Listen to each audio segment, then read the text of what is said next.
Fuck, I got C5'd by some kid. Wow.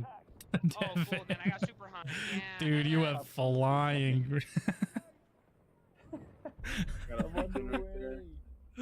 Oh, explosion kills are the best. Alright, we should be back. Let me know when you see something, Cowboy, if you're here already. My internet just decided to reboot itself in the middle of my fucking stream. I'm really happy about it.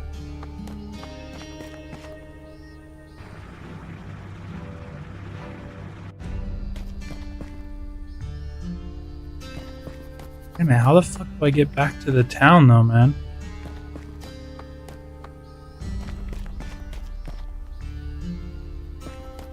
Jesus, man, it's still being really awful.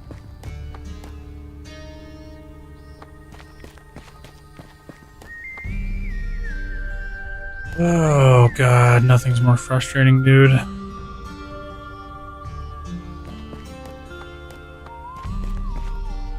Really had it with this company.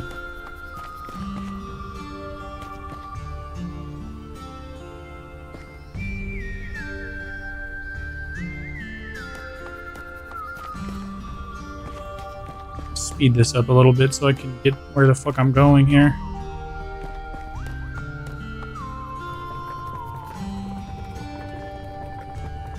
Ride? I'll pack.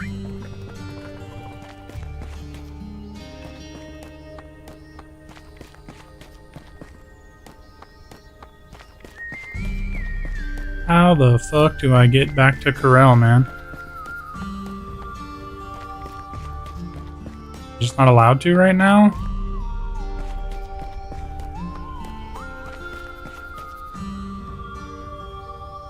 Speed this up even more.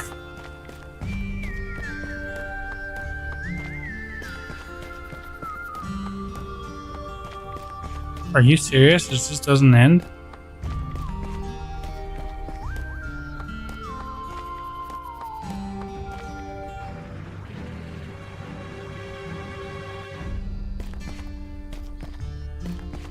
Fuck.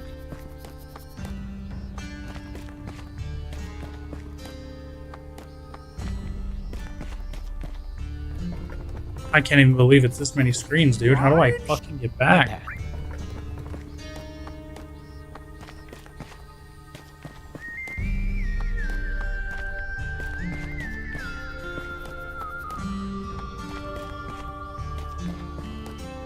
One of these days. Ride?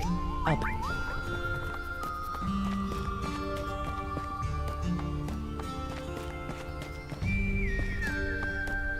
Wow, literally, maybe we can't even get back right now. I don't remember it making you do the whole run forever thing. You come back, normally it just puts you right in town. So I kind of don't know what the hell.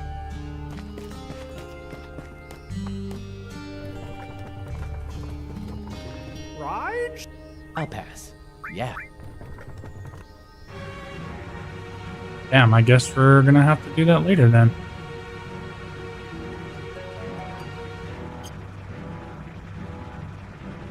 Well, there is an enemy right here that we can manipulate and grab enemy skill from, so let's do that. The Aqua Lung.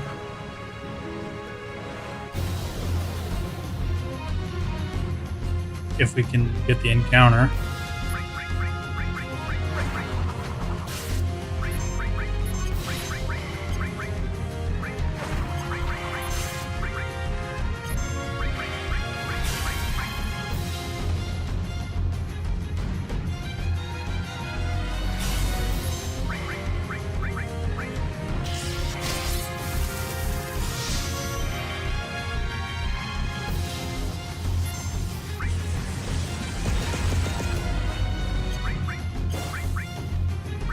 How the hell are you guys not dead?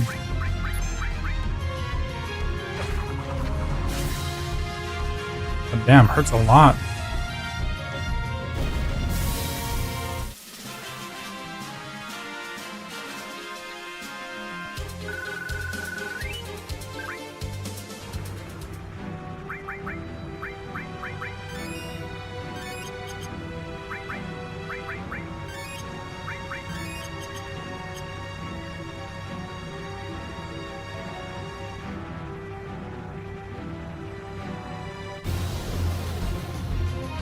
Where is this thing? It's called like a harpy, or it's like some kind of chimera thing that has it.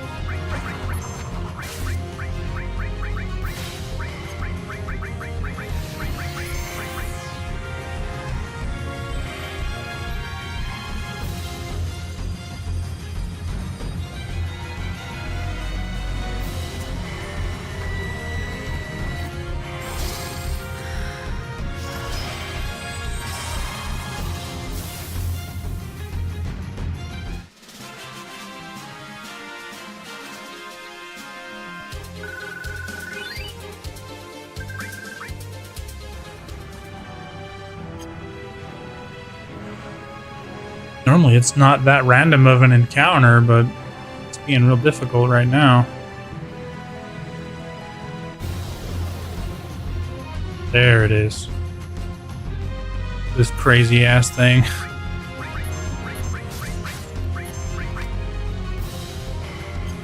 Got some steel too. Actually not, nope, never mind, he's doing it.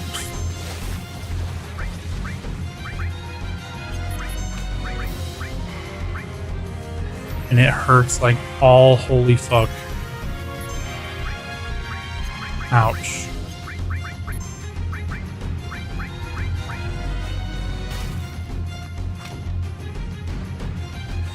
Oh, did we steal something? I didn't even see what it was.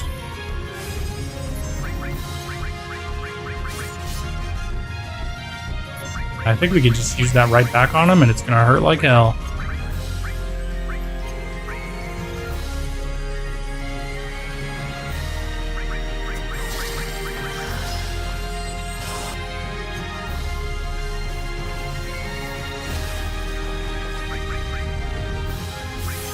Yeah, he don't like his own move.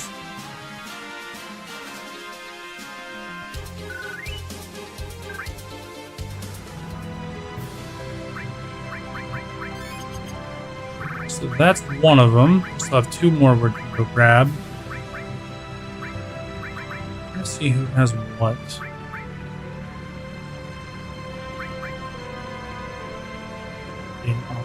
So I'm gonna have to get laser later on.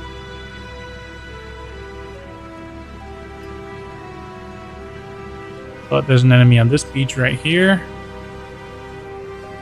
One of these beaches around here that we can fight. Get a really, really over. This is it.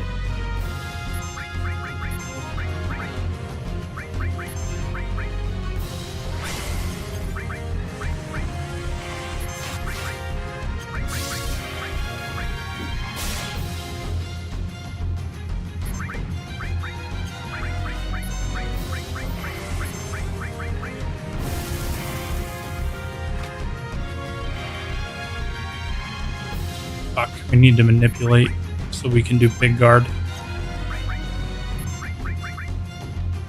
Which is probably the greatest enemy skill in the game, arguably.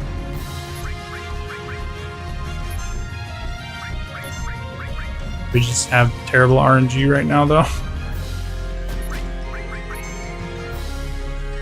There we go. Work for me now.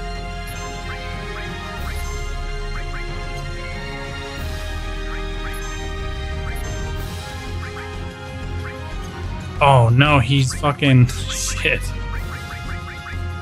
He has no MP because he's silenced. Fuck, alright, we're gonna have to kill him. I'll find another mob. I forgot that Seal Evil silences him, so I can't do shit. Yuffie, what's up, man? You got here after the crash. My internet took a dump on me a minute ago, but hopefully it's not gonna do that anymore.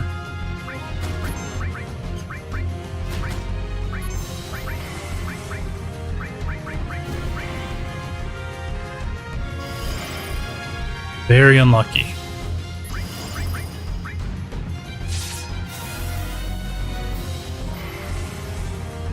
Oh, are you? I'll have to pop that on, man.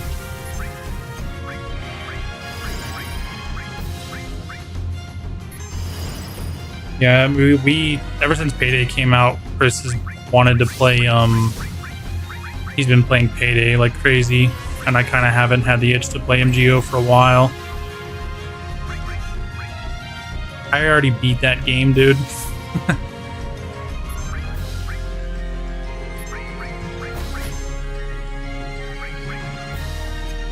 Red, please manipulate the fucking thing.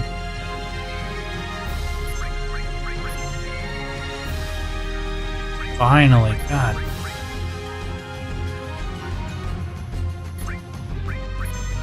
Okay, now we can get this.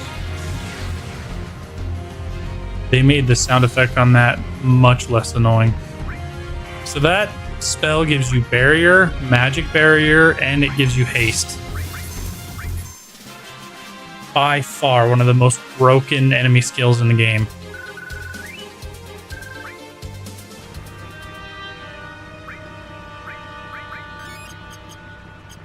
And another thing I didn't know for many, many years that you could do is even travel back, because I never even thought to backtrack, but you take the buggy across the river, you can come over here and get that, and then you can go into Costa del Sol and take the fucking ship back across the ocean and use the buggy on the other side.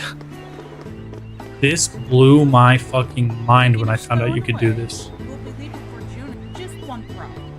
You've got a family to feed back home. I can't let you go on for nothing. 100 gil, and what it will be. Okay, come on, this way. I just never thought this would be possible.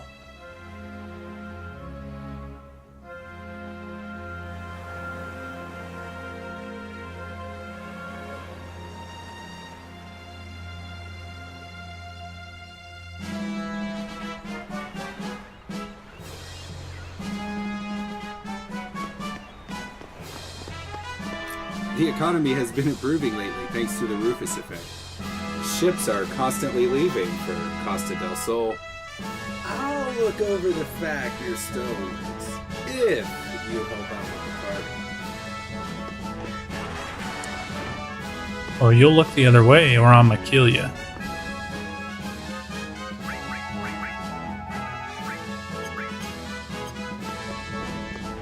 You know what? I'm just now remembering that I totally missed out on really good materia here. Where's that one materia vendor? There's a guy here that sells barrier and shit.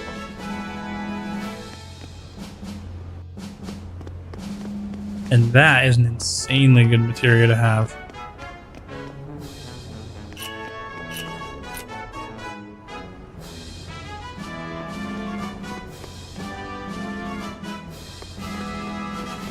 I thought it was this guy.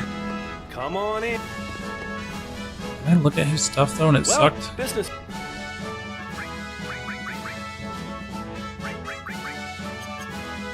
Am I wrong about that? Is barrier later?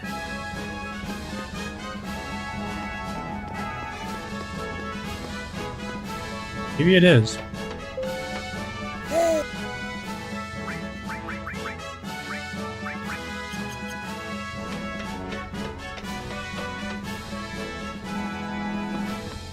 Something's got all that.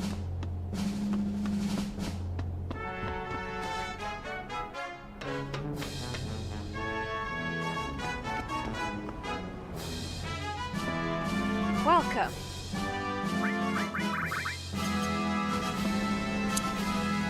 Maybe it was Revive I was thinking of, because we did pick that up.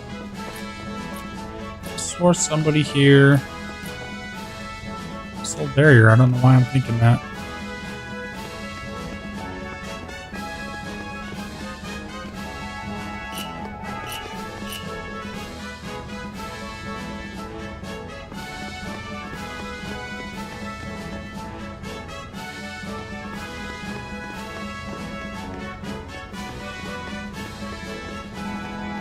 How about a ride in Junoan's famous heli-taxi? The surface. Roger. Hey, pilot. We could pop outside of town real quick, which is cool. This game has like an actual fast travel system from 1997. Where to, sir? Outside of June. Yes, sir. Outside of Juno. I remember thinking how cool it was you get a ride in a fucking helicopter. Like, what? Okay, there's an enemy right outside Junon here.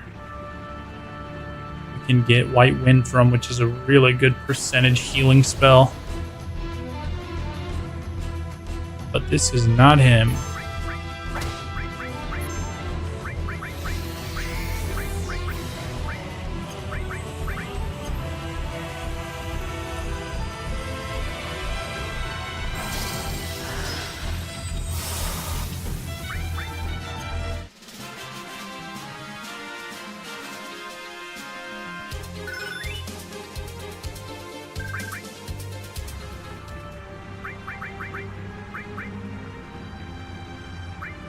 Once one of these masters, we'll be able to sell it and buy anything we want and that house in Costa del Sol later. Maybe the fight's in the darker areas. I can't remember. I think maybe it is. Oh no, this is him. Nip him, please.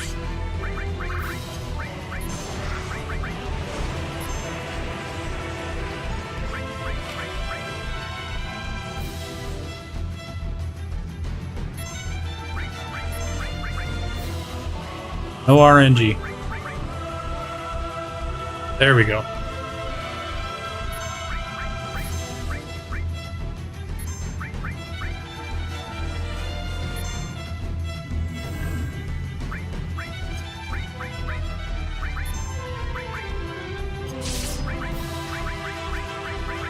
Spell is incredibly useful to have.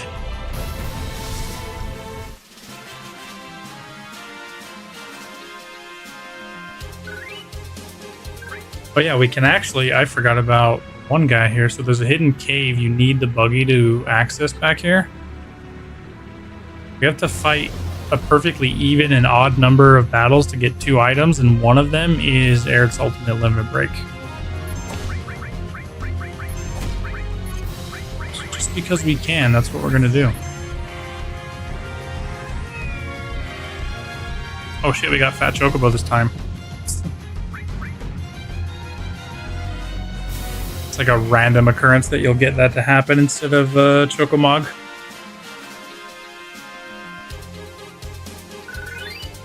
They turned the Fat Chocobo into a whole crazy big VR fighting remake.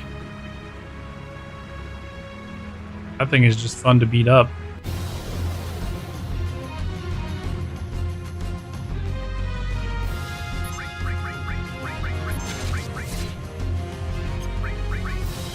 If you're trying to get that trophy for like 300% damage bonus, that's the fight you do it on, is the Fat Chocobo.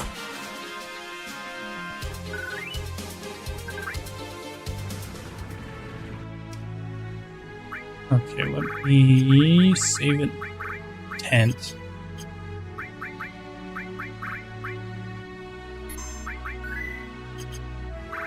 It's Cloud at right now.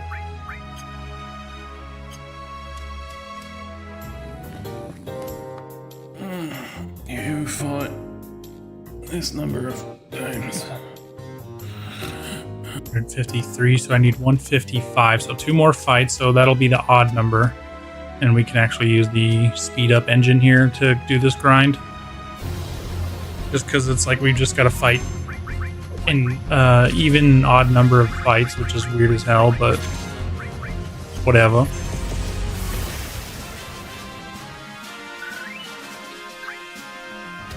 Once Aerith gets enough kills, then we can get her limit break probably too while we're doing this shit.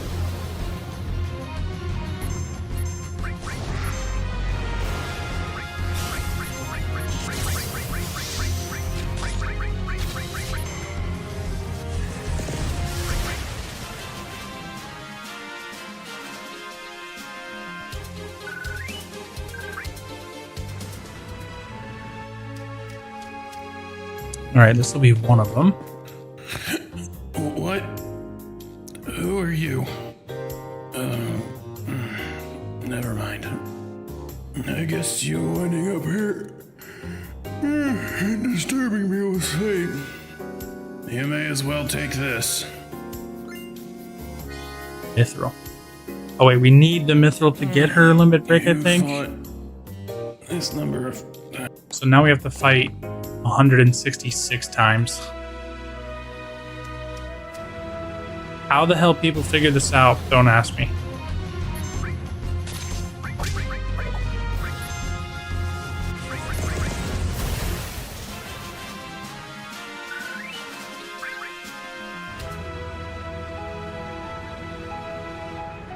Thank God for the engine speed up. That's all I can say once again.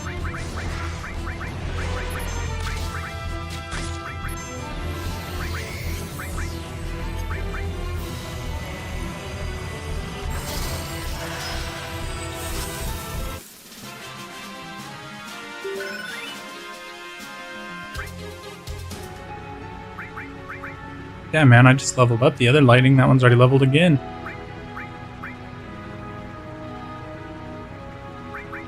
Cure is about to level. I think maybe what I'll do, because we're doing the grind, I'm going to put it up here.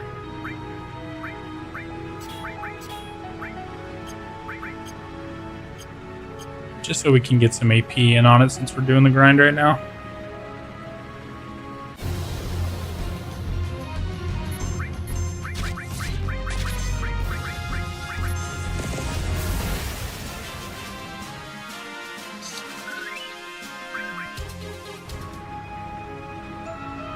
Bum, bum, bum.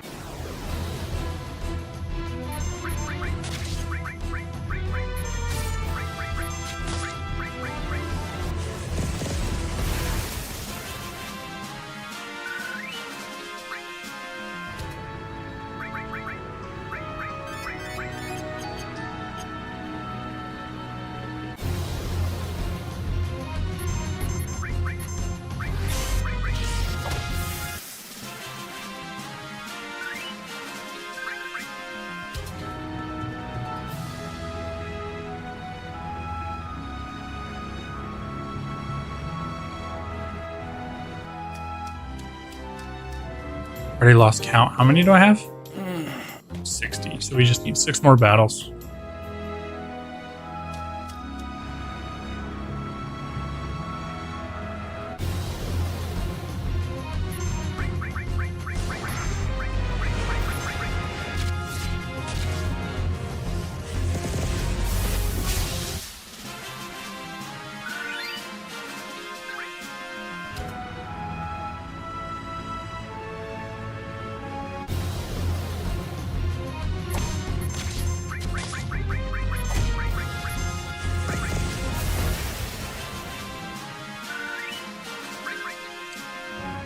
Aerith can't be that far off from getting her next limit, I think.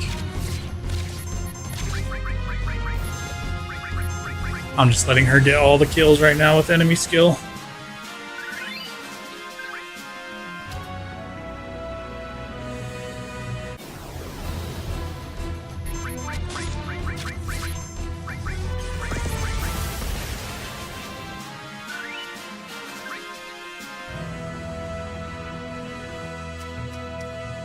Was it 2 more?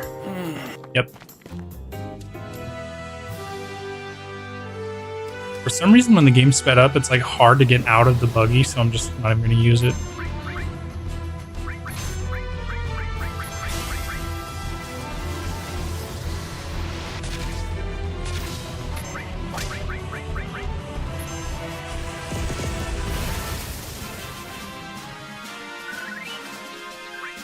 One more.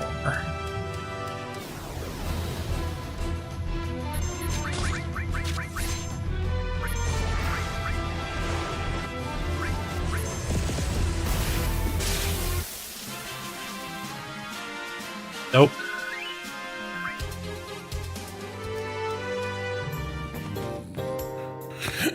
What? Who are you? You man. Bolt.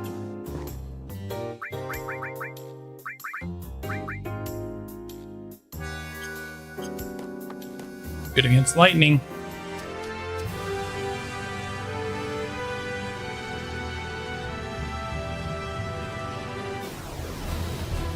Okay, now we can make our way all the way back over by gold saucer and continue doing what we're doing.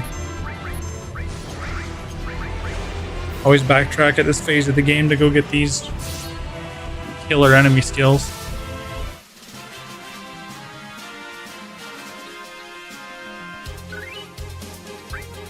Big guard really does kind of break the game wide open though.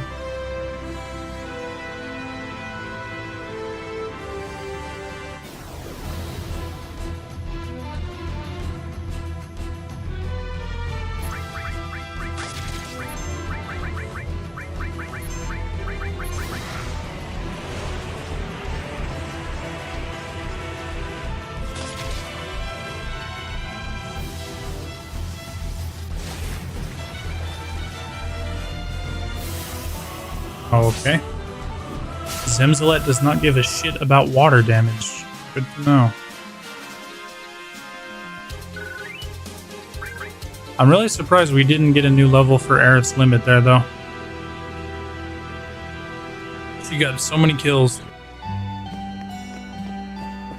Wait, can I rest for free? Oh, we've been here.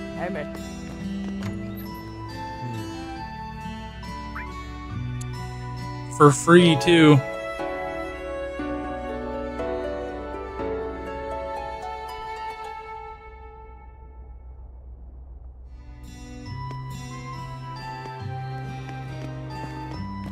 Excuse me, Granny.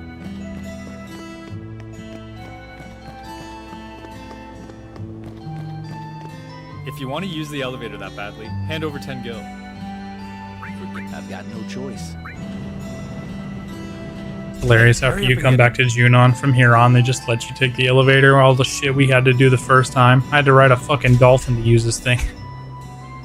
Now he's like, you know what? 10 gil. Like, are you kidding me? 10 gil?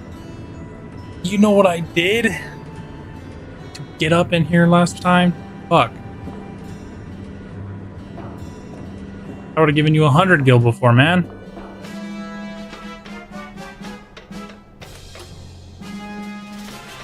I'm gonna use this pose in battle someday.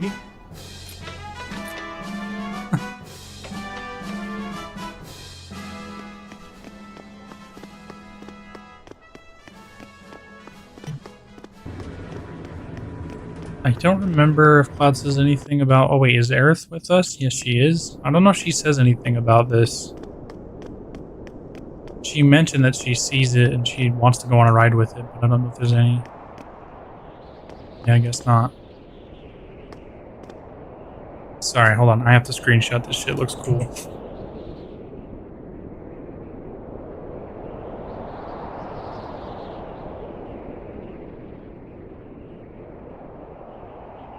Alright.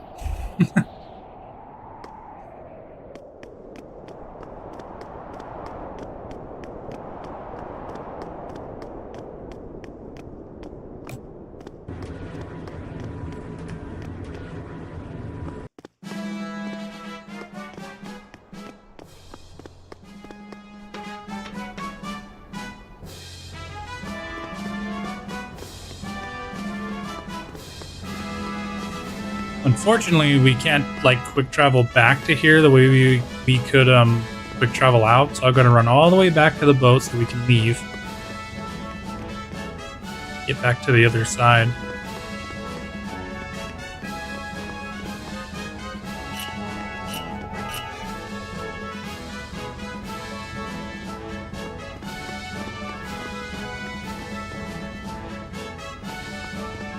Hey, yeah.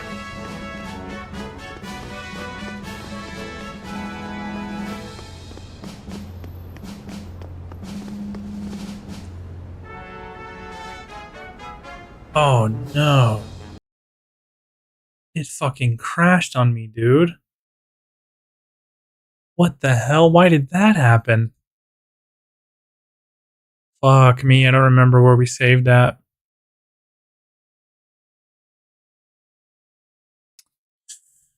Did my 90s gamer brain save us, or are we screwed? Junon? Fuck, what have I done? Oh no, dude. Do I have to do all that shit again. Do I have the mithril at least? Fuck, I don't even have the mithril, dude. Oh my god, we have to do all that shit again? You know what? I'm just gonna do the fights for Aerith's limit break.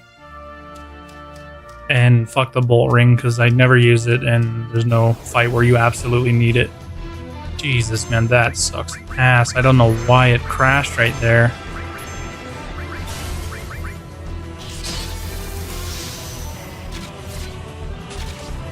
That fucking blows.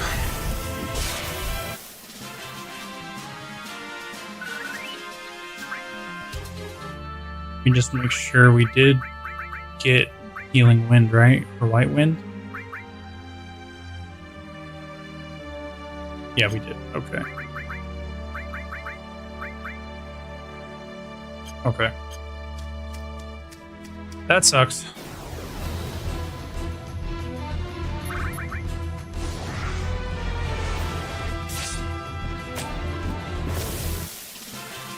Good thing we have the engine boost. I'll just fucking power run back over there. Grab this item real quick.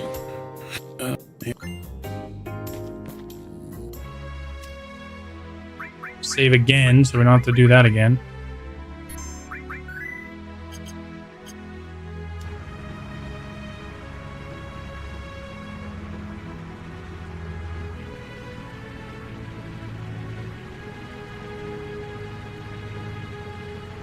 I'm almost interested to see. I'm going to save right here too. If it crashes there again, there might be a conflict with the mods.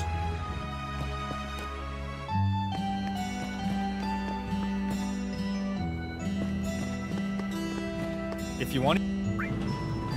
Hey. Get up here and see. There's actually that one hotel up here I could save into before that moment, so we'll see if it does it again. I think it might actually be the mod of the swords on Cloud's back. I want to say I remember doing some searching on mod conflicts, and for whatever reason that one kind of causes an issue, which sucks because it is one of my favorite mods. Get to the hotel over here, we'll save it so we're not so fucking far back again. Where is that thing? Go. Welcome. Hurry and rest and then save it. Good morning.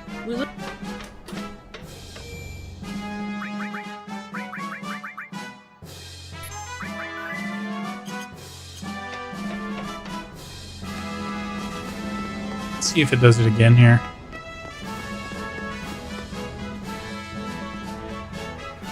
Huh. I guess we're just really unlucky.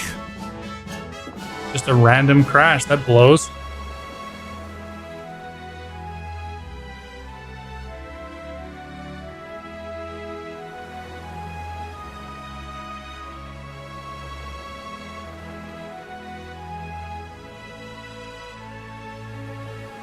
That does mean all those enemy kills I got for Aerith earlier are no longer a thing. I don't know how hard I want to try to get her final limit break working with her, because by the time you actually can use it, it's too late. I'm actually shocked they even allow you to. Wait, what the fuck? Where's the buggy? Oh my god, I didn't walk in with the buggy, dude. Jesus Christ. I gotta go back and pick up the buggy now. 100 what? Okay. Jesus, man. Making all the mistakes, dude. Fuck. God damn it.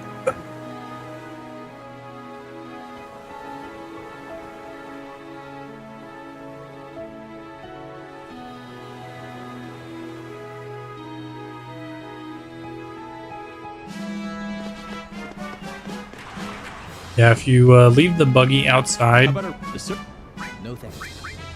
then it doesn't come with you, obviously. To like actually drive into the town with it.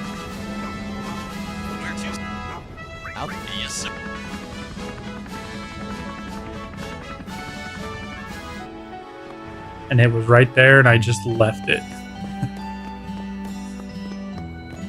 If you want, Forget it. hey,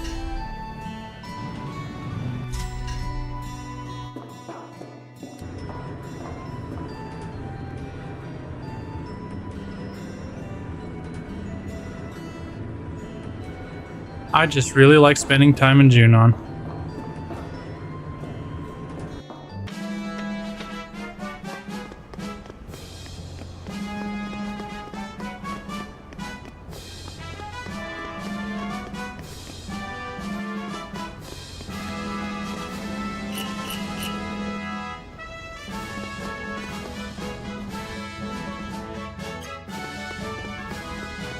Wait, let me save again in case.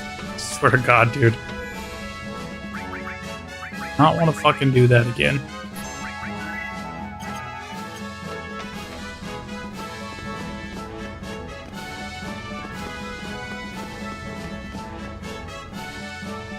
That sucks. I can't believe we're just actually that unlucky. Just random crash.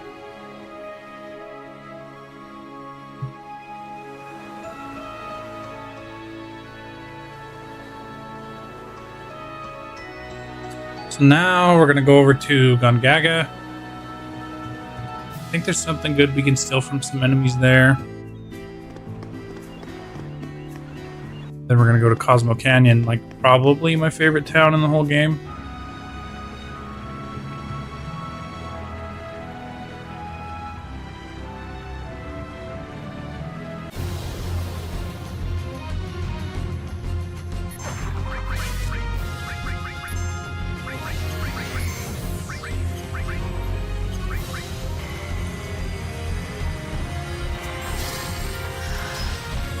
Sorry if you guys can hear my fucking dogs.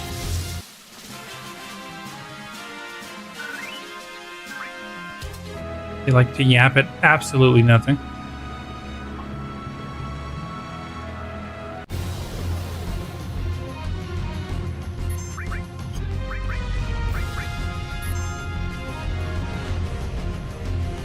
Turn this back down.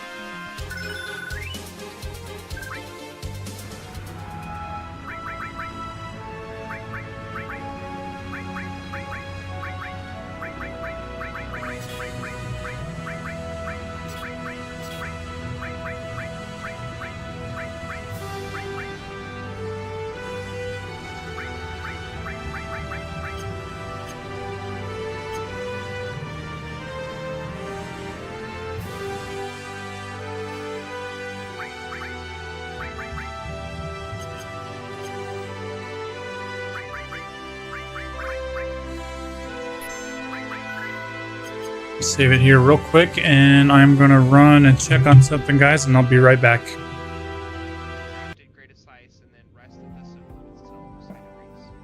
What? You meant so many words at the end of that? Yeah, you fucking did. Somebody clip that. It's his side of sace. Because spotted, it'll still do it to you. See, like that should have. Okay. See, that was kind of laggy. Look out.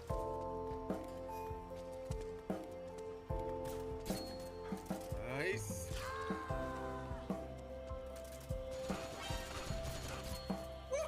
I'm a fucking god, dude! Holy fuck.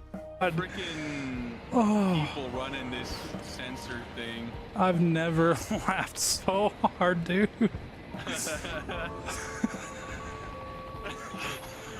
Yo, someone's gotta someone's gotta clip this whole segment, dude. Oh, I can't play, dude. Oh god, dude. Control of Charlie 1 was just lost. Go before I fucking make you snort G Fuel. Hold on. Is this the right way? G Fuel? Evan, no. Gamer fuel. Get Evan. Why are you dead? What happened? I kept stomping on the ladder and he just let go. He's like, fuck this. Oh, that was fucking great, man. Trying to parachute in.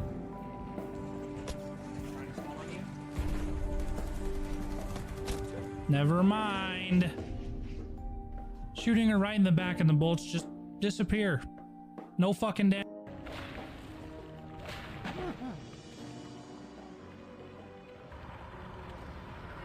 Oh shit, now the real fight starts.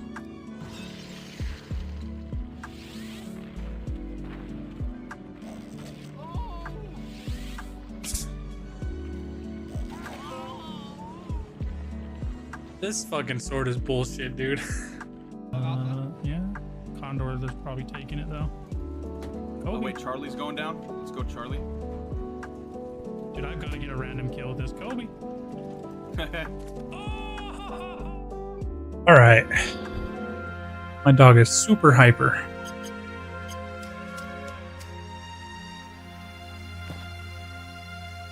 Someone's there. Hey, Rude. Oh yeah, we Who do can you steal like? something from the Turks here. I forgot about the fight. What's with the red face? Come on.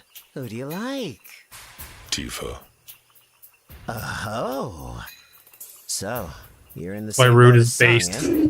You know, with the ancient girl. Poor Elena. She has a thing for you, yeah? Nah, she's in the song. Really? What the heck are they talking about? They're so dumb. All they ever go on about is who they like or don't like.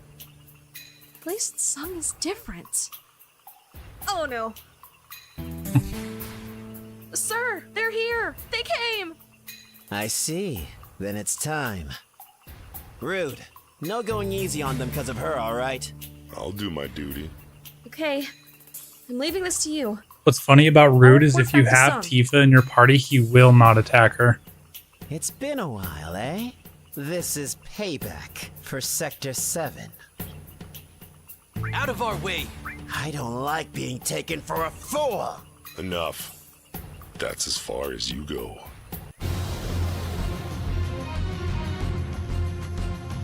I think one or both of them have something good to steal.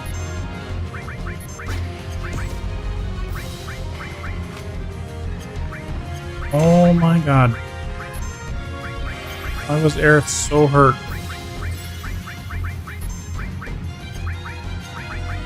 I didn't even see if Cloud stole something.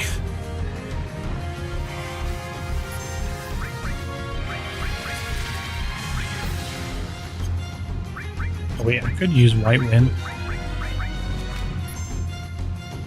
Nope, he stole something already, I guess.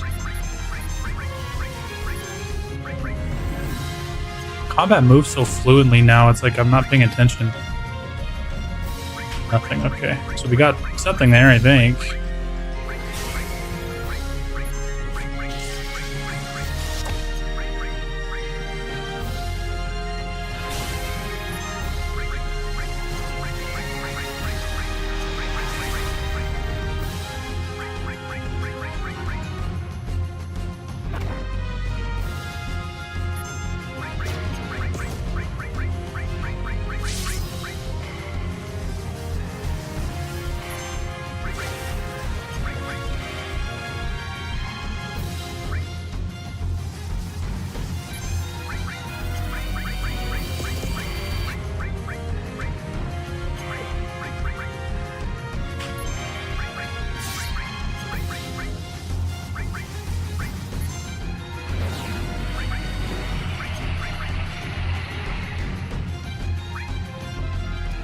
I do not like that shit.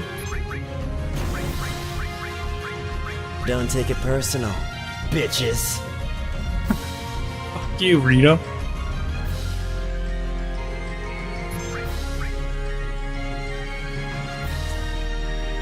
Rude always just checks his fucking watch and saunters off.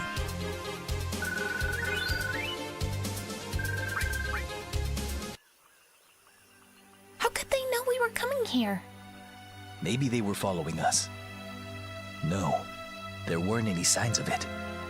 Then that leaves an informant.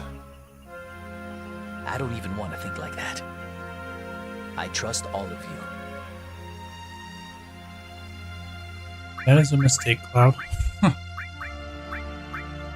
Fairy Tale has 10 million fucking materia slots, but it's only normal.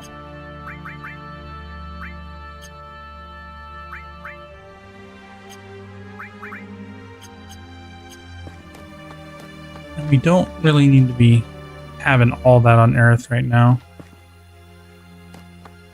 There was an explosion at the reactor 3 years ago. My husband.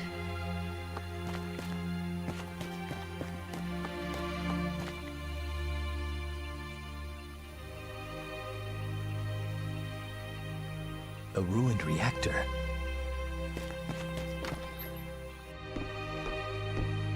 We sell weapons on the next floor. You can climb up there using that pole. What can I do for you?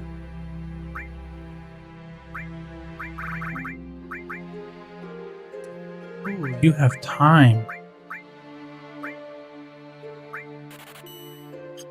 It's really good, actually.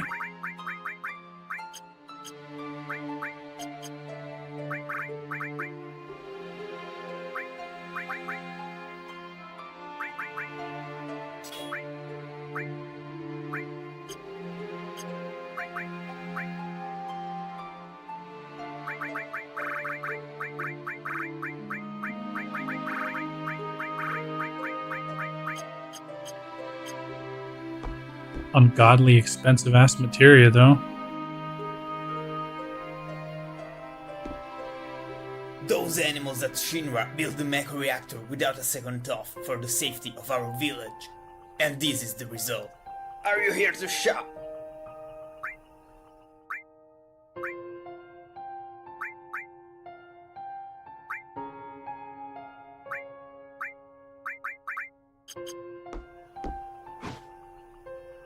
Already pretty much have better weapons and all that.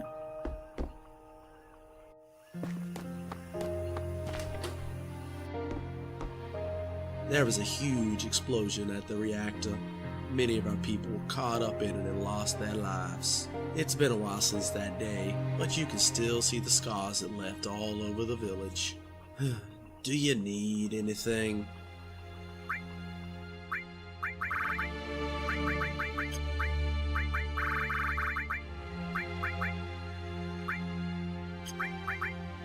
Probably could sell Fairy Tale because I'm not sure that I'm really going to use it, but guess I'll hold it. Don't really like selling weapons and accessories and shit in any game.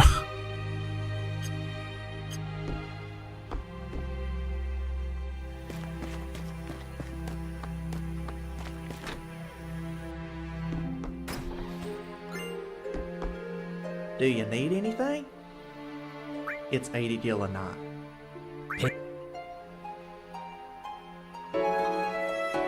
80 gil, that's robbery.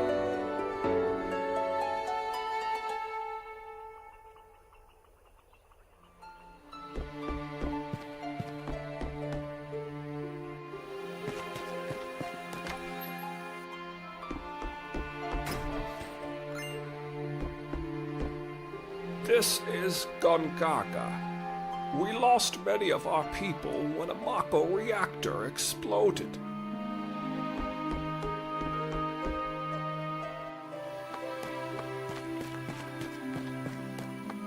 A really interesting scene here. Zach's parents. Travelers?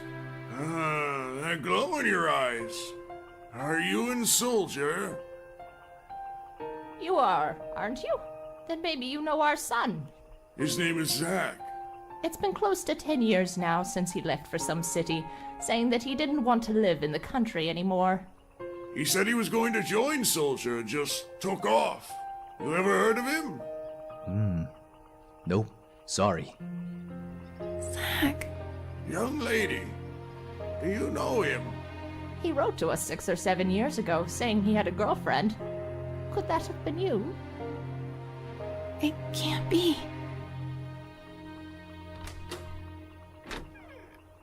Aerith. Hey, ever heard of a soldier called Zack? To think, he hasn't visited us in 10 years. What kind of son is he?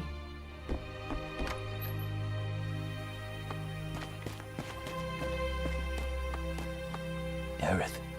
Sorry about that. It's just I had no idea Zack grew up in this village. Somebody you know? I told you, remember? The first guy I really liked. Zack. Soldier, first class. The same as you, Cloud. Strange. There aren't that many who make first class, and I've never heard of him. That's alright. It was a long time ago. I'm just worried because he disappeared. Disappeared? Must be 5 years ago now. He went on a mission and never came back. Zack is a real ladies' man. He probably met somebody else. Hey, what's wrong? What a slimy. I'd be worried too, I guess. It's okay, but he should at least contact his parents. Let's go, Cloud. Interesting that the game will preemptively bring up Zack here and Cloud doesn't have a complete mental fucking breakdown. I think he would, but he does not. I guess if he's just assuming he's never heard of him. But he has. He sure has.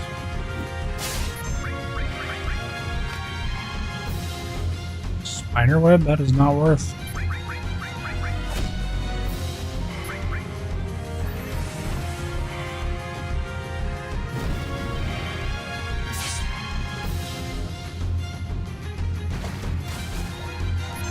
You fucking asshole.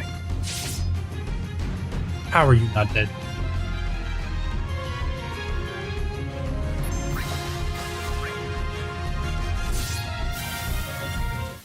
I think if we all get stopped, that might be game over.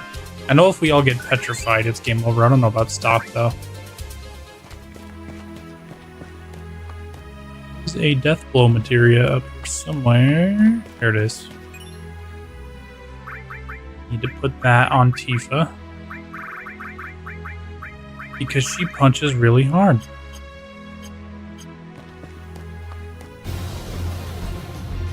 I feel like the big praying mantis thing, they're gonna have to turn into like a crazy ass. Oh no, not the frog.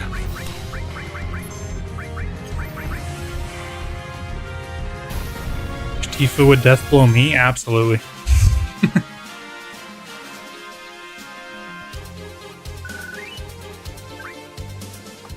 That on her with Power Soul is the game breaker, really. But I think the big praying mantis is gonna have to be like a mini boss in Rebirth, and this fucking thing right here absolutely has to be like a main quest or something in Rebirth.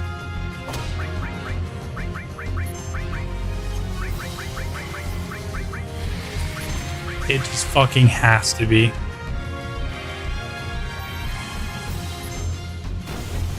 Gonna abuse Power Soul? I might not, just because I've done it many times and I already know how like crazy powerful it is. But then again, the game.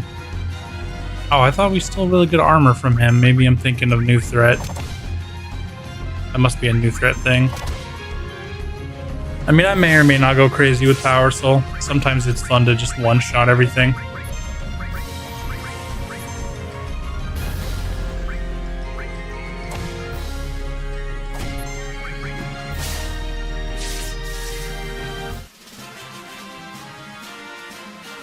Phoenix Down's still a pretty good steal, but I could swore we stole armor or something from him.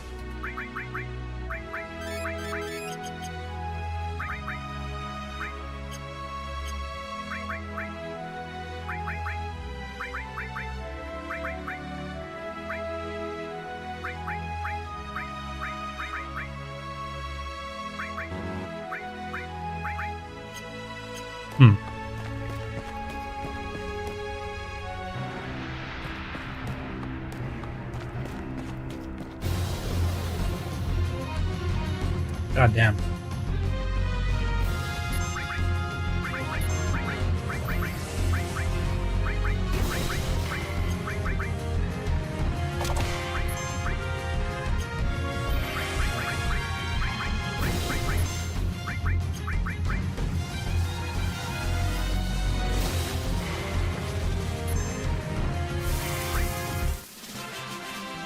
Does not like Aqualung.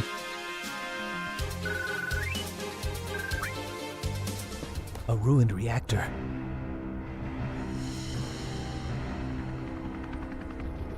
I think we get Titan right here, actually.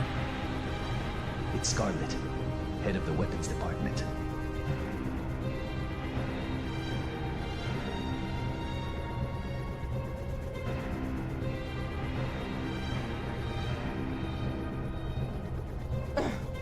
This isn't any good either. You only get crap materia from crap reactors. Ugh. This reactor is useless. What I'm looking for is big, large, huge materia. Do you know anything about that? I don't, but I'll be sure to investigate it right away. Please. We should be able to make the ultimate weapon if we can get our hands on some. I'll look forward to it. With Hojo gone, the budget for my department has hit the roof. I envy you. But even if we did make the perfect weapon, could that imbecile Heidegger even use it? Oh my. I'm sorry. I forgot that Heidegger's your boss. Let's go. What about you, Salad? Are you excited for Rebirth, man? I cannot wait.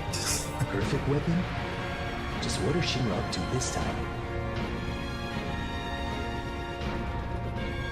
I can't wait to see scenes like this in Rebirth. Like, I'm just imagining everything now that we've got actual glimpses of what that game's gonna look like.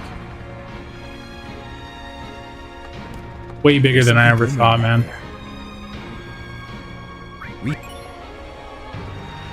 There we go. Titan looks weird as hell in this game, dude. I've never been a fan of his design in this game. That's wrong.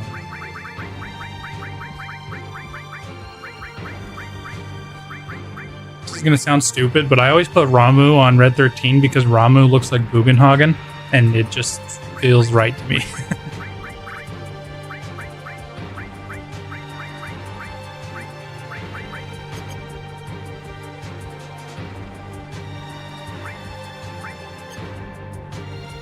Damn, I got like nobody to put Titan on right now.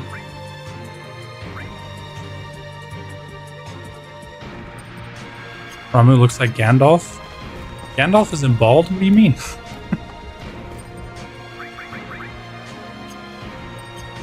Does have the beard like Gandalf and the staff and everything. But he looks like Bugenhagen to me. Let's peek at him right now.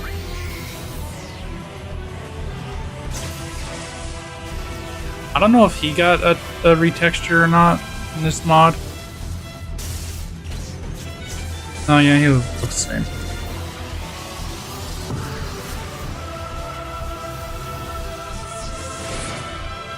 Did you already play through Remake and everything, Salad?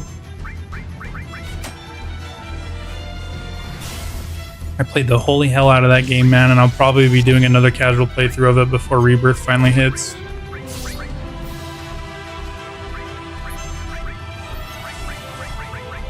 More than likely, anyway.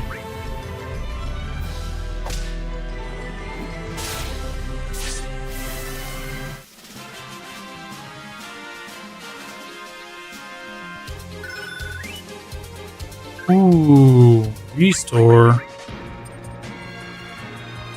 Nice.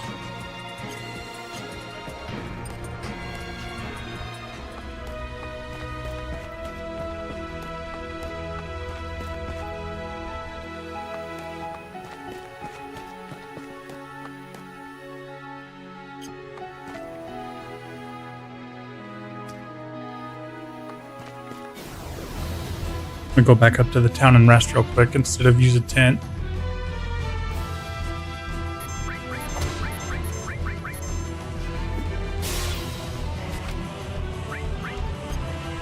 Interested? Yeah, I mean, I'm not gonna lie, man. The story is going in a direction where I can't say that's really what I'm playing the game for anymore.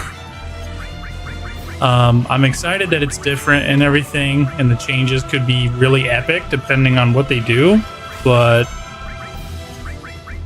I don't know what to make of this trilogy after Chapter 18 of Final Fantasy VII Remake, man. It went off a cliff that I wasn't expecting. I guess I should have been expecting it because, you know, we all know who fucking Tetsuya Nomura is, but also I was expecting it to be a remake, and it's not a remake, it's a sequel, so I got lied to. Loving the whole timeline thing, but it's a new take. Not loving the whole timeline thing, but yeah. I feel like he just wants to give everyone their take, and he wants them to eat it too, you know, like everyone's gonna live. Zack and Aerith are gonna be happily ever after in their timeline. Cloud and Tifa are gonna finally realize they love each other in this timeline, and there's gonna be no sadness, and it's like, I don't like it because Aerith dying was vitally important to Cloud's character, and they've been toying with that being different too. I think what's gonna happen is they're going to move it. I think you're going to get to the Forgotten Capital, and Aerith is not. This is my prediction for that game when we play that, but I think the game's going to get to Forgotten Capital because they said Rebirth ends at Forgotten Capital. But they can move things around like they've clearly already done. I think you're going to get there. Cloud is going to save Aerith, or something's going to happen where Aerith doesn't die there. And then the game will get up to the Northern Crater. Like they'll be kind of close together because Forgotten Capital is kind of right by Northern Crater. You still got to go through Icicle Inn and everything, but if they save Aerith at Forgotten Capital, they can make it make way more sense that Aerith doesn't die and then everybody goes on a fucking snowboarding trip. They can have her still be alive for that and let you think that Aerith didn't die at Forgotten Capital, but when you get to Northern Crater, she is gonna die. They're gonna pull the rug out from under you. You know, you're gonna believe, oh my god, she lived, they actually changed it, and then nope, she's still gonna die, and it's gonna be even more painful. That's my prediction. I think they're gonna move her death. It's gonna happen, but it's gonna happen in a different way or somewhere else. That's what I think is gonna happen.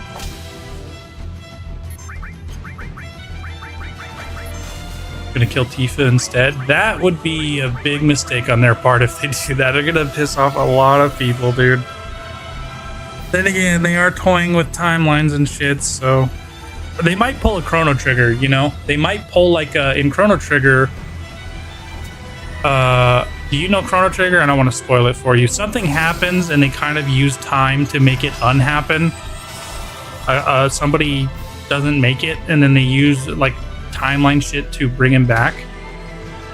Maybe they'll do something like that, or maybe they'll even do something like that with Aerith.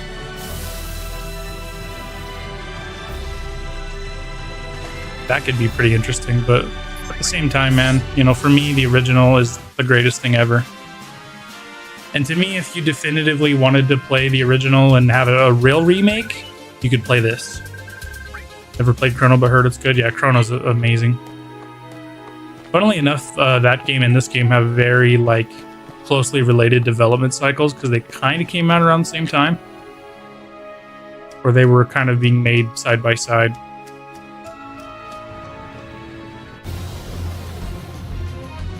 And I almost, you know, now that I think of it, because Nomura was just a character designer back then when they were doing that, I almost wonder... Oh my god, this stupid frog bullshit. I almost wonder that that's where Nomura's getting his inspiration with all the weird time shit. Just because Chrono Trigger was being made around the same time. Figured that till right now. He wasn't involved in any way on Chrono Trigger, but I'm just wondering that, you know, maybe that's his inspiration for doing all the time travel shit.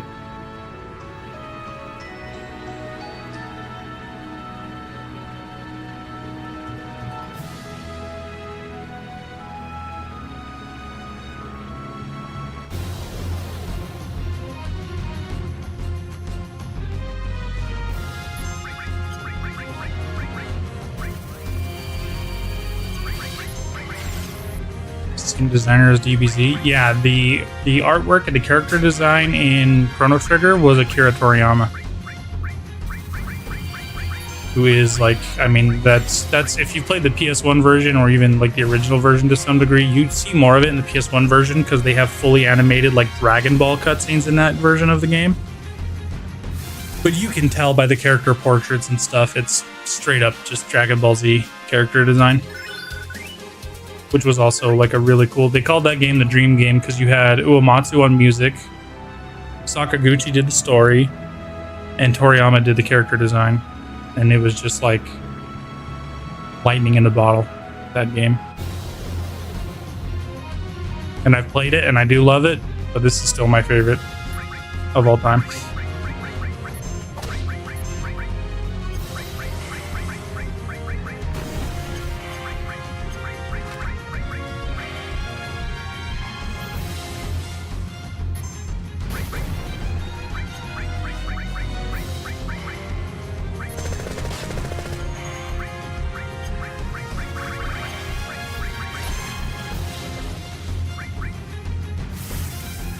Oh, you don't like water, huh?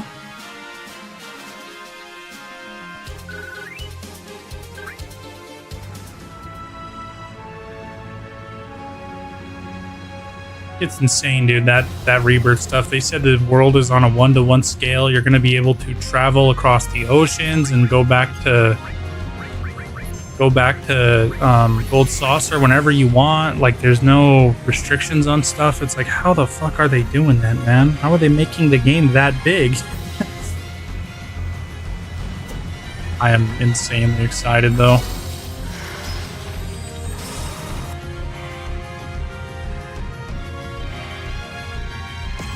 Ouch. Ouch. Okay, they're all pissed off at Cloud.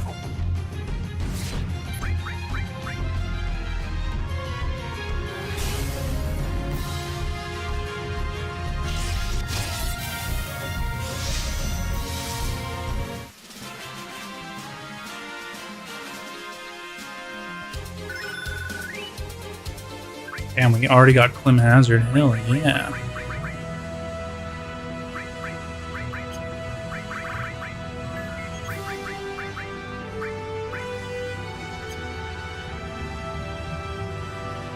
The early demo gameplay?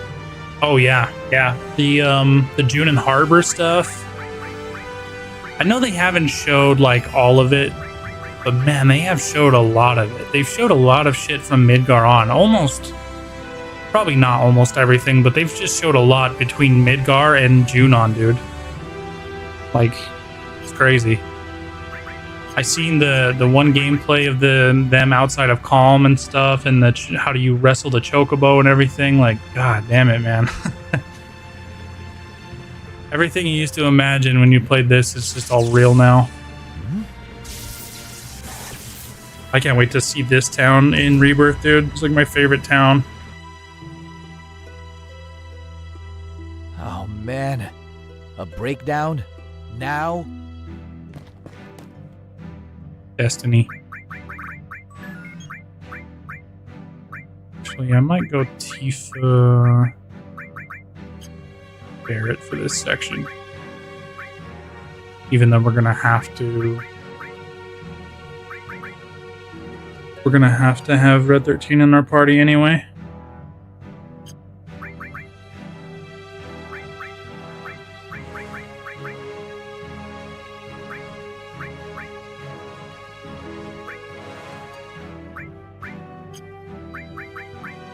Tifa's. Damn, her strength is really high.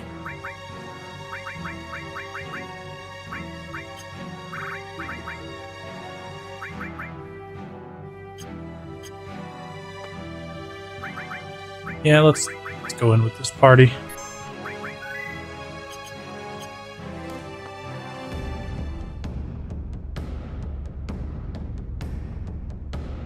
They showed this town like Cloud walking around outside of Cosmo Canyon is like, whoa.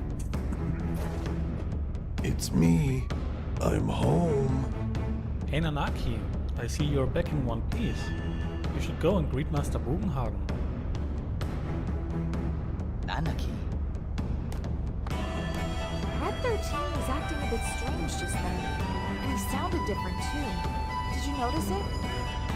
I finally made it. This is really Cosmo Canyon. Welcome to Cosmo Canyon. Are you familiar with this area? You told a lie. That is not treated lightly here in Cosmo Canyon. Oh, whoops. I didn't mean to say yes. Welcome to Cosmo. Not really. Then allow me to explain.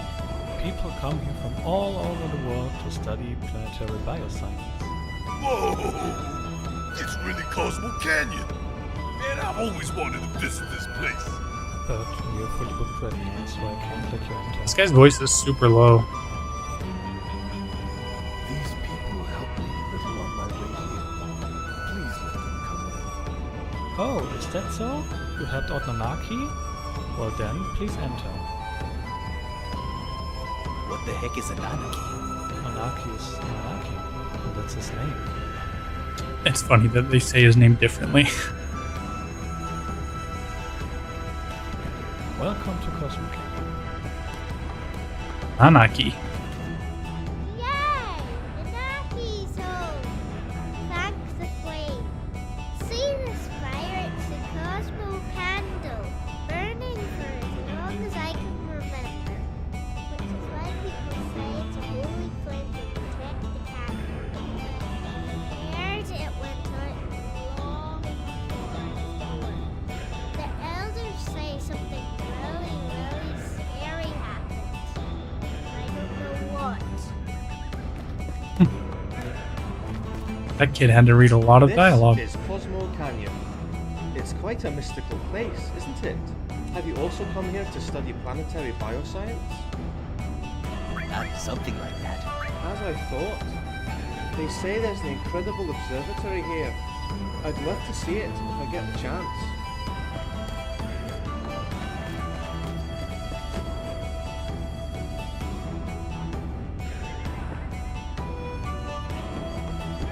Hello, welcome. You looking for anything in particular?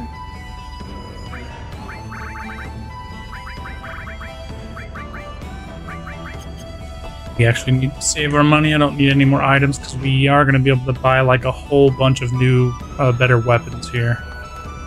I'm just now remembering.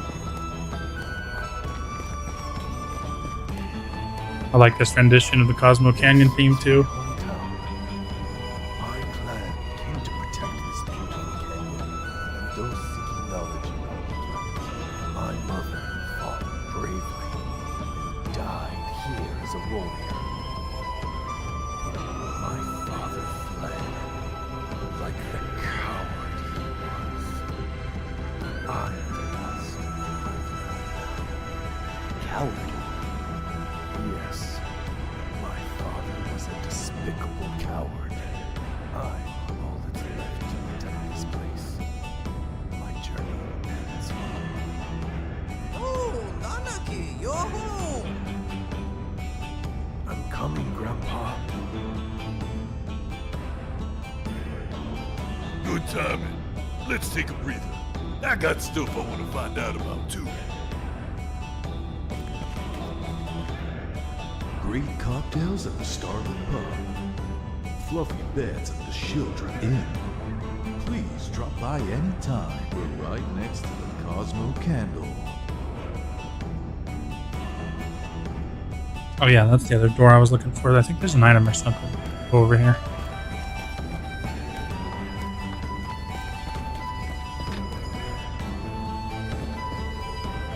Oh, I see. You're the ones that brought Nanaki back. Thank you ever so much. Welcome. Would you like to try our original cocktail, the Cosmo Candle? Drinking can be quite beneficial, you know. It comforts the heart. In moderation, of course. Trying to get blasted, man.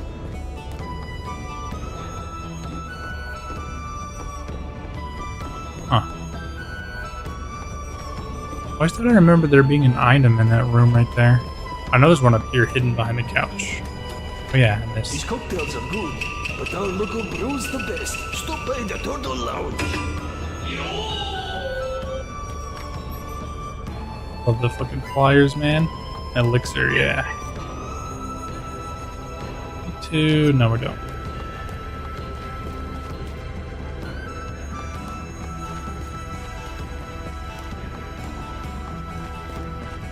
How much gil do I have? Maybe enough to get a few weapons. I always have to grind when I get to this part. There's another flyer right here. Hell hiring part-time. Looking for people who can stand long hours of boredom. For more information, please contact the Total Lounge. You know what'd be great in Rebirth is if you have to collect the flyers again, and then it's like part of your save data for when part 3 comes out and you get something special when you go to Wutai. Unfortunately, they said Wutai is not going to be till part 3, but it makes sense, I guess. So just about everything here is a replica. But not to worry. Some of them are genuine articles. Butterfly Edge.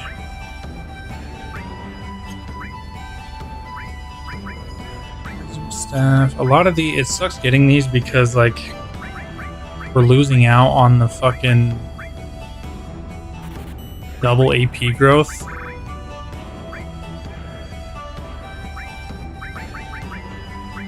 I almost want to skip them for the double AP growth, honestly. Because it's not like we're not hitting hard. The people, but not.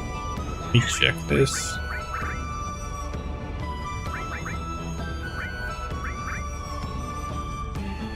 Man, I don't know. I kind of want to skip them.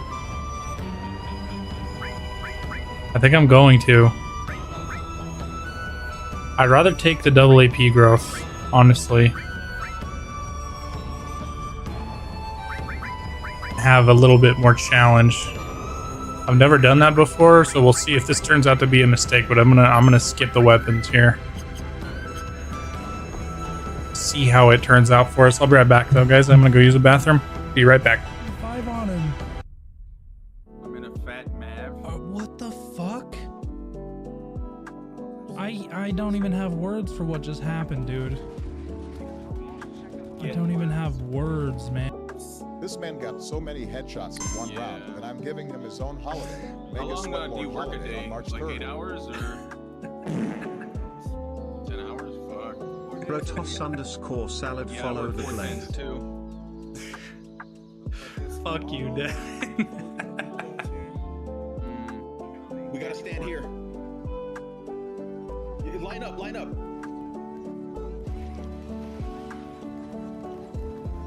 Dude, the music is kicking in so epic right now. I know, dude. I fucking love this game. It's so perfect, dude.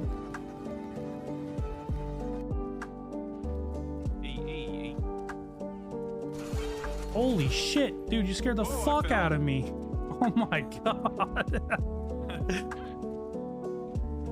Nobody seen that. You scared the fucking piss out of me, dude.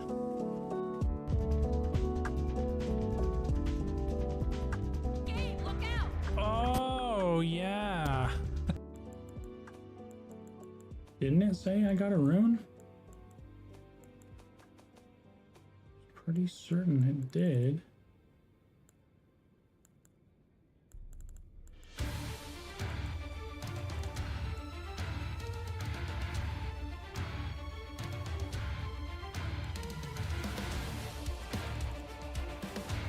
Not using dual katanas, eh? It's like that shit gets. I hear so much. Here, you know what? I'm better at two-handing shit, so just Okay, take that. yeah. Here we go.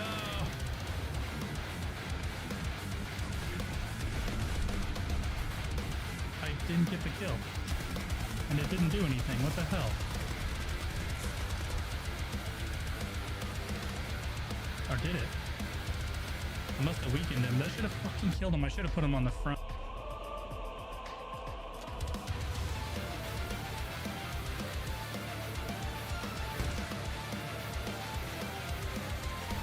Oh my god, right in the fucking cockpit. Holy shit.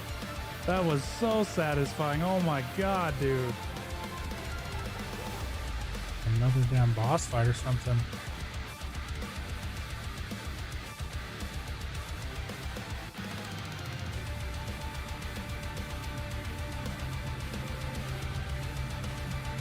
You already got in here and destroyed it, man? How the hell do we win?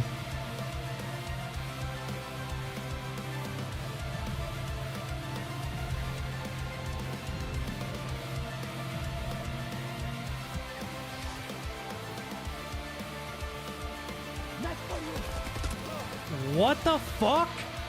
With a handgun, you fucking aimbot? Right here, Devin. Yeah, this kid's teeth. Yeah, that kid.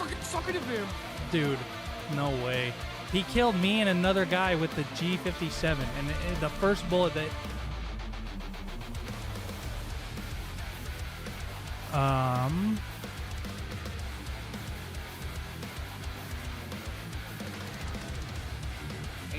Jack shit. Why did they bring empty barrels? Delta 1, I guess.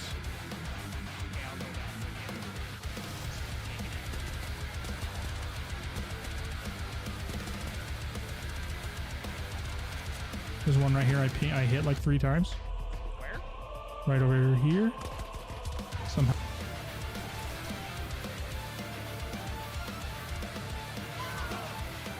Nice. You knocked one of them. Oh shit, Chris. Oh god, Chris. Oh my god, Chris! No. Alright, sorry that took so long. Oh, Salad, thank you for following the stream, man. Appreciate that very much, dude.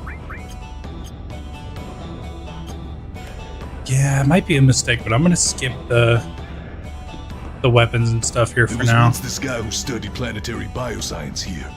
He was so deeply affected by the teachings that he decided he couldn't let things carry on as they were. So he went to Midgar and formed Avalanche. You're not interested, are you? I am. Go on. Guess you could say this is where Avalanche was born. Always wanted to come here. And now, finally, I have. We've been through a lot. And now? Now, I don't know what will happen now. Avalanche is dead. Where did I put it? I know it's around here somewhere. I wonder if they'll expand on this in Rebirth. Or maybe like Barrett will talk more about who the guy was that left here to form Avalanche, because they don't really say anything else about him but that.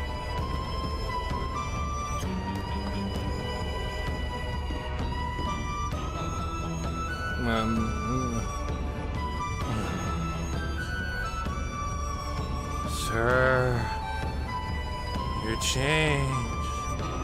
You forgot. Hello, Ocean. Change.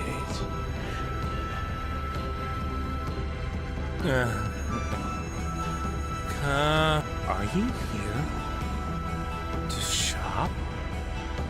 Is that so? To shop. Okay, yeah, me too, man. You're here to shop? This is the fully voice acted mod with some graphics mods and stuff going on, so But you can count on our material. really feels like playing it for the first time again, dude. It's been a lot of fun playing it this way. Holy shit, these are so expensive. Okay, one of those is gonna have to do for now. I forgot how expensive those are. I wanted to play through it again because all the Rebirth news going on, man. I'm just too excited for the new FF7 stuff. Seen the voice mod before, it's really good stuff. Mad respect to the mod team. Yeah, dude, Suno mods and all them.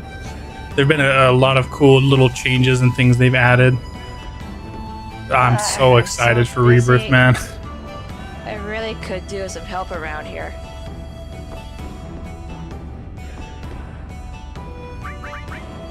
I've heard people make an argument that 7 is overrated, but I don't think so, man. I think it gets all the attention it gets for a reason. It's just a goddamn masterpiece. Entire party confirmed, including playable Sephiroth Gold Saucer. Yeah, dude, playable Sephiroth. I was talking about that on the last stream, man. I'm never gonna get past that part.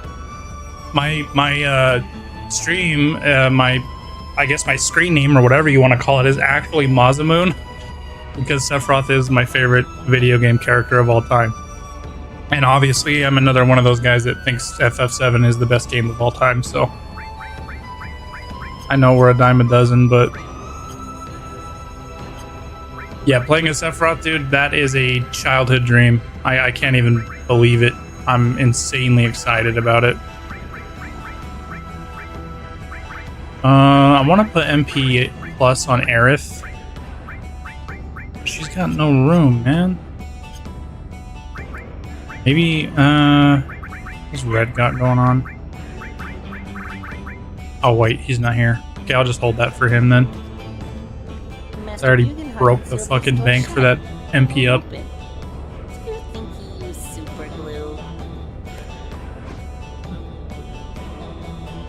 I played F7. The story brought me to tears, and music is a masterpiece. It really is. I was a little bit apprehensive with this voice acted mod because it has rearranged music, and I've already said this on stream many times, but I was totally wrong about it, dude. The rearranged music for this mod is actually fucking amazing.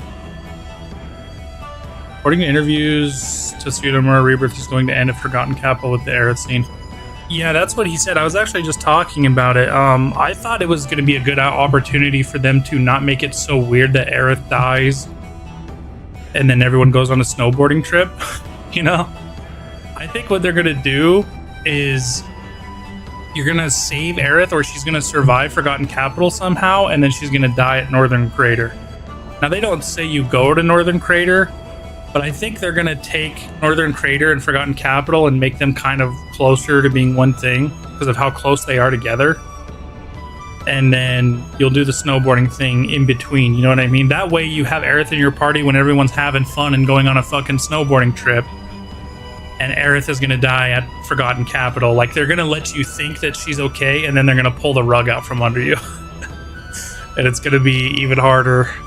It's going to be even harder to deal with.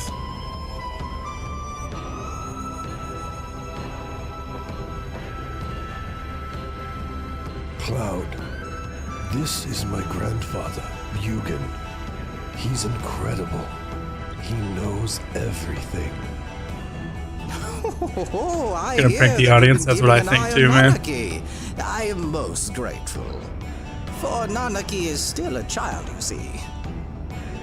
Oh, Grandpa, I'm 48.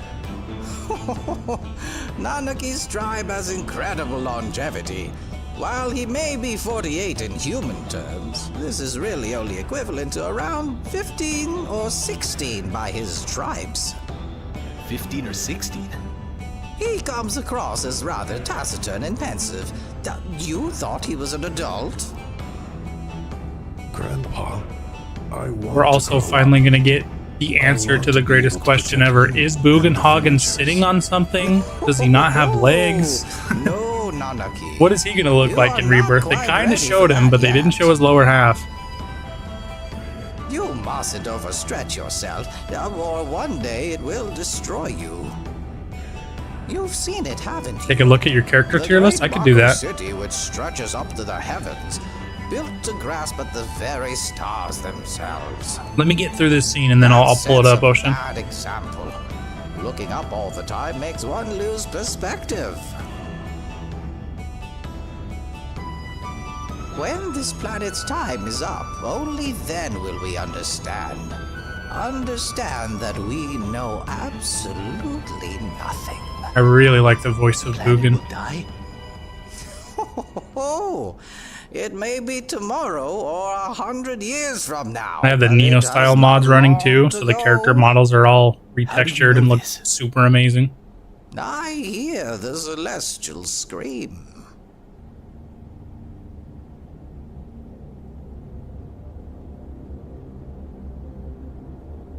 What? A sound made by all that sparkles in the heavens. Yeah, this scene in Rebirth is going to be amazing too. Planets are being born, while others are dying.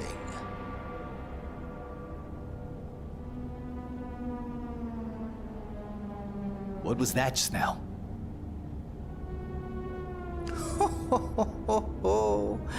A scream from our planet. I am in pain. I am suffering. Is that not what it sounded like? Cloud and his friends are on a journey to save the planet. Why don't you show them your pride and joy? The machine. Save the planet. That is quite Oh, really? What could mere It is humans cool to hope see a lot of new accomplish? people picking it up for the first time, though. Then again, I suppose I'm always it can't interested to hurt see if they show can deal with the game mechanics, because turn-based combat is just not for people anymore. Younger people just won't play those kinds of games. Now, what's this? This place is rather busy all of a sudden.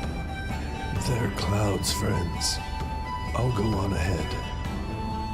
I'm super stoked to get a viewer that's like a big fan of FF7, man. Oh yeah, Cloud. You can only bring 2 of them with you. Grandpa's machine only has space for 3 people. I wonder if they'll change this in Rebirth and let like everybody sit in there so that we get dialogue from all of them about what's going on. I don't think there's an item or anything up here. I'm gonna check. Yeah, I don't believe so.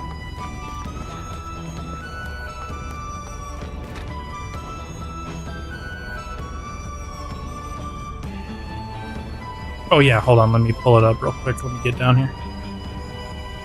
Hang on one sec. I guess I'll just leave this music going and we'll check it. Let's see what we're working with here.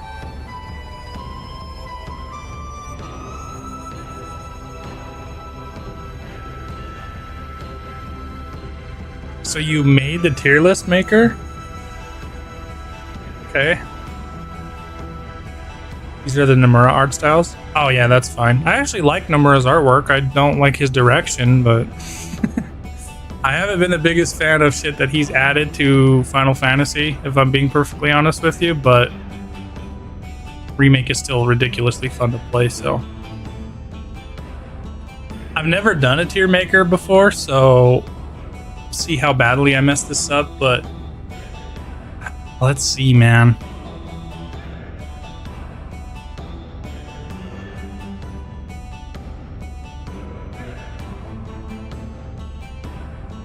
Tifa S tier. Just out of pure loyalty and everything for Cloud, I think Tifa has to be there. She's one of the best, like, most well-rounded characters. I mean, you kind of get to experience everything with her.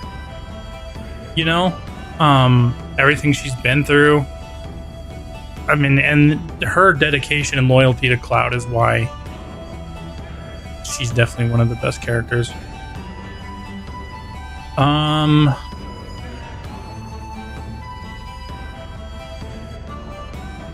This is tough, dude. For me, Sephiroth is an S tier. Yeah, the art styles are dope. I do like the art styles a lot. Nomura's art is really cool. I've always been a big fan of his art. Not his game direction, but his art. Sephiroth is S tier for me. I mean, his sword is the namesake of my entire Twitch channel because he's like my favorite video game character of all time. Being able to play as him in Rebirth is going to be huge. He's such an interesting character because they build him up so well in the course of the original game. You don't hear or see anything about him until you get to Calm, and when you actually see him in action in Calm, it's like mind-blowing, dude. So powerful. And they tell you that through gameplay. They don't just say he's cool, they don't just like show he's cool. Like through you actually playing the game, like you see why he's cool. Just his attack power, he has like materia that's levels and levels above anything you've ever seen in the game up to that point. He has this unbelievable armor and shit on, and it's like, whoa. Holy shit. Sephiroth is what it's all about, man. Definitely S tier. Man, this is really hard. You put me on the spot, Ocean. I'm gonna get canceled for not having the right opinion here, man.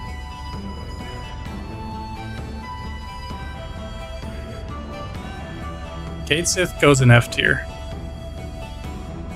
Just because a lot of what happens with him, like, first of all, let me just put it this way. When I play this game, I never use Cait Sith. I don't equip him. I don't, set him up for anything. He's not even a person, you know? He's like a robot that's controlled by Reeve. And Reeve is a much better character. But Cait Sith, dude, I don't know, man. Like, the way he betrays and everything and gets Marlene kidnapped. And then we just accept him back into the party after that, you know, out of, like, because we have to. Fuck Cait Sith, man. And also just not very fun to play. He looks like he's going to be more fun to play in Rebirth, but I'm not going to lie to you, man. Even in that game, I don't know how much I'm going to use him. Really don't know how much I'm going to use him. Oh, I'm seeing we have some remake characters in here, too. We've got Rosh over here. F tier. Okay, maybe D tier. So Rosh is cool, and the boss fight is fun to play, but I really don't care that much about him as a character. He just kind of, like, to me, he feels kind of shoehorned into the game to be a rival for Cloud and Remake. And yeah, very in your face. I don't mind that about him, but it's like, he just kind of feels out of nowhere to me. I know that it's the beginning in the first Remake game of the trilogy, but he just feels kind of like out of nowhere to me. So yeah, he's definitely a D tier. Got it. I'm looking at everybody, and it's like, how do I feel about? Oh, here's an easy one. There's an easy one for you. Genesis, F tier, dude. I love the game Crisis Core. I played the shit out of Crisis Core back in the day on PSP. I actually have this limited edition PSP over here that I'm a big fan of. From back then, I was able to pick up a few years ago. I'm really proud to own that crap. But yeah, Genesis as a character, man. It's really what Genesis is he's friends with this pop star in Japan, and he's like, hey, do you want to be in my Final Fantasy VII game? And he's like, yeah. Put me in it, dude, whatever. As a character, I really just don't care about him. And for him to be the big rival of Zack, just didn't, you know, to be the final boss of Crisis Core, I wasn't a fan of it. His acting is so annoying. He references Loveless every 5 fucking seconds, dude. I don't care. That being said, because Angeal serves the purpose of being the originator of the Buster Sword and something of kind of a hero, but also really bland, I'll put him at C tier. Angeal's not the worst thing ever, but he's not good. He's not a very good character. I like Angeal at C, I guess. It was cool to me in Crisis Core that they went to like explain the origins of the Buster Sword, but they also don't.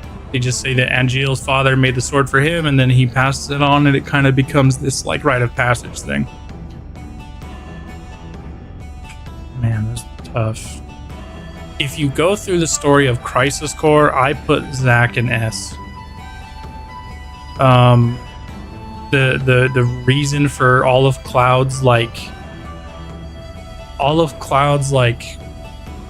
motivation and everything is because of Zack. Zack is like, he's like a really upbeat and hopeful character, but he's not annoying with it, I guess. You know, I mean, it gets a little frustrating because he's always in a good mood. He always sees the brighter side of things, and it's like, dude, nobody acts like this, but that's Zack. So I like it. I think Zack is definitely up there in the S tier.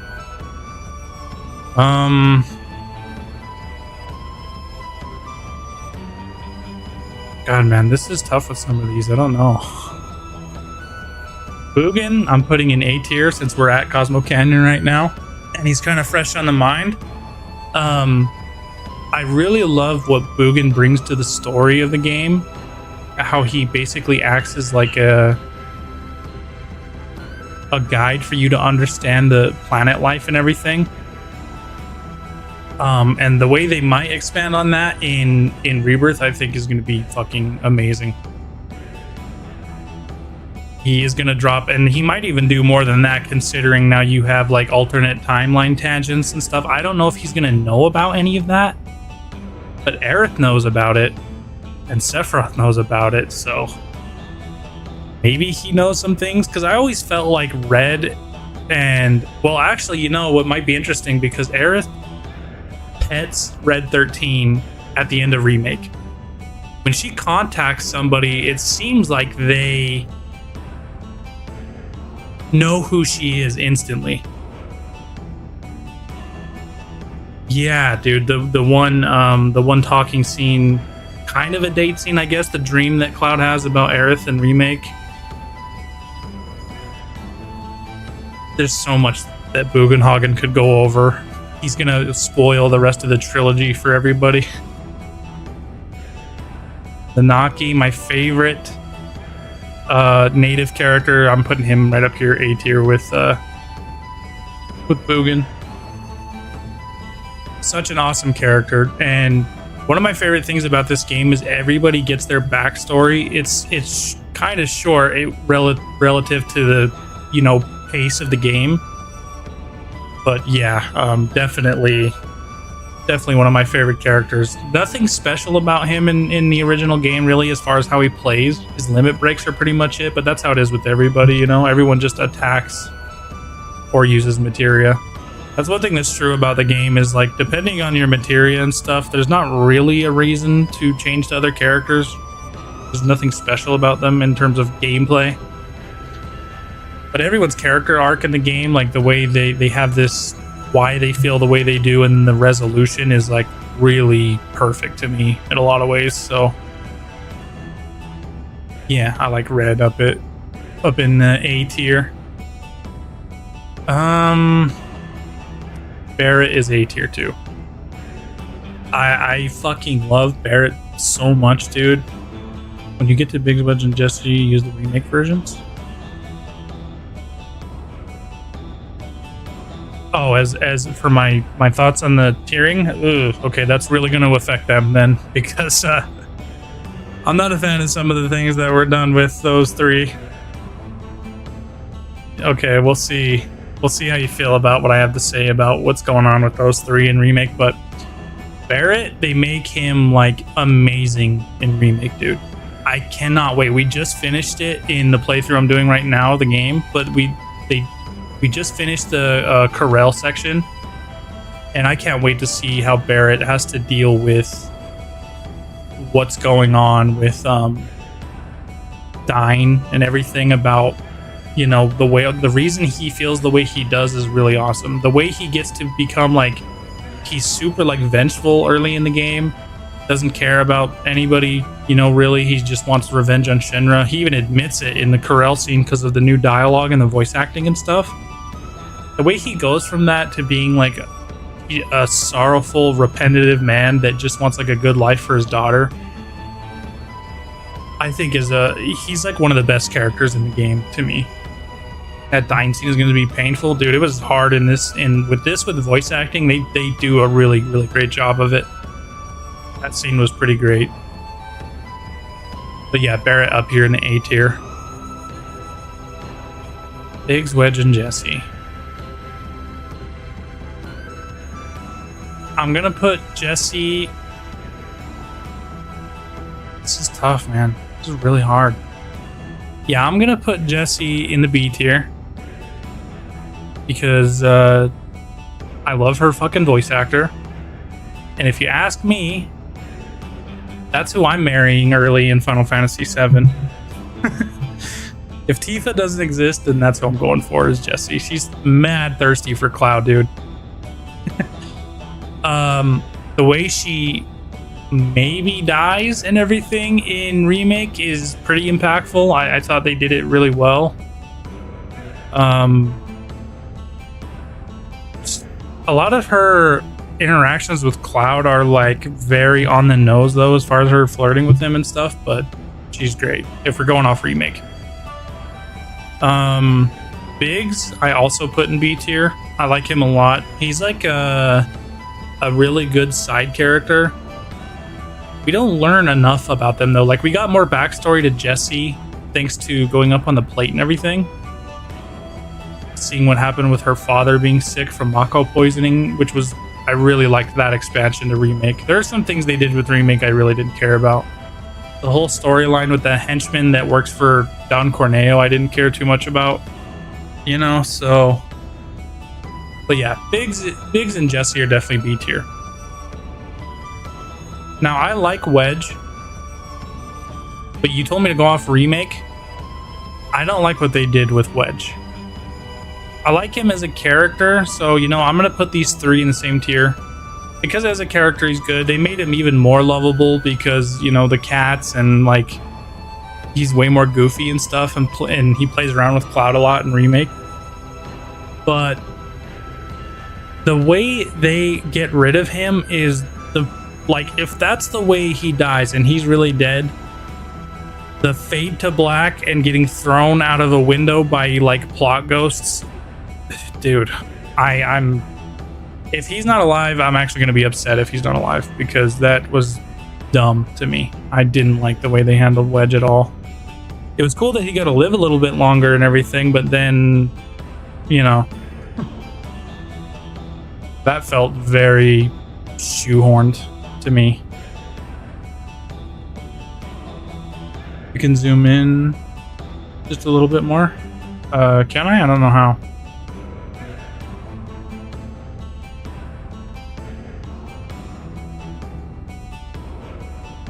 Oh, whoops, I'm moving them.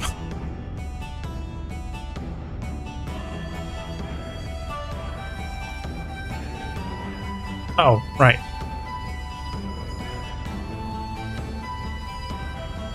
Okay, that's much better. I did not know you could do that, thanks. Yeah, the way that they handled Wedge, like, it would have been better to me to just leave him alive than fade to black and potentially throw him out of a window with plot ghosts. But I'm not a big fan of the plot ghost timeline nonsense anyway, to begin with. I mean, that game took a real left turn in chapter 18, man. It got weird fast. The way what they're setting up for it could be really cool, but I don't know, man. I don't know how to feel about it. Is this is Aerith's mom right here, right? Elmira, yeah. Elmira, I'm gonna put middle of the road, not for any particular reason. She's a decent character. The whole thing where she talks about how she found Aerith and stuff, I thought was pretty meaningful to the story. She doesn't really have a lot of screen time at all in Remake or otherwise in the original version, so yeah, leave her C tier.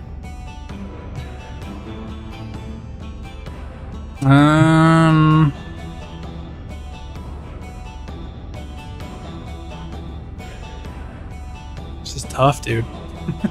It's actually tough. Johnny's in here? Oh, man. Johnny's gotta be B tier for the memes, I think. He's just in Remake more so than in the original, because he kind of like moves from place to place in the original, but he's like thirsty for Tifa, so comic relief character, yeah. I enjoy that he's just kind of the annoying guy that won't go away. So I'll put him at B with the squad. Reno, one of the coolest Turks in the game. I'm gonna put in E tier. I like his character. I like how that the Turks are loyal to Shinra until there's a point where they don't need to be anymore. And they're kind of like accepting of this constant fighting relationship they have with Cloud and everybody. Even when Reno gets beat by Cloud, he's still cool. Yeah, cool character. Even like when he leaves, he's awesome. And you know, the same goes for Rude too. Also, I should put Rude in S tier because in the original game here, he will not hit Tifa if she's in your party, so he's kind of S tier for that, but I'm gonna leave him A tier with Reno because up here are the godlike characters. and he's just a really good character. I mean, to only have in the original game, he only says like a few things, and he's still A tier. That's how cool Rude is. Like how Rude has unlimited shades. Oh yeah, they break it out of its children, and then he just has another one. Yeah, like the Turks up here. Elena, just because.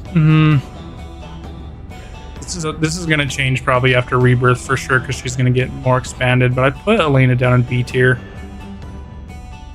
She doesn't get as much like info on her. Yeah, there's just not much to her. Her lines and stuff are funny. She's a little bit more impactful on this tier list just because the voice acted sections in this were pretty good with her. Her voice actor in the ECHO-S mod is actually really good. So I like her in B tier. She's okay. Damn, dude, Song. I kind of want to put Song up with Reno and Rude just because Song always kind of had Zack's back, and he's never really been like an evil dude. He also kind of cares about Aerith, but he doesn't have a lot of like character to him. So I think he's actually going to be B tier. He's not eccentric enough to me. Serious personality, but also, yeah, like the fact that he's caring of Zack and Aerith is cool, but he's just not very, like, there's just not a lot to him. It's kind of plain. So I'll put him at B.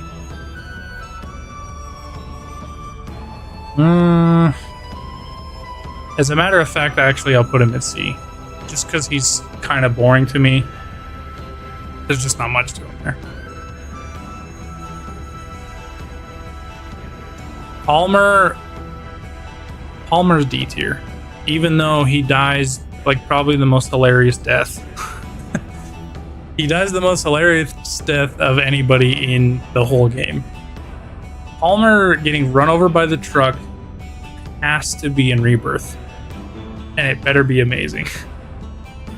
This guy is like leeching off of being a corporate executive of the Shinra company, and I really just like, he doesn't add too much one way or the other for me. I just don't like him. Very first guy that finds out Sephiroth is in Shinra. Yeah, true. Yeah, he's just walking by in Remake, and then he says he sees him in the original game.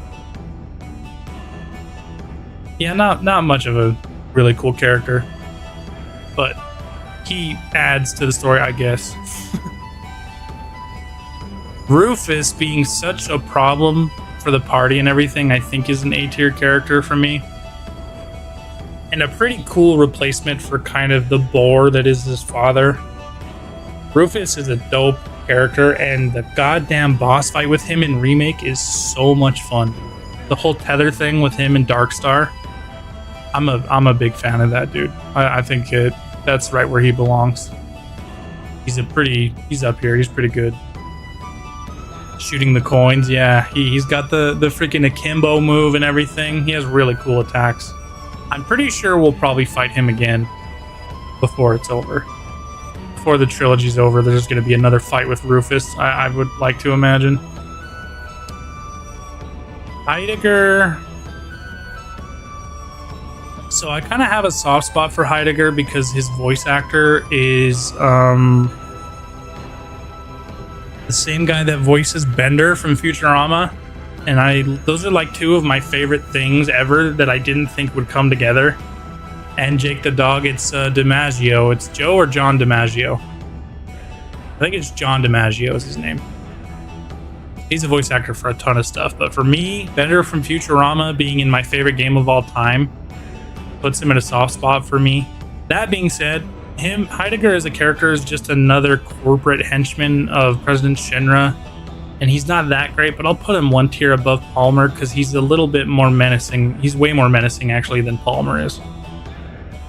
Perfect husky voice you could have hired for Heidegger. I agree. And when I heard that, I was like, I didn't think about it. I was like, that's perfect. Like, that's a perfect casting.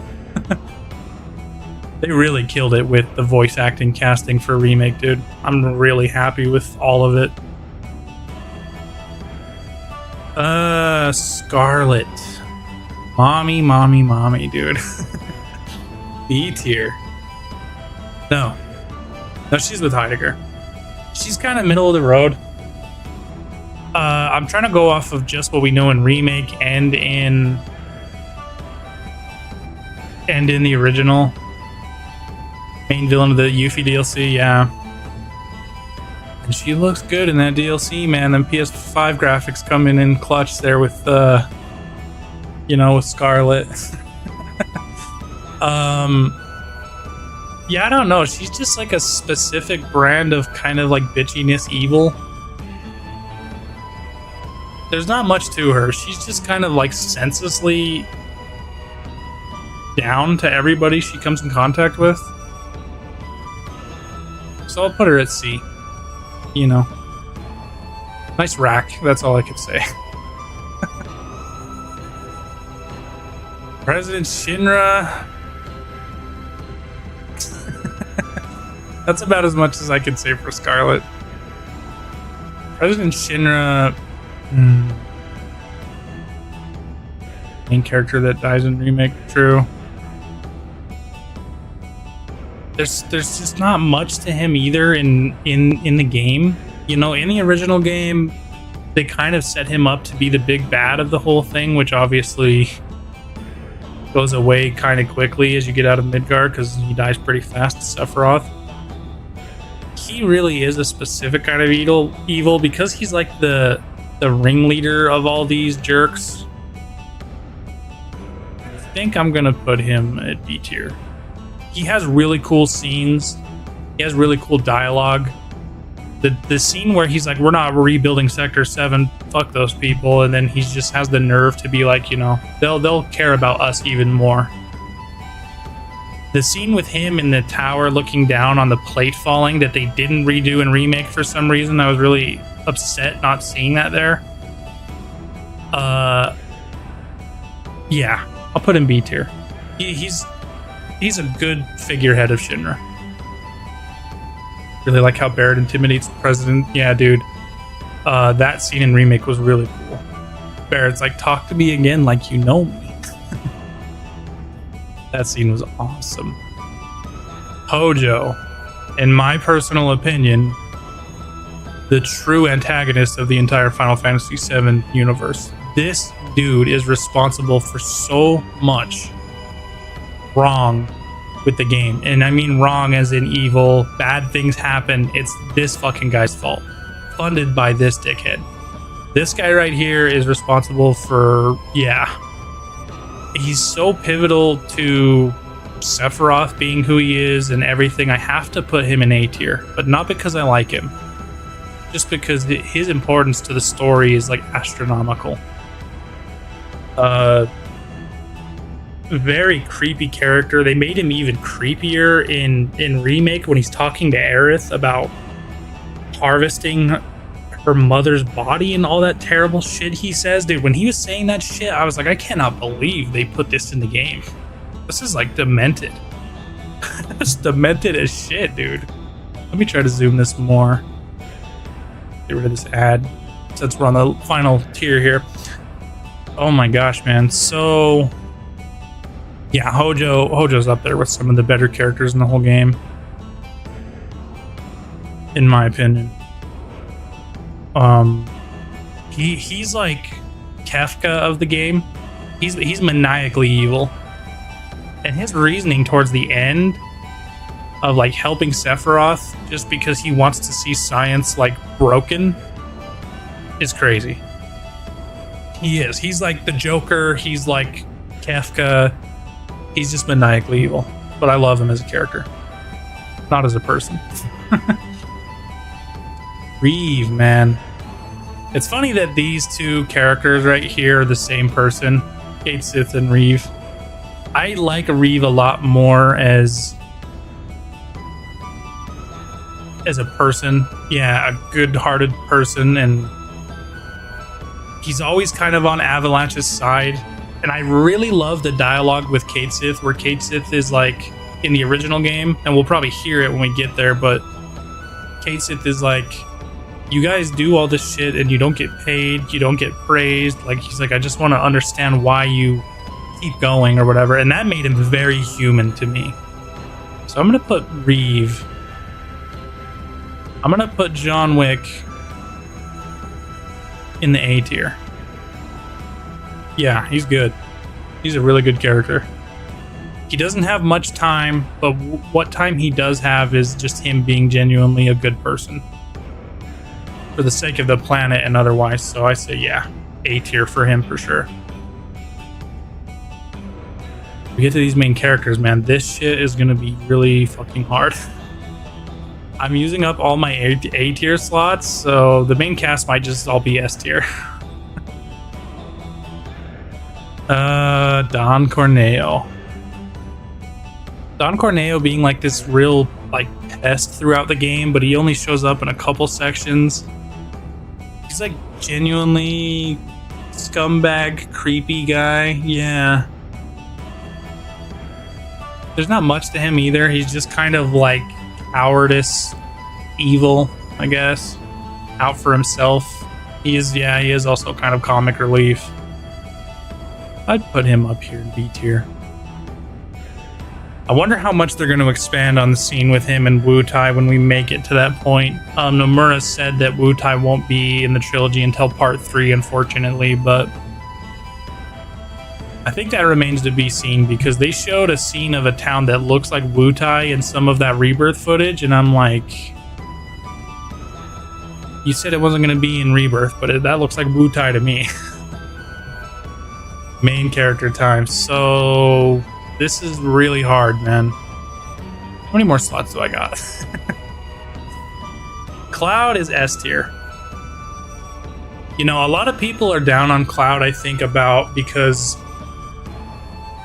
they're down on Cloud because of how drab and like depressing he acts, but everyone's impression of Cloud is from fucking Advent Children. And that's not Cloud.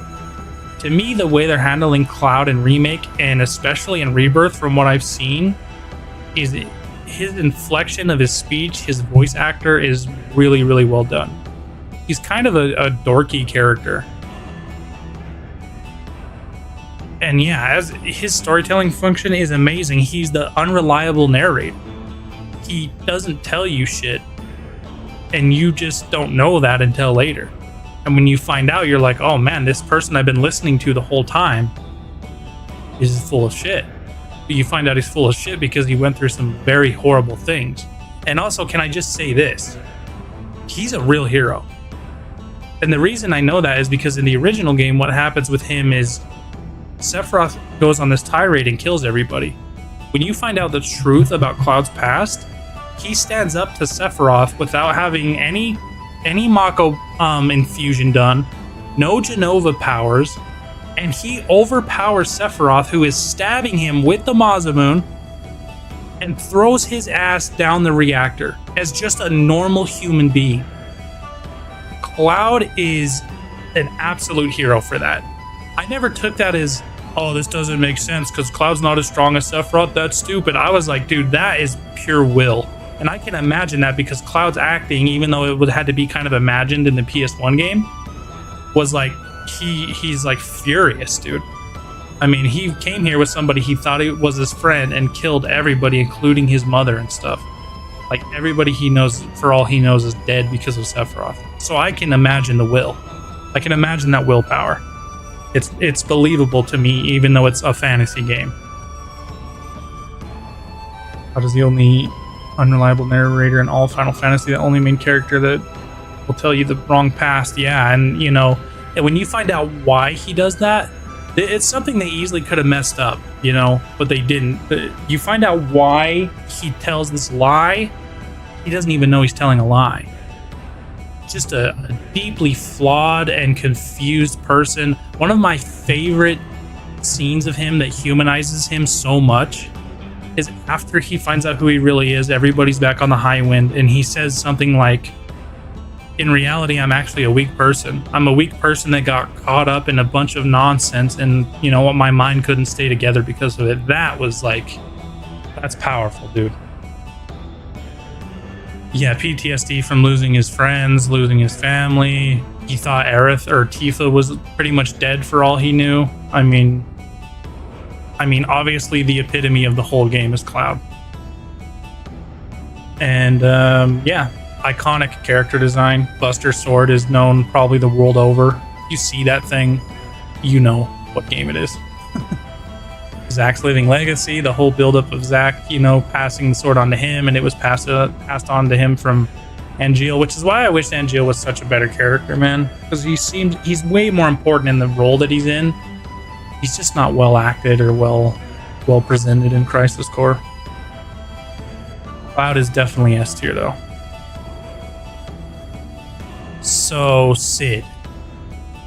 I'm a big fan of Dragoons. The Dragoon job in Final Fantasy is like my favorite. It's what I play in FF14, and it's all I play. I like main Dragoon. So I got a soft spot for Sid.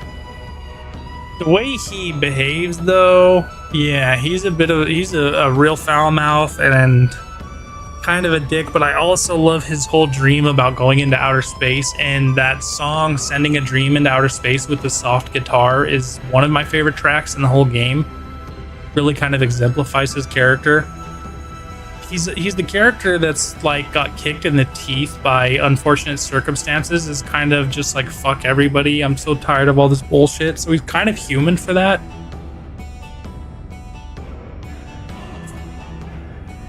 Sid is hard, dude. I'm gonna put him in B tier. I just don't think he's as well-rounded of a character as like Barret and Red 13 are. But he is a good character. A lot of people, I think, I mean, he's gonna be in Rebirth presumably. I mean, him and the ship and the thing with his wife and all that was really cool, but I think it's gonna be better in Rebirth when it's presented more like greatly.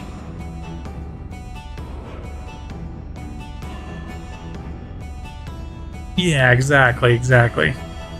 Like, there's a soft heart in this dude. Can I like just say this too? His speech towards the end of the original game, where he talks about Sephiroth being like a sickness in the planet, and that the Avalanche is the only ones that can save the planet because the planet's like this sick little kid in this big dark universe. That was a cool speech. It's funny how that kind of turns into a joke where everyone's like, all right, Sid, you got us all pumped up, now what? And he's like, I don't know. And everyone's like, fuck, man. You don't even know what you're doing. I love that about Sid. That scene was really cool. That speech he makes. Yuffie. So Yuffie's getting expanded upon big time in Rebirth because she has her own DLC. Obviously, she's not an optional character. That's what's crazy about the original game. These two characters being optional is insane. Yuffie, not so much. You could almost make the game without her. Just, I mean, you wouldn't ever want to, but I mean, if she wasn't there, the game would be lesser for it, but it wouldn't be as lesser as if Vincent wasn't there. Vincent's backstory is so pivotal to Sephiroth and Cloud and so many people. I cannot believe they made him optional, dude. I can't believe they made him optional. That's crazy. Yuffie's DLC story was actually good. I actually liked her character this time. Yeah, she's great. She's annoying in the original game though. She's always kind of negative about everything that's going on. And I think the parts where you go back to Wutai and fight her father and go through her backstory, it's good, but it's not as good as like these guys. It's not as good as Barret or Red 13. So I like Yuffie a lot. Her as a character is really cool. She's like supposed to be the ninja, but again, everything's tied to materia, so there's nothing unique about her in the original game. So until Rebirth comes out and we have to redo this, which I hope we get to do, I'm gonna put her down here in C tier. Okay character. Not a lot to her. All she does, I mean, and then she's also really frustrating when you first go to Wutai. She steals all your materia. You have to hunt her down, and then she puts it back wrong, and you have to sit there and menu for fucking hours on end to get your materia back the way you wanted. When I was a kid, dude, I used to write who has what materia and everything and where, so that I wouldn't have to sit there and fucking figure it out all over again. God, man, those were frustrating days. Vincent Valentine, dude, has a like almost little to no backstory. He's got his own game, and it's one of the worst things that has ever been part of Final Fantasy VII. I was surprised to hear they don't plan to remake Dirge of Cerberus, because if they wanted to remake a game and try to make it good, it could be that game. But I hope they don't even try to fucking do that. Vincent is in Rebirth, but I don't know if you heard, Ocean. They said that Vincent and presumably Sid, they still haven't even mentioned Sid because I think they're waiting to have a trailer revealed, but they said that these characters are going to behave like Red 13 did in Remake. Meaning you are not going to get to control them in Rebirth. I don't like that, dude. What sucks is because they said the game's going up to Forgotten Capital, right? So Vincent and Sid, they're close to the end of the game, but they're not that close. Like, they're not that close. Like, let me control them, man. I want to play as Vincent, and I want to jump as Sid, dude. I want to jump. Is Dirge any good? Not to me. The gameplay of it's pretty boring, stock shooter type of third-person thing. The controls are weird. The story is pure nonsense, even for a fantasy game, and it's not good. I don't like Dirge. I've beaten Dirge a couple times, and I'm not a fan of it. So in my opinion, no. Okay, but Vincent, let's go from original game and what we know, and not the bad stuff. He used to be a Turk and got tricked by Hojo and basically used as an experiment, which is what makes him like the weird emo vampire that he is for whatever reason. And basically put to sleep in the basement by Hojo, which I hope gets expanded on in Rebirth. But I love Vincent's story. The fact that this dude could essentially have been like the love interest of Lucrezia if it wasn't for this bastard right here is huge, dude. Vincent is very important. Like, he's so important to the story, I still like can't believe he's optional. He's not god tier, so he's A rank. He's up there with John Wick. Awesome character, fun to play as. I mean, he's just another range character. His limit breaks are awesome, like references to old movies in the original game anyway. The main character of Rebirth, yeah. So Aerith in Remake knows everything. Her and Sephiroth know everything that's going on. Even when she sees Cloud for the first time, she starts saying shit too fast ahead, and she's like, oh wait, you're not supposed to know that I know that. You're a bodyguard, right? Or she's like, you're a first-class soldier, a jack of all trades, and Cloud's like, what? So interesting that she's kind of the centerpiece of, I guess time is circular, and for whatever reason, she knows. The one who knows the spoilers. Yeah, she knows what's gonna happen. Specifically mentions to Cloud not to fall in love with her because she knows that that's probably going to happen too. Her character is, from Sakaguchi's point of view, a avatar of the loss of his mother, which is something that Sakaguchi was dealing with at the time while he was making Final Fantasy VII, and he had to deal with the pain of loss and everything, like of his own mother. Before the compilation information, before the remake and everything, her character is hugely important to the whole story. Obviously, she's the reason for a lot of stuff. Her dying is what spurs Cloud's will to defeat Sephiroth in the end, and I think that's what Sephiroth's trying to change by messing with time. He knows that him killing Aerith, I think, is the reason he's going to lose to Cloud. So I think in some way, shape, or form, he's going to affect whether or not she lives. Here's the golden question everyone asking: is Aerith going to ultimately live or die in Rebirth? I don't know how you get out of Rebirth with her being alive. You can, but what is the story anymore? You know, if you're doing a separate timeline and she's alive in that, okay. But if she's alive in this OG timeline, the story, I mean, I don't know, dude. There are things that have to happen. Unfortunately, they are losses, they're deaths. Zack has to die for Cloud to be who he is. And Aerith has to die for Cloud to be who he is. if Aerith doesn't die, you know, I mean, I guess you can go on like that, but it's not gonna feel right.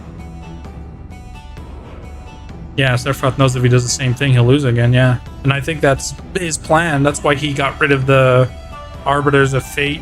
They're no longer in his way. I think he's using them for his own benefit now. He kind of absorbs them at the end of Remake. And that's another thing, too. When Sephiroth is fighting Cloud in the Edge of Existence, or whatever the hell it is, you can tell that Cloud's not even close to a match for him. He's way stronger than Cloud is at that point in the game.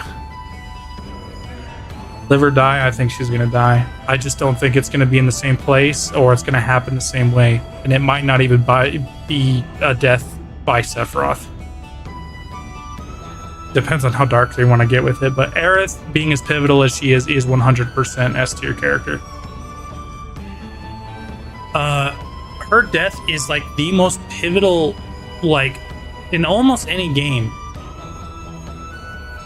Aerith's mechanism for, I mean, so many people, like, her dying is so important to the story. Changing that is like fucking sacrilege, dude. You can do whatever you want, and I'm okay with the game being different. Like I said, I'm not really in the remake trilogy anymore for the story. I'm interested to see what kind of crazy shit they're gonna do now that they're just playing with it, since it's not really a remake, even though they said it was, which I'm still a little bit burned by, but I'm there for the combat. It is going to be iconic, whatever happens. But yeah, dude, that happening put Final Fantasy VII on the map. That, for a lot of kids, especially my age, was the first, like, video game that, like, crushed you, dude. It's like, what? Like, she dies? She's actually dead? I couldn't believe it. If they have Aerith live, what will be my reaction? My initial, right now, I will tell you, I don't know. Like, we have to experience. It depends on how and why it happens. They can add a lot of context to it making sense. I just don't know if the game feels the same if she doesn't die. You know, and I guess they're kind of have already gotten away from giving a shit whether or not it feels like the original, but I don't know, man. Everything they've showed us so far, besides the story stuff, it feels the same. The gold saucer, the mini games, the gameplay, the chocobo riding, like, obviously their intention is to keep the game feeling like the original did, but in a much grander scale. But with Nomura, it almost feels like when it comes to the story, that's where he's gonna be like, listen, man, I'm giving you all this, but I'm gonna do what I want with the story. And that's where I'm like, oh no, please don't do that. Makes sense though, because the director, the guy who created Kingdom Hearts. Yeah, it does. I mean, like I've said, the thing with me is, like, besides some character designs, I like almost nothing that Nomura's ever brought to Final Fantasy. He was just a character designer on the original game. And, you know, he's worked his way up through Square, and I'm not gonna lie, I played Kingdom Hearts when I was a kid. I like Kingdom Hearts 1 and 2, and not 3. Birth by Sleep was okay. But if you try to wrap your head around the story of that game, good fucking luck, dude. Good luck with that. So Tifa's the very best in your opinion? I don't put these as like a best to worst from left to right. I just have them in the tiers from top down. So the best for me... Oh, god damn, that's really hard. The absolute best character, if we're doing that, for me is Cloud. You know, the whole game is about Cloud. But yeah, I wasn't doing them left to right or anything like that, but I put all of these characters in terms of importance by tier here, I guess. Or quality. Quality and importance is the tier list here.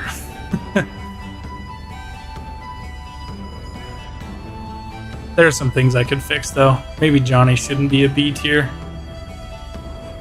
Maybe Johnny's a D tier. He's not that important. He's funny, though. I think, yeah, Johnny being down here is probably better. Change your opinion of Case Sith after Rebirth? I would like to. It's just, it's weird to me, because, like, what happens with Cade Sith is he betrays you, steals the keystone, gives it to Shinra, kidnaps fucking Marlene, brings up, you know, a FaceTime and says, yo, I have your child, we kidnapped her, if you don't do what we say, then something bad might happen. All the shit happens at the what is it called, the Temple of the Ancients, and he sacrifices himself, even though he's not a person, by the way, to break down the puzzles in the temple so that you get the black materia, but he didn't sacrifice anything. And then another one shows up because they have him on an assembly line somewhere, and I think he's supposed to be fucking a good character. Fuck him. Who would be the king of A tier? Hold on. My throat dry. The king of A tier.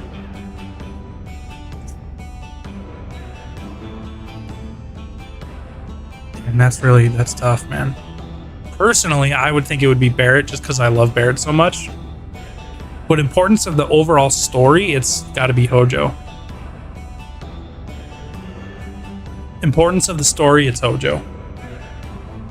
He's responsible for so much shit in the game. The true evil of the whole game.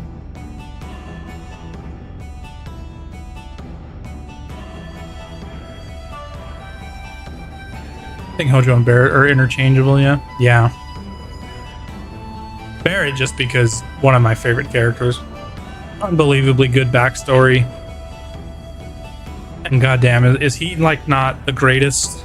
I mean, I think he almost outshines, you know, I'll think in Remake, he's probably the best character. The best voice acted character and the best acted. This character in Remake is the absolute closest to what I imagined him behaving like from the original game. I mean, it's lightning in a bottle to get that voice actor, you know, with his design. The way he acts in Remake is like, that's exactly what I imagined. Cloud is, they're all good, but Barrett is fucking so dead on to me. He's so perfect. But that's my first ever tier list. Ocean, thanks for giving me the chance to do that. I feel pretty good about this. I'm sure I could make some fixes. I think Johnny, yeah, definitely does belong down here, though. And maybe Elmira is not really C tier, but I like her there. I think she's okay. Party is entering Forgotten Capital. Aerith is preparing prayer under the light. Party waits, staring at her. What happens right after?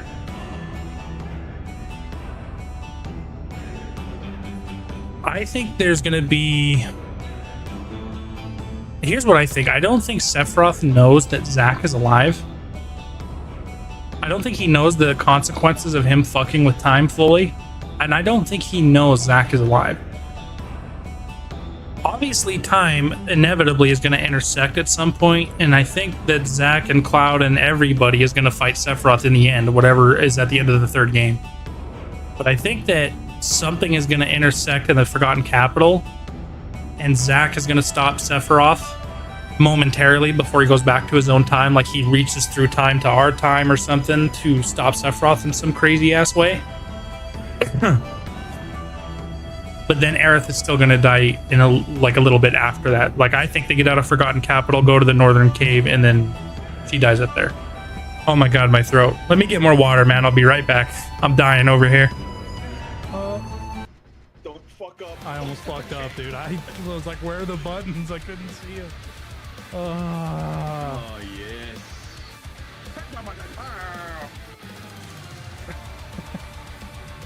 Thanks, Raiden. Man, Raiden is so beautiful in this game, dude. You got a 5.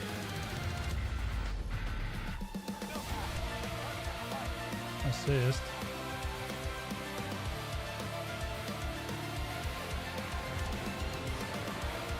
Oh my god. Dude, I barely recovered that. Holy fuck.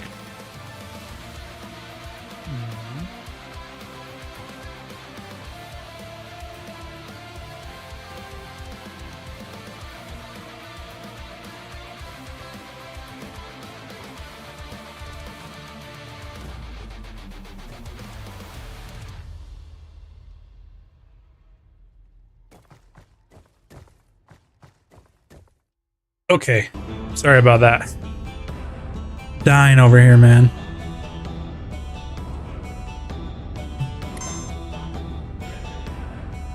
Yo, dude, thank you for the follow, man. I appreciate that. Did my Ocean 0077. Did my little FF7 shit pop up? Why the hell didn't it? I was kind of hoping you'd get to see that. I have a really cool, because I am such a huge fan, I have these FF7 alert boxes. Oh wait, this didn't authenticate. What the hell? Why didn't that work? Hang on one sec. But you were saying, if Sephiroth sees Zauk, he'd be like, what the fuck? I think so. I don't think he knows. Because they just show Zack at the end of Remake, like clearly living. I mean, we already know he's alive, like for sure. I don't think that Sephiroth is aware of the changes that have happened. Like, not all of them. I think he's tried to like move his way through time to try to figure out how he can change things, but there's limitations to what he's allowed to do. And that's why every time he starts interfering with stuff, the Arbiters show up and fuck with him. But at the end of Remake, I think the party does exactly what he wanted. And when they do that, it's exactly what he wanted. They defeat the Arbiter, which for some reason he can't fight himself for whatever reason, because he's probably not from that time. He has us do it for him. Then he destroys it and absorbs all of them. So I think at the end of Remake, we wind up making Sephiroth even more powerful than he already was. Which is not a good thing for us. That's a very bad thing. This is connected to.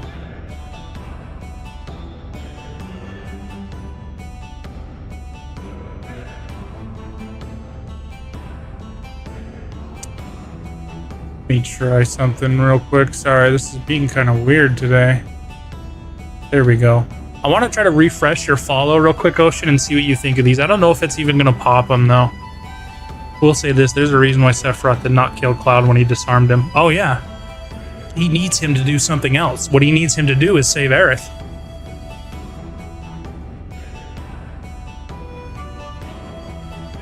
People think the 3 Whisper Harbinger bosses you fight at the end of Remake, Cloud, Tifa, and Barret, but in actuality it's Kadaj with a blade, Laws with Power Fist, and Yazoo with dual guns. I believe that's the case too. Nomura recently said in an interview that the game at the very end of the 3rd game is going to sync right up to Advent Children. The ego on this guy, but I dare say he's remaking all these just so people don't talk shit about Advent Children anymore. Like, he's going to try to, some meta way, he's going to make the trilogy make Advent Children make sense for being so depressing, but it's too late for that, dude. Let me try this real quick and see if it pops.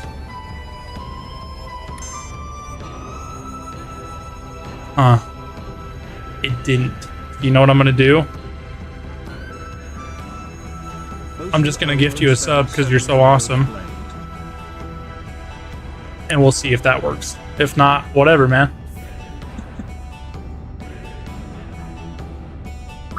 There they are. Look how dope, dude. Absolutely, man. Thank you so much. It's awesome to find somebody with the same passion, dude. What a fucking coincidence you fight Whisper Bahamut, which is actually Kadaj summons in the movie. Is it called Whisper Bahamut from Advent Children? I didn't know that. Yeah, same here, dude. This has been awesome. Any kind of interaction I can get from chat, I'm a big fan of. I'm still, obviously, as you can tell, a relatively small streamer.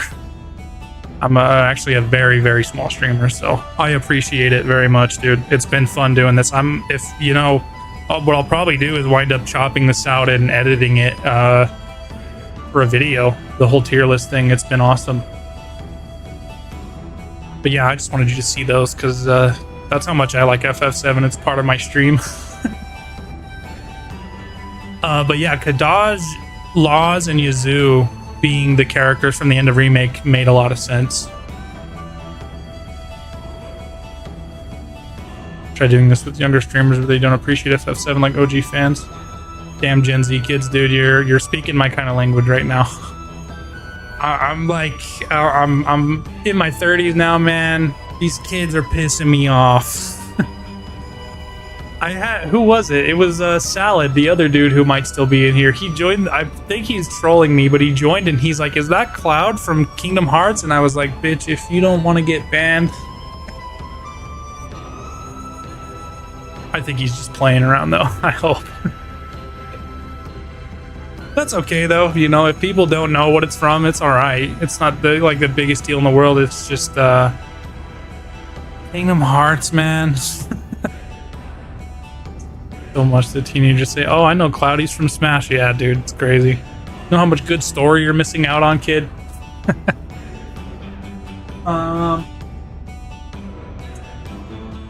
But yeah, dude, I am a mega fan. Actually, you probably can see all my FF7 shit right over here. I have the little 3D printed models I got from Europe before Square started selling them, so I was able to get a set of everybody. I've got my remake collector's editions and the integrate stuff up here, the freaking bike and shit.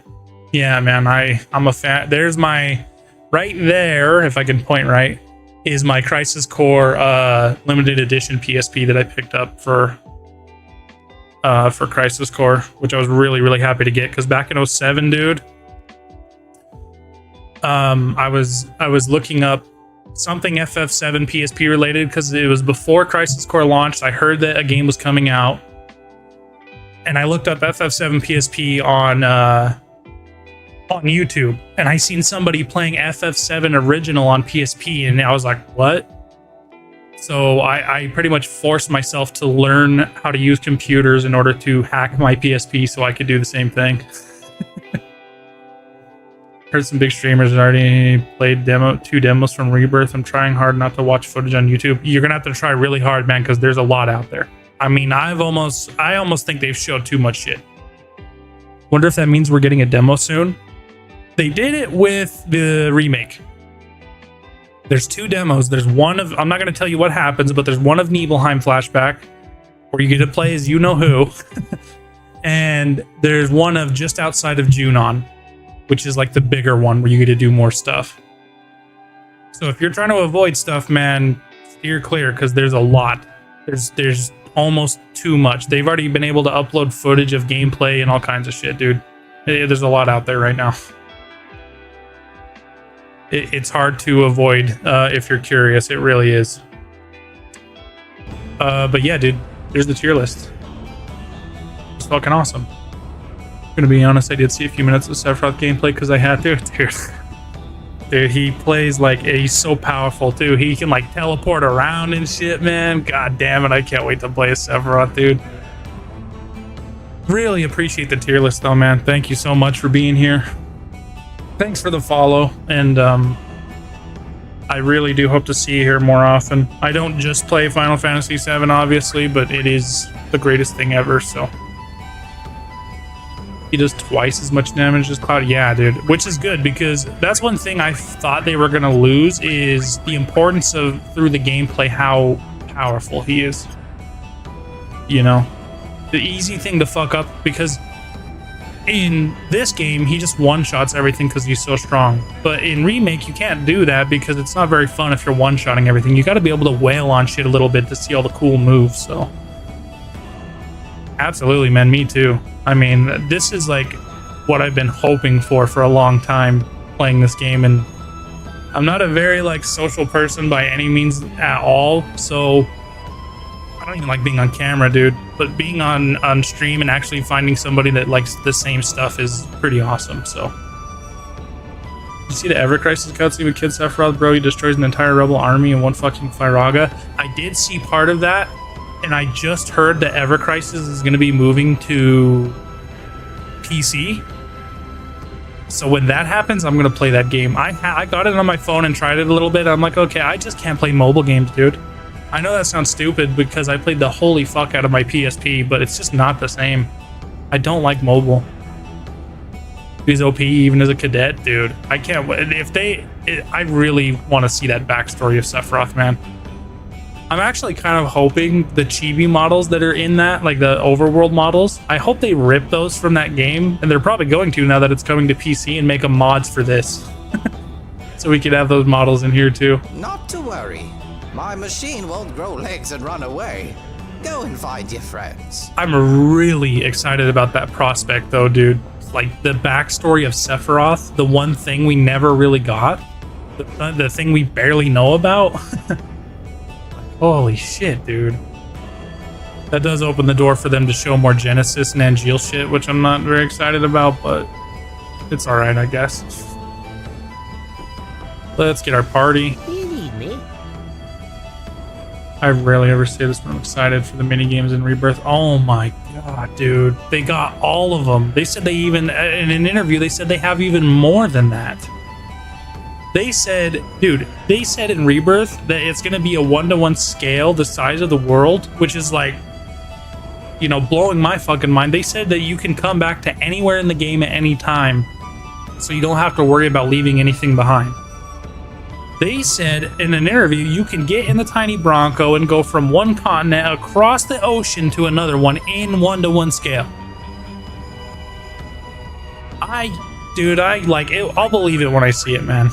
They've already confirmed it, and I still don't fucking believe that. That is not possible, dude. Rock'em Sock'em Dirty Racing, Chocobo Races. I was just up at the Gold Saucer actually here, and I was like, man, I wonder if the snowboarding game is going to be available. Just because that might not happen in Rebirth, depending on how they do it. Like, I don't know if the snowboarding minigame is going to be available up there. I'm so It is a busy. minigame. I really could do with some help around here.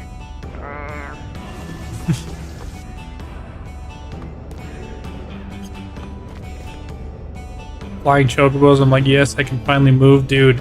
So what they said about, oh, this is a cool looking, I didn't know if you come out here it shows the whole level. Look how beautiful Cosmo Canyon is, dude.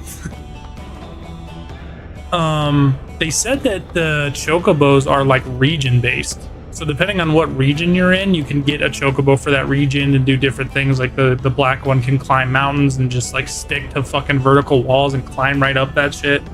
The blue one can fly. So I don't think chocobo breeding is going to be in Rebirth at all, which is okay with me because it's quite a long side quest to get the gold chocobo. But when it's all said and done, I think they might have it in the third game. And the reason I think they're going to have it in the third game is because the gold chocobo doesn't exist, and you're going to have to make one in order to go get the knights. And the fucking Knights of the Round, dude. What is that gonna look like in Remake? 2 discs, 100 hours of content confirmed. We're about to download 200 gigabytes of this motherfucker.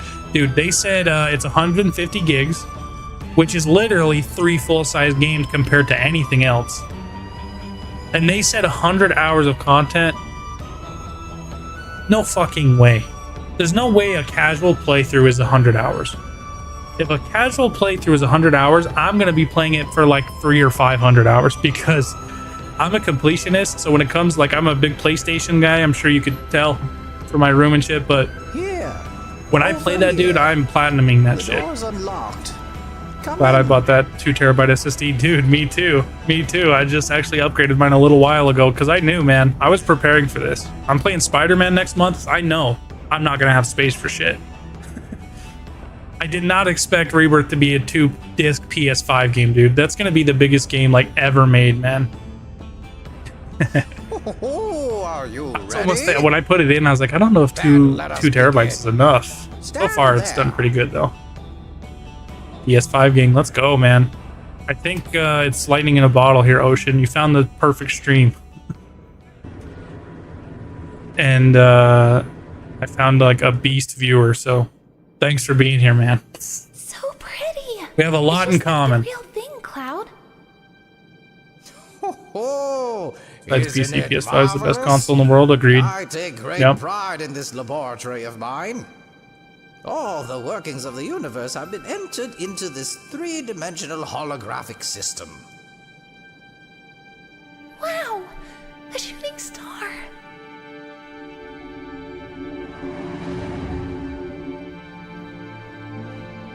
Well, I appreciate it very much, dude. I'm glad we bonded so quickly over stuff.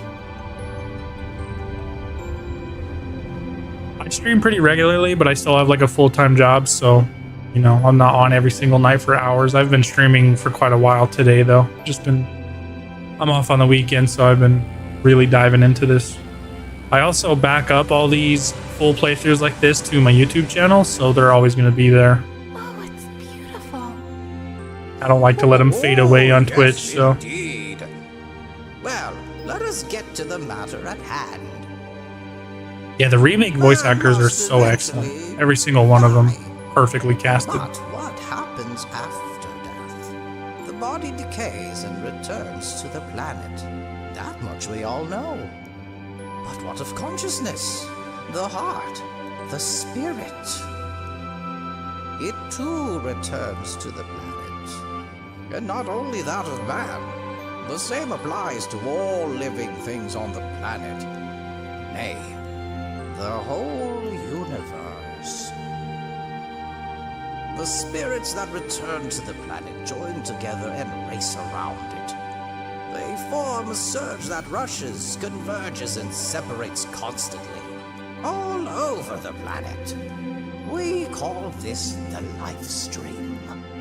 Life stream. A path of spiritual energy which flows around the planet. Spiritual energy. Never forget the term. New life.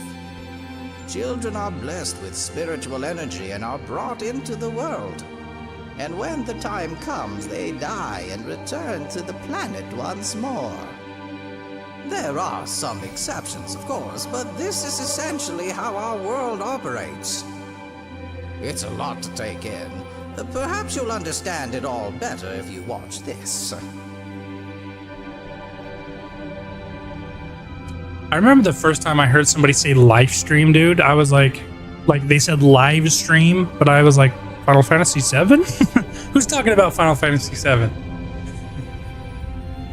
Kind of annoyed. And probably noticed this too. FF7 purists criticizing remake too harshly. Dude, to me, like, I mean, I feel sorry because maybe some people are in a real bad place, but me as a fan of this game, as much as I am, I probably should be a purist, but I'm not. I guess I'm not. I don't know what the word for it is, but to me, it's like, dude, if you're not excited for remake with the way that game plays and looks, spiritual energy is there any hope for you? Life for trees, birds, and man. Have some fun, would you? No, not only for I agree, though. creatures. Like criticizing the hell out of it. I will say though, man, I don't blame some people when it comes to that fucking. But what if that energy were to disappear? When it comes to that 18th chapter, dude, I don't know, man. That chapter is whack. Glad I quit Twitter. Yeah, good for you, man. I'm still on there. I follow like a couple friends of mine, but I keep my opinions to myself for the most part. The place where you're gonna hear most of my opinions is gonna be on this stream. I don't really do shit on Twitter. I just follow for news on stuff, really. Quit X, I'm not calling These are it the X. basics of planetary bioscience. The hell is Elon doing, man? If the planet is deprived of spiritual energy, it'll perish. Spiritual energy fulfills its roles precisely because it is one with nature.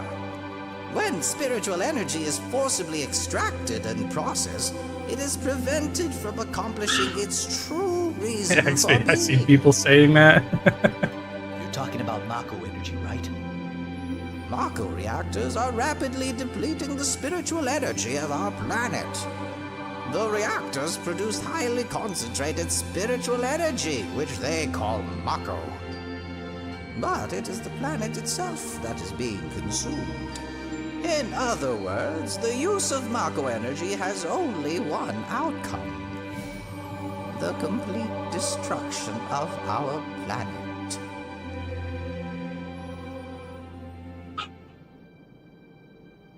Sorry if you guys can hear the dog. Jesus. She likes to yap a lot. That was the tale of our planet, and those who inhabit it. Do you wish to learn more? Then you'd be wise to listen to the Yeah, words how are they of the gonna do that? elders. I think they're gonna get to Rebirth, and then all that's gonna get said, and then Cloud's gonna be like, "So I went to the edge of creation," and Boogan's gonna be like, "You did what?" Nanaki said his father was a coward? So, Nanaki, that's what you believe.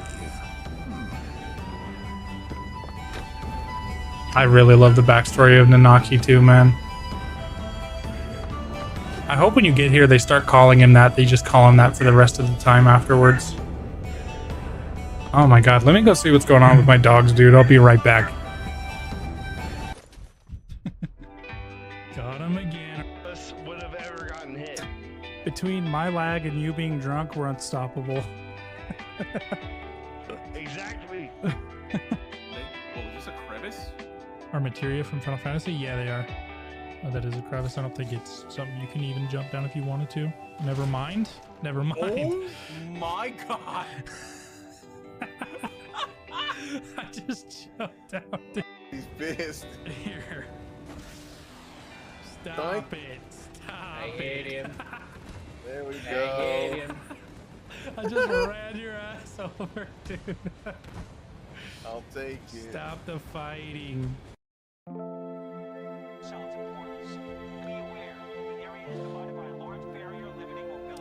That Jeep just flew away. Did you guys see that?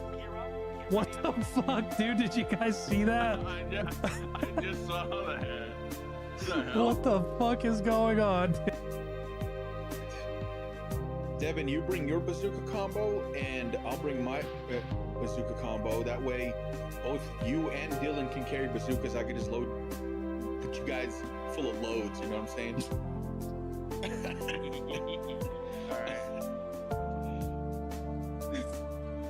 All right, guys. See you guys next time. Got him. Oh, I'm throwing your ass off the cliff, dude. Not many of us choose our deaths. Don't let the disappointment spoil it. See you in hell. Not if I see you first.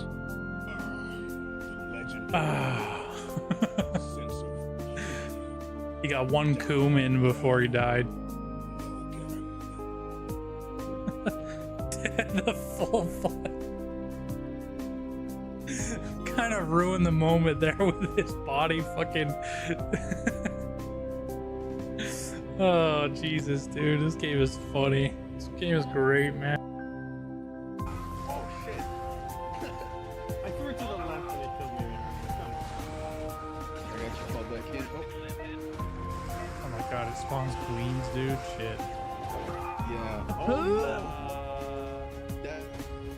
Oh, I got one more car. Ben, can you call reinforcements? I'll cool down. Hey, get the car away from that. Yeah. Oh no. Oh my god, damn it. Oh, he just Bye bye. Dude, I heard you screech, man.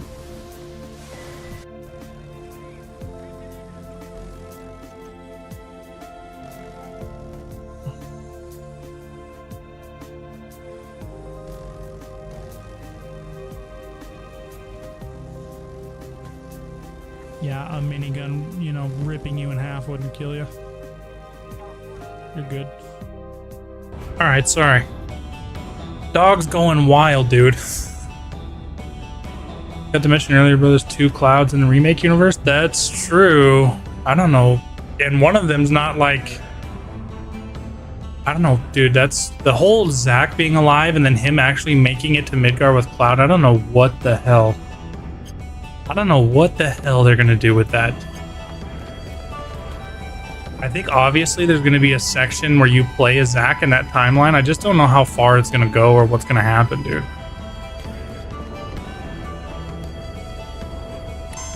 That is gonna get crazy.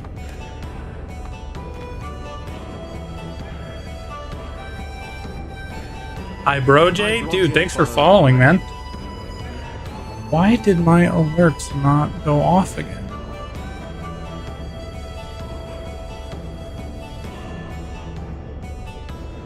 What's fucking thing, I'm gonna have to fix this later, man. It keeps like disconnecting from my Twitch account for some reason. That's annoying, but oh well. Thanks for the follow, dude. I appreciate that very much. So that means this is a Cloud that doesn't have the Buster Sword, doesn't join Avalanche, and doesn't have trauma from Zack dying. Yeah. Worthless Cloud. That's a pretty light Cloud if you ask me. Cloud light. Oh man, I always really like this scene too.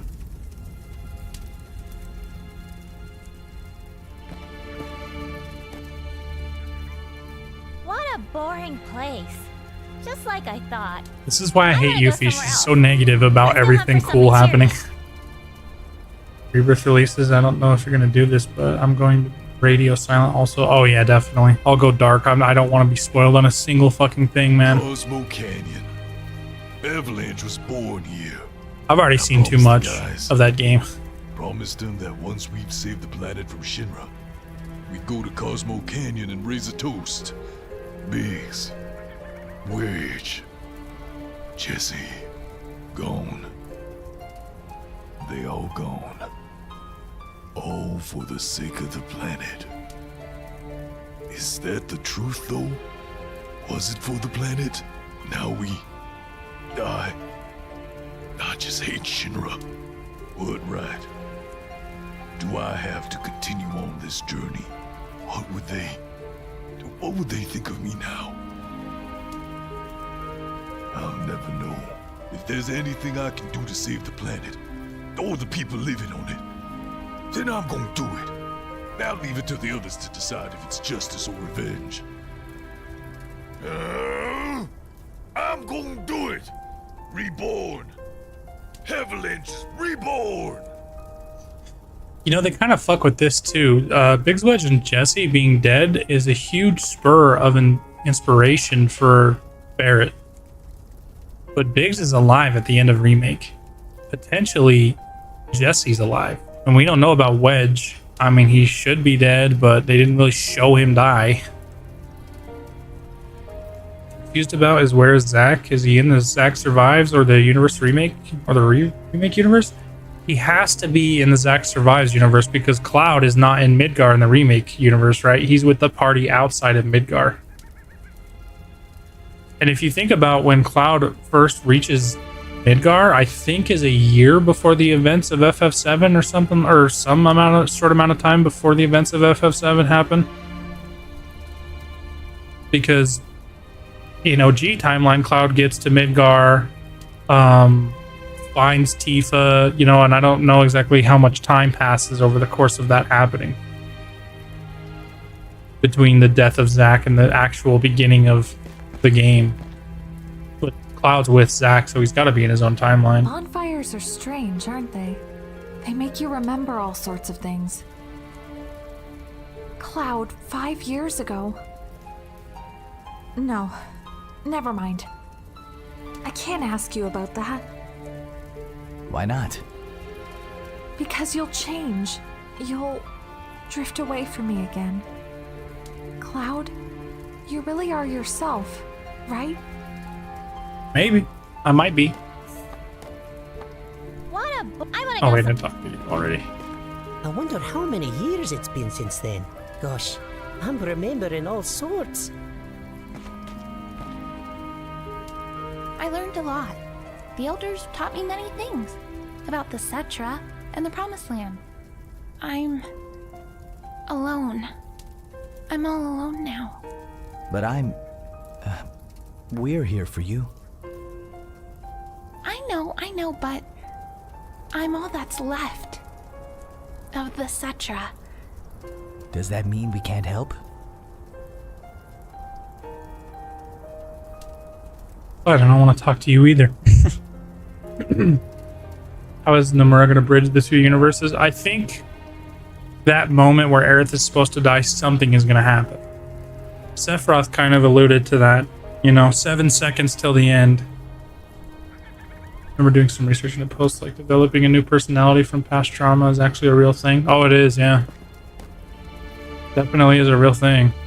A long time ago. It's happened to Cloud big time. When I was still very small, No.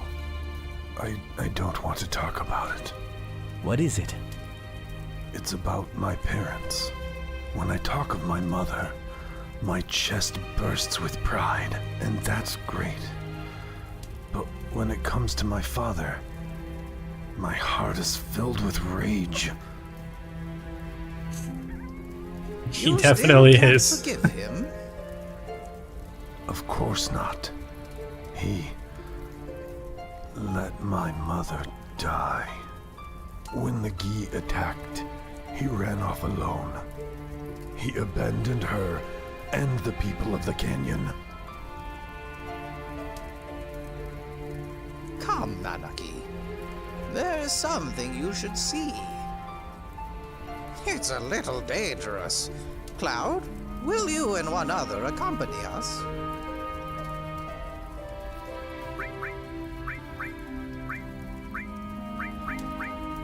Let's go with Barrett here.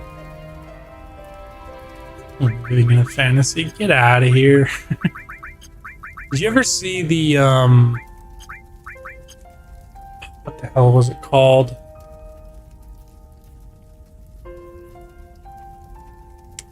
The guys that did the funny ass voiceover of the Dragon Ball episodes, they did a whole playthrough of FF7 and they voiced over it. It was hilarious, dude. Cloud has a line towards the end where it's something like, "This is our final fantasy," or some stupid shit like that. So your audiences, if remake is your introduction to FF7, that's totally fine. Just know that 40-50% of the story beats will not hit versus OG. Yeah, they definitely don't. Even remake and the whole trilogy being what it is right now, I don't know when it's all said and done I'm gonna be like, this is the real FF7. I probably won't be. To me, the definitive way to play FF7 is this mod. You know, you get the voice acting, you get way better graphics, you could potentially get new gameplay mechanics and stuff if you play like the new threat mod, which changes boss fights and some story things. They even have a huge funny joke thing about saving Aerith in that mod, so I love those fucking flyers in this mod though. But if you want it to look better and all that stuff, which I think was a lot of people's biggest gripes with the original FF7, it looks funky. The opening of the 3D era video games. The 3D characters contrasted to the, you know, the hand-painted pre-rendered backgrounds. Didn't clash very well, but obviously that's been fixed, so I would hope that some of those new fans play remake and they're like, I want to see what this is about, and they go back and play the original and they really get it, you know.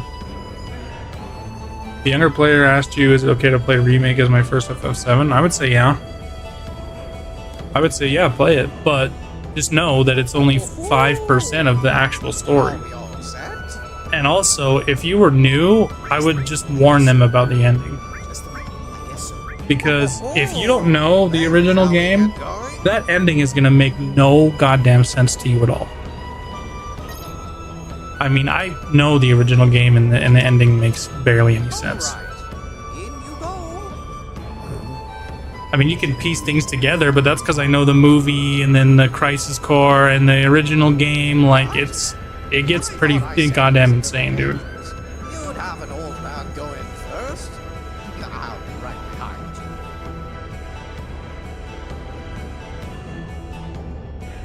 you. Yeah, I would say if you want to know things, you have to at least play the original and Crisis Core. You know, I don't know if you have to play Crisis Core, but it's going to help. It's going to help you understand Zach. There's a lot I like about Crisis Core, but most of it I don't like. I platinumed the Reunion game earlier, which definitely is the best version of that game. Reunion, Crisis Core Reunion on PS5 is for sure like a much, much better way to play Crisis Core. Oh my god. So much better.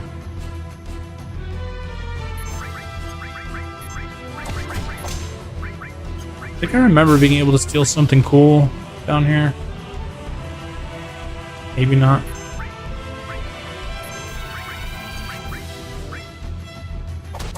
I would also say though, like if you want to play remake, like if it depends on what people are in it for. Like if you're in it for the story, I would say you should probably start with the original game. I would even go as far as to recommend this mod,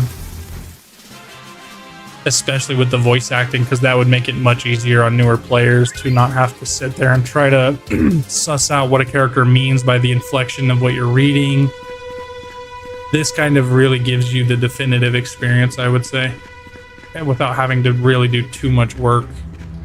Strange looking. I know if we break these open, a lot of them are enemies, but we're just gonna fight everything down here anyway.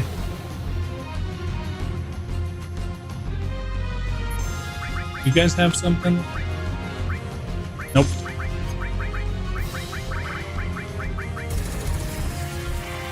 I'll try to search on YouTube for FF7 reactors. They're reacting to pretty cool moments. Some YouTubers are not mentioning the meaning behind it all. Yeah, I know. I hate those. Like, they're reacting, but they have absolutely no idea why it's important or significant what they're reacting to. I totally get that, man.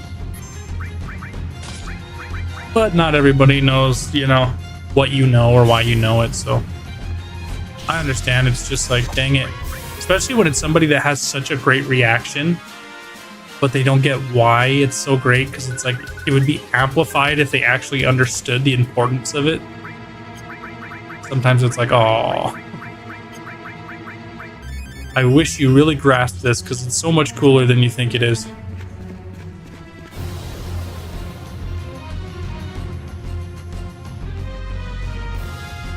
I'm just now remembering how good of a farming spot it is down here.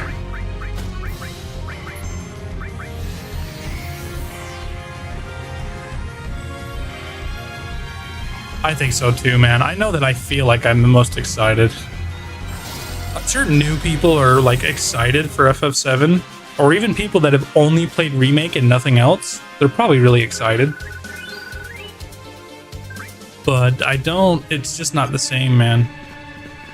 One of those things, you had to be there, you know, and not everybody was there in '97. I mean, I played this game when I was 5 years old, dude, and it left a very massive impression on me.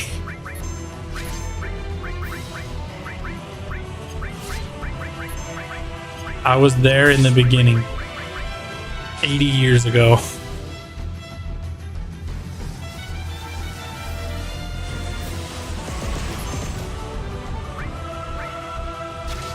I played this game every single possible way I know.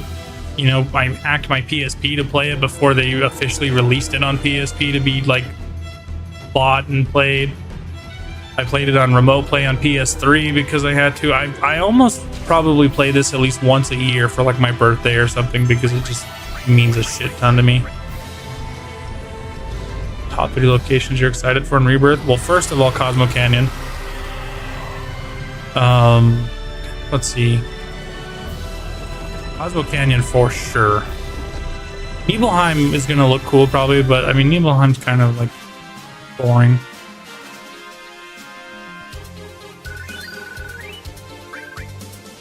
That's really tough, man. It depends on what is or isn't there either. Cosmo Canyon, I'll say Forgotten Capital, because I think that's gonna look very interesting. Costa del Sol Gold, yeah, Gold Saucer. So yeah, for me it's Cosmo Canyon, Forgotten Capital, Gold Saucer. Costa del Sol is probably going to be pretty amazing too. I mean, they showed it in that trailer, and Cloud on a goddamn Segway. I gotta say, dude, I could probably have gone the rest of my life without seeing Cloud's skinny ass legs, dude. That Genova shit works really good, because apparently you don't need to bulk up at all. I don't ever want to see Cloud outside of his baggy ass pants in my life, dude. I don't ever want to see that again.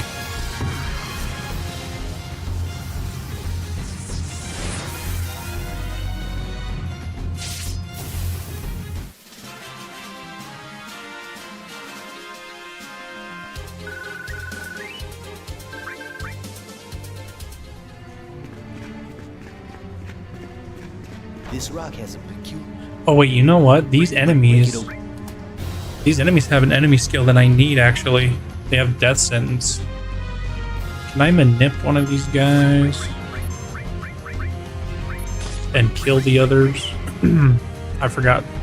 I'm trying to get every enemy skill. I do every time I play.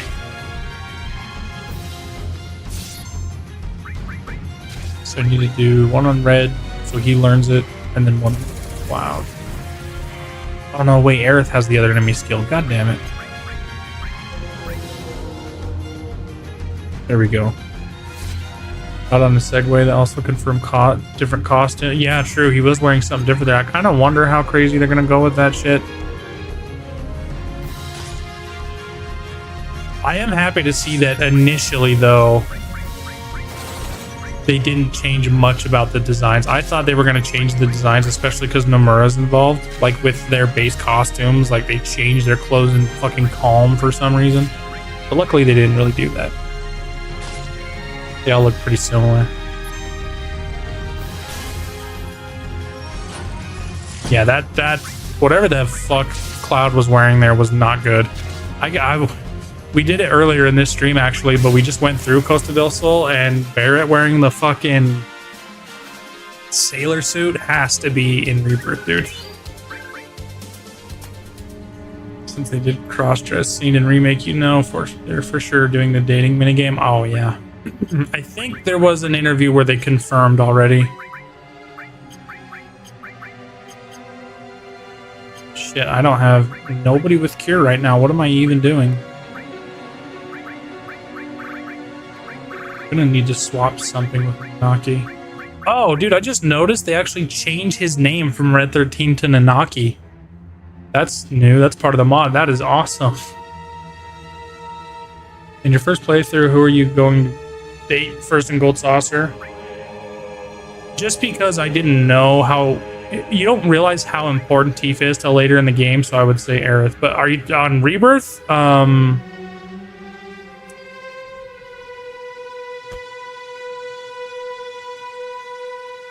I would say Tifa, but my heart's telling me Barrett. They have to let you date Barrett in Rebirth, dude. No, I think just because it'll remind me so much of my first playthrough of this game as a kid, I probably would default to go with Aerith on the first one. Yes, dude, exactly. And even in this game, I found her dialogue to be the most impactful. I need to exchange Restore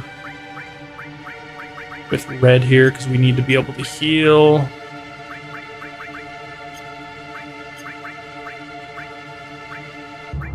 You don't need cover, so I'll put Titan on you.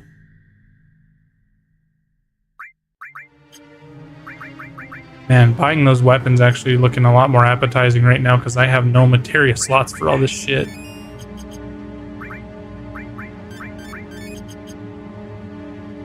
Actually don't know what's gonna happen. Yeah, that's true. Like, who knows what's gonna happen? But I mean, I've heard that the game is chapter based, like the first game is somehow, even though it's like the biggest thing ever made. Which I don't know how to feel about that, but if it's chapter based, you know it's gonna have replayability. Break it open. I don't think they're gonna be able to do hard mode the same way that they did on Remake, because Remake, the hard mode was you can't use items. So you had to plan each chapter very specifically. I guess they could do the same thing in Rebirth, but you have to plan even more, because if there's an open world and you can run around, you're likely going to run out of like healing and items and shit. So I don't know. I mean, I platinumed Remake and the hard mode was done so well. Wonder if Chadley's going to be out there. No comment. I know some things and I've seen some things, and all I can tell you is maybe. Maybe he is.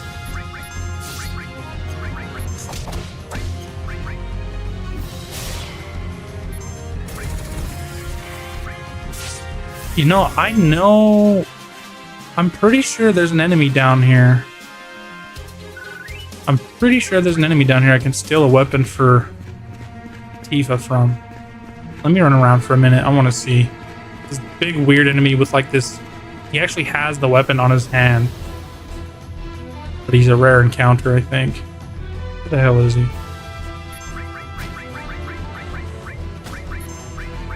Kill these guys. Yeah, like I said, man, don't go looking too hard because there's a lot of footage of a lot of stuff out there already.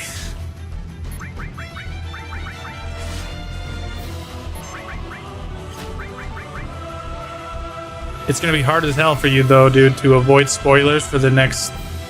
Like, if you're trying to avoid what's out there right now, it's gonna be tough. You know, you got like less than 6 months till the game comes out. Have I tried 16? I played the holy fuck out of 16. I actually just platinumed that last month, I think. I love that game. That fucking game's boss fights are the most epic shit I've ever seen in any game I've ever played. Combat is ridiculously fun in that game too. Oh, you did? Nice, man.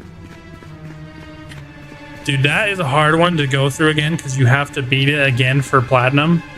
And holy shit, it really starts sinking in how long that game is. First playthrough is, yeah, masterpiece. But second playthrough, when you're just trying to get through it for platinum, it's like, oh my god, this game is so long. It's fun, but holy shit, it's so long. Soundtrack is so badass. Metal. Oh, dude. The Bahamut fight is like one of the greatest like spectacle things I've ever seen. In a game, in a movie, I don't care. That Bahamut fight in 16, fucking insane. Ifrit vs. Typhon and Titan theme. Yes, dude. Typhon was weird in 16, man. He's like an emo edgelord in that game. Where is this enemy? Is he not down here now? I think I'm thinking of New Threat, dude. I don't know if this enemy's still down here. Or maybe he's in a different room. Let me get past this room. Oh my god, dude. I was so stoked as an FF7 fan to see Mega Flare, which was pretty basic. I mean, Bahamut does that in every game. And then Giga Flare, I was like, oh shit, FF7, Neo Bahamut. And then he does Terra Flare. And I was like, dude, what the fuck? This Bahamut's the greatest thing ever. And then Zeta Flare, I was like... Take that, Donald Duck. Because up until then, the only Final Fantasy related thing that did a spell that strong was fucking Donald Duck in Kingdom Hearts 3 does Zeta Flare. And it's like, are you kidding me, dude? But now Bahamut in 16 does it, and yeah, lights up the night sky for sure. The ghost of the Gi tribe haunt this place. That was my favorite fight in the game was Bahamut, though. Fucking amazing.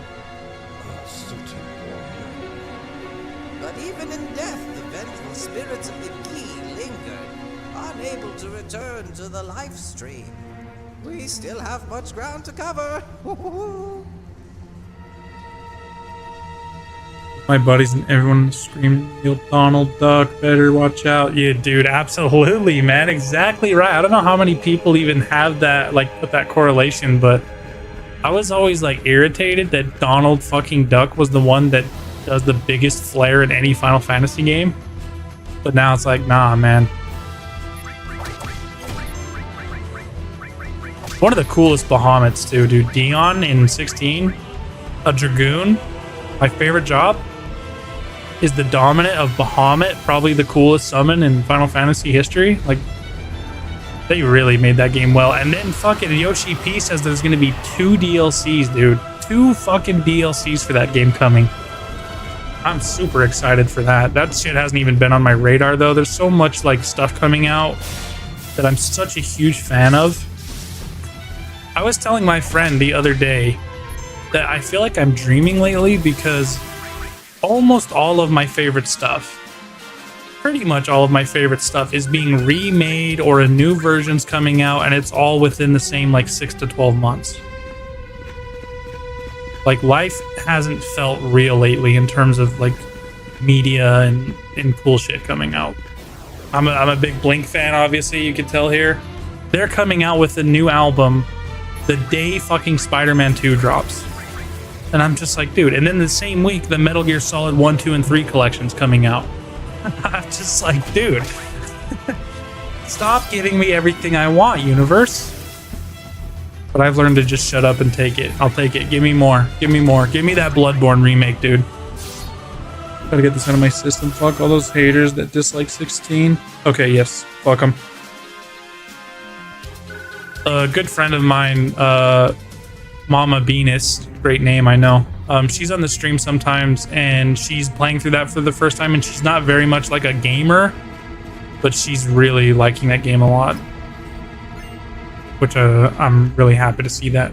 She's one of the newbies, as we would call them, that's picking something up for the first time and actually, I think, actually appreciating it the way I would hope, you know? Yeah, dude, I mean, if you don't like 16... See, here's where I've gotten with the whole purist thing. I'm not gonna argue with people that like are like, well, 16's a piece of shit. I'm just like, okay, dude, good for you.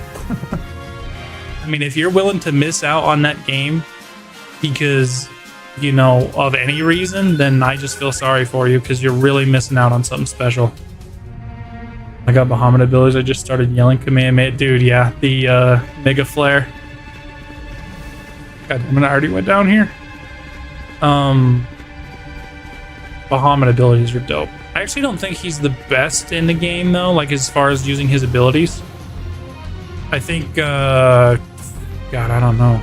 I don't know, man. There's the way you can interchange abilities in that game got so fucking fun. Like, towards the end, I was doing some awesome combos. Xanadu, yeah. New Game Plus was fun because you could just do everything from pretty much the very beginning. It was so much fun. Dude, I seen they just added like a DLC, a free DLC, where you can change the weapon skin to whatever you want. Which means when I go back and play that game, I have to do a Masamune playthrough. I just have to. I remember when I found that, I was like, look, it's me. 5 bars of Xanta, it's so much fucking... Dude, yeah, I think it's probably the hardest hitting thing in the game. I would do Shiva's ice thing and freeze him in place. I would do Ifrit's Will-o'-the-Wisp thing that does damage over time. I do the lightning rod thing on them where it put that lightning bolt thing that if you hit it, it doubles damage. Then I would do Mega Flare. Then I would do Xanadu and just one-shot everything. Diamond doesn't give a shit about staggered. No, dude, Diamond, yeah, dude, Shiva's like her perfect dodge where it freezes everybody. That shit is broken, dude. You don't even have to be that good at that. Just freeze everybody and you're good. Oh, I forgot we unlocked Clim Hazard. This is one of my favorite limits for Cloud 2. I'm gonna save it for the boss though. I want to use it on these weaklings. Shiva cheeses everything for sure. Once you really understand how to use her. I was talking to a friend of mine who was playing it at the same time as me, and was like, I don't think this is that good. Like, I didn't think the Will-o'-the-Wisp thing was that good for Ifrit. I didn't think, like, Siva was that good. And he's like, dude, you are so wrong. So I tried him, and I was like, oh, yeah. I've never been more wrong. Like, that's the best thing about that game, is everything in it is useful for different reasons. There's nothing in the game that's just, like, kind of useless. As far as, like, using the summons and shit.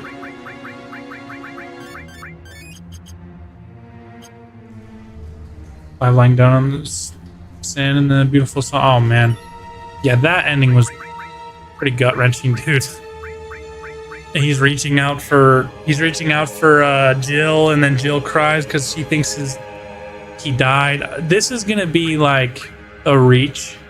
But what I don't think Clive is dead, because he reaches out for her and then she looks up in the sky at that one part and you see the light flicker out, but you can still kind of faintly see it if you still look. Now that could just be a weird graphical thing, but I don't think it is. Open-ended like 7, yeah, and that's another reason I really liked it too. You don't really know. It was sad not to see that, but dude, the character resolution in that game is so amazing. Like, the fact that, I mean, we don't even get that in FF7. Cloud and Tifa just openly admitting they love each other. Jill and Clive just say that shit. And then there's that one scene where I'm pretty sure they have sex on a beach, and that was good too. What is your headcanon on what happened in the end? I guess I have to wait for the DLC, because I don't know if the DLC is going to come before or after, but my headcanon right now is that he's not dead. But if he's not dead, I also don't know if anything that comes after matters. because he effectively removed magic from the whole world. Like, he got rid of Ultima and all of the kind of troubles that magic and crystals cause. He like took the fantasy out of Final Fantasy. For better or worse, that's what he did. Yeah, and Sid, dude. Fucking Sid, dude. Oh, added effect was really good with something. What the hell was it? I'm gonna have to buy these new weapons, bro, when we get out of here. Yeah, when Sid died, man, I was so sad. I really, really did not want Sid to die. I didn't expect it either. I thought he would be there till the end. The way that fight with Typhon was going, and then I just kind of seen it turning, and it's like, oh no. They can't do this. What is that materia? There's a materia. If you do like added effect transform, Cloud's basic attacks will turn shit into frogs. Amazing. Whoever did the script writing for Sid's character, dude, and the voice actor, I can't remember his name. Ian something Innocent. Scott Innocent. I can't remember. He was in Game of Thrones, but that dude's voice is a bag of fucking gravel, and I love it, dude. He's such a great VA. Awesome actor, man.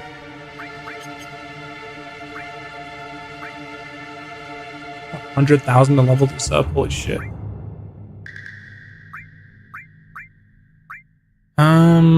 Fuck. I really don't want to leave added effect not equipped on somebody. I'm gonna have to for now because I just don't have the damn slots, dude. You know what? We'll drop the double on Cloud's armor for now because I need added effect something going on. Oh, but I can't do that anyway. Fuck. Alright, screw it. I'll just wait till we get out of the cave. Joshua write the book before he died, or did someone take his name like Clive did Sid? I think Josh wrote the book. I mean, that's my headcanon, is that he wrote the book. Just the whole story about what they went through, which is very much like kind of Lord of the Rings almost, you know?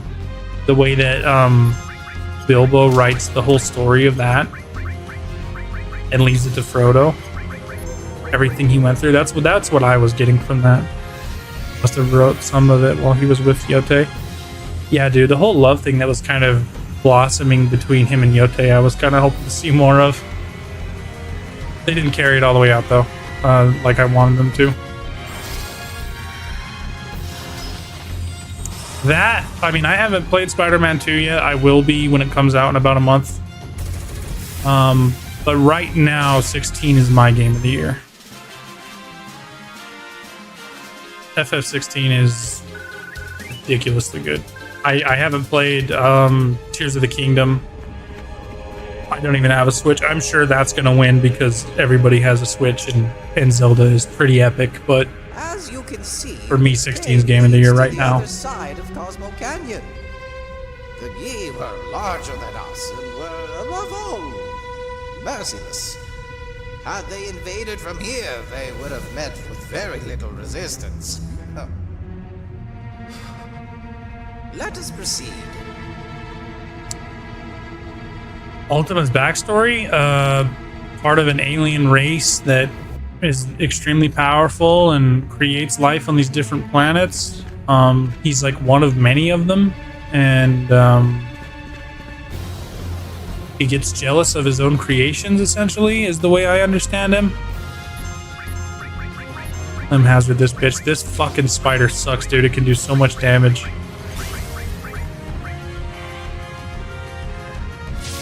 He kind of gets jealous of his own creations. He uses the... Holy shit, that did a lot. He basically uses Clive to try to be a vessel for him. I'm not sure why he does that, because he already seems powerful enough as it is. But maybe his being can't exist for too long unless he gets a vessel or something like that. You know, I'm not 100% on Ultima. He's not the worst like antagonist, but he's definitely not the best Final Fantasy antagonist I've ever seen. seems like he wasn't. He went through genocide before. Yeah, like he'd done it on another world or something. The creepiest thing about him to me was how he's manipulating pretty much everybody from the very beginning, even though it was easy to hate Clive's mother, you know, before she died. I kind of felt bad for her when she died because it was like, I don't know if anything, I mean, she clearly had her own intentions that were not good, but I'm sure those evil intentions were spurned on even more because Ultima was manipulating her too, which was kind of creepy to think about, you know, how much death and crazy shit he's responsible for.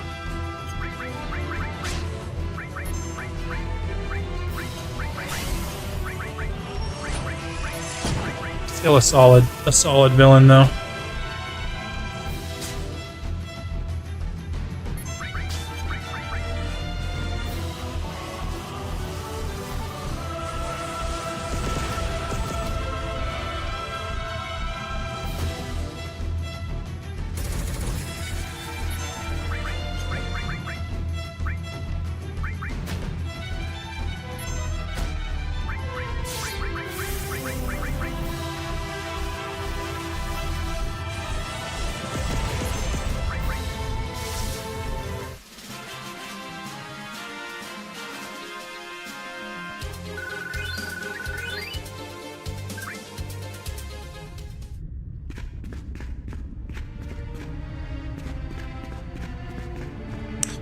One of these caves jumps over to the other side.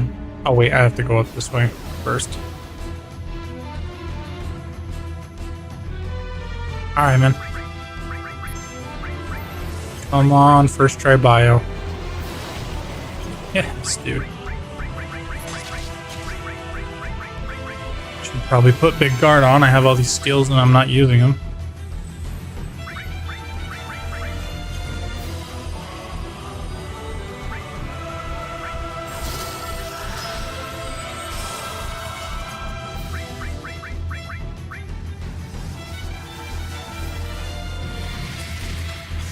They made the sound effect for Big Guard way less painful to hear than it used to be. That move used to be just pure ear rape, dude.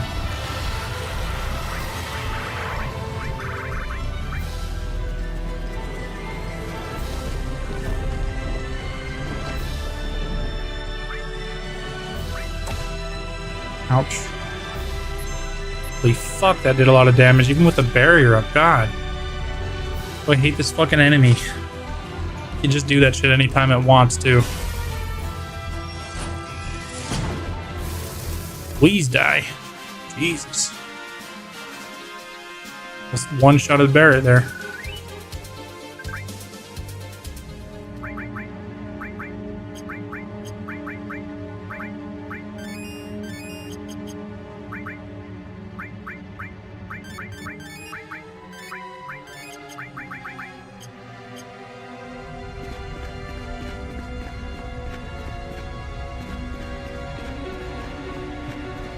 I don't know how after as many times as I played this, I forget where fucking paths go in this cave.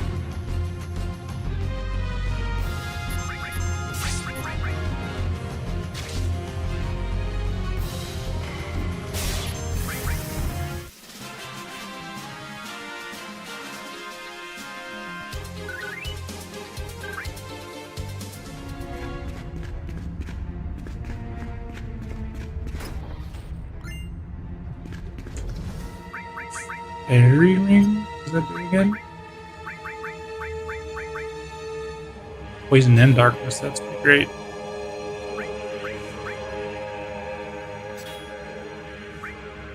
This will be useful on the Naki because this boss does a lot of fire damage. Then again, we're just gonna one-shot this boss.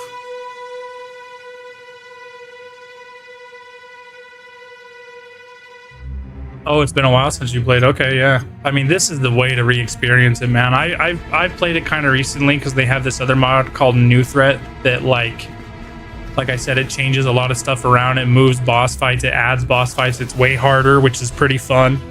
But this is just the OG with enhanced graphics, FMVs, new models, and then of course the voice acting makes it very cool to experience it this way. What's cool about this mod too is that the voice acting that's done in it is done by people from the mod community. So Suna, who's the dude that worked on this mod for a long time, just had random people record voice lines and stuff to be a part of the mod, which I thought was very cool. He actually follows this stream, him and Crane, who are both dudes who are really big in the community of modding for the game. So I'm really happy that they follow the stream. My hands are almost. Oh, you're fine, dude. Totally fine, man. God, I have to fucking heal like no tomorrow after every fight. Stupid spider kills my HP. Turbo there, okay.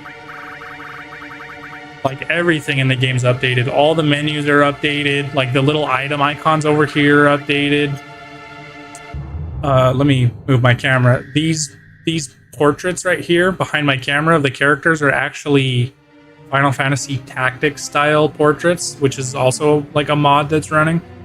So it's hacked. The whole game is hacked. I think it looks fantastic though, man.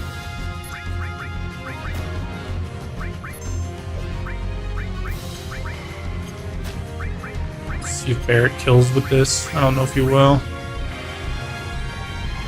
The actual battle like screen here is different. The way the health bars and stuff look in the bottom right. You can even see the little portraits next to the health bars of the characters. The little flag above whose turn it is a new mod.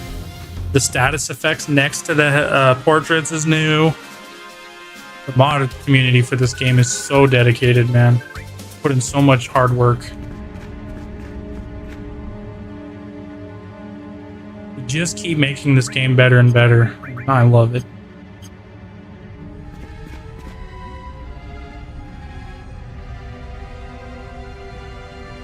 The warrior ran through this cave alone, fighting the Gi tribe attackers, one after another.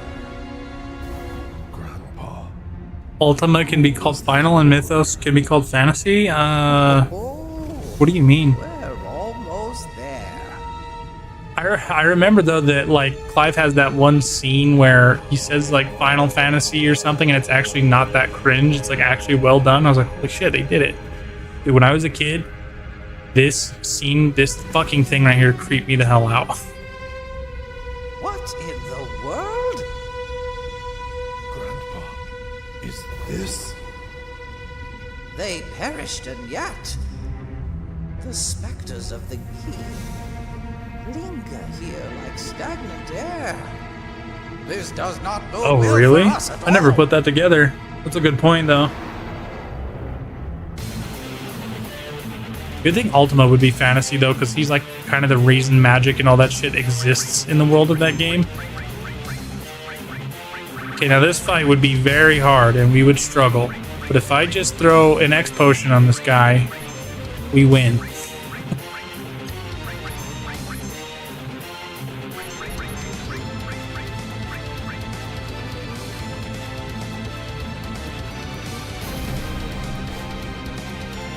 I remember when I found this out when I was younger, I just like could not believe this. Hard boss fight.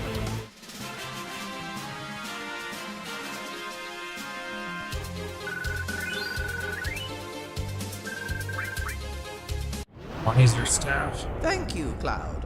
Without your help, we never would have survived. And Nanaki, it would seem that you have grown remarkably strong as well. You really think so? I was right. Bringing you here was not a mistake. Come. What I have to show you is just up ahead.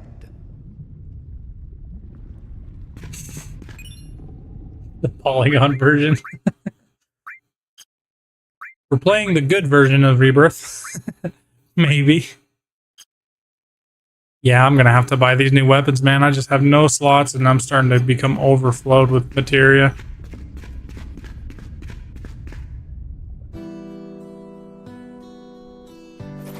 Oh man, the rearrangement of this song. This is...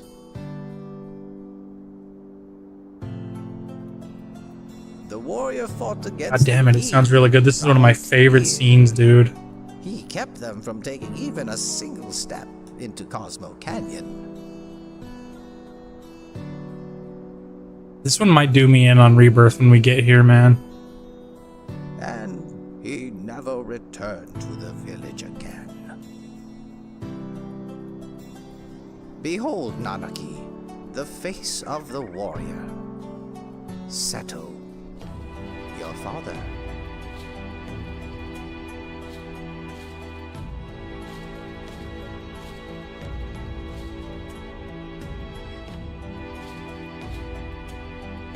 God, I love that cutscene, dude. Over 5 years, I think so. Maybe more. I know Suna had been working on it for so long. That's Seto. He had to code all of these voice lines. He had to time all of them. So much coding and shit going on, dude. I sat in on a lot of his streams when he was doing this mod, and it was pretty arduous work.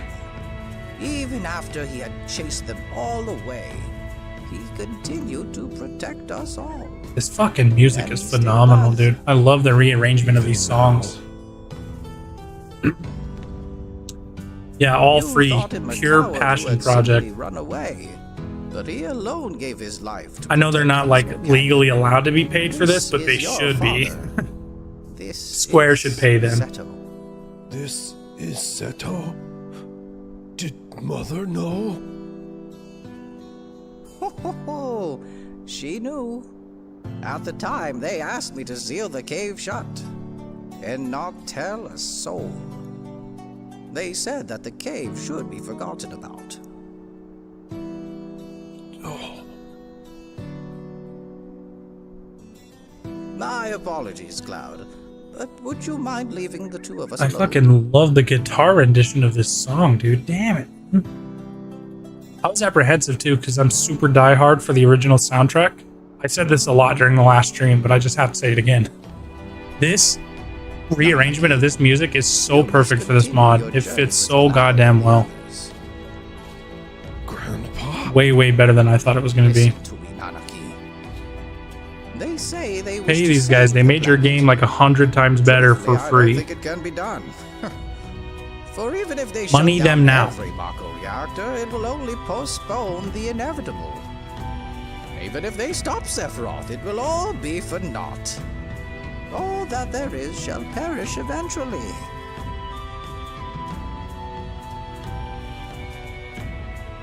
But Nanaki, lately I've been thinking, Huh. isn't there something? I just noticed Bugenhagen's shoulder pad thing on his left shoulder there. Did he always have that? No. As part of the planet when it suffers so Never noticed that horribly. before. Regardless of what happens, shouldn't we at least try? Or are we to sit here and meekly accept our fate? I'm too old to do anything about it now. This year I'll be 130. That is why you must go, Nanaki. You must go in my stead and find out for yourself. Shit, I gotta charge my controller. It died on me. I wanted to show you the truth about your father before you left. I'm gonna let this play out. I gotta grab my charge cable. So I'm still here though. Oh, Grandpa, don't talk like that. The origin of Bugen's floating abilities, I really don't know. They have to expand on it in Rebirth because they don't talk about it. And the thing about him is, I can't tell if he's sitting on an orb or if he's like Grandpa, got no legs and they just couldn't like graphically show that. I don't know. But I'll go. It'll be interesting to find out though. I think he's just magical. He's just a magical wizard. And tell you everything. Nanaki. I am Nanaki of Cosmo Canyon, the son of the warrior Seto. I'll return a warrior true to that noble name. So please, Grandpa, I love that Nanaki instantly has this pride over his father after learning the truth. He calls himself the son of Seto. Those are Setos. Oh, Seto. Still alive, frozen in place like a goddamn hero, man. Father.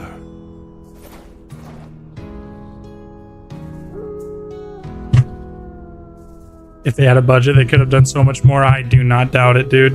Not even a little bit.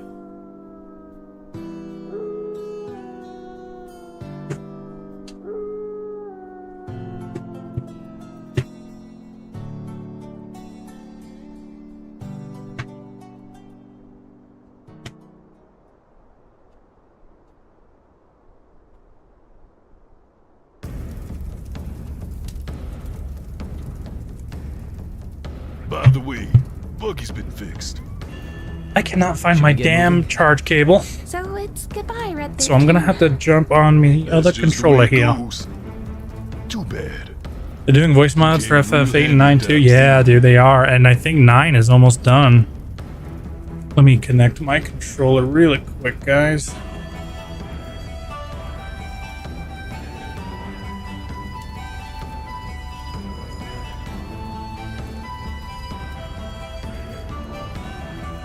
If I can find my software. Oh, I did not know they're doing Xenogears too. That's awesome.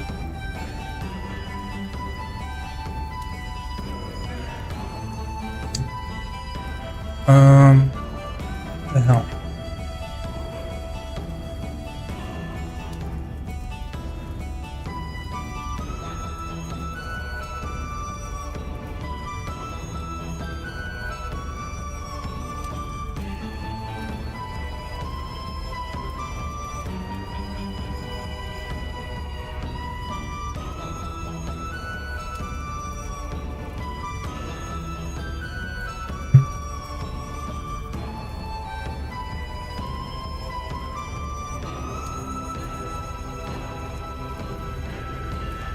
Okay, my desktop is being a pain in the ass right now.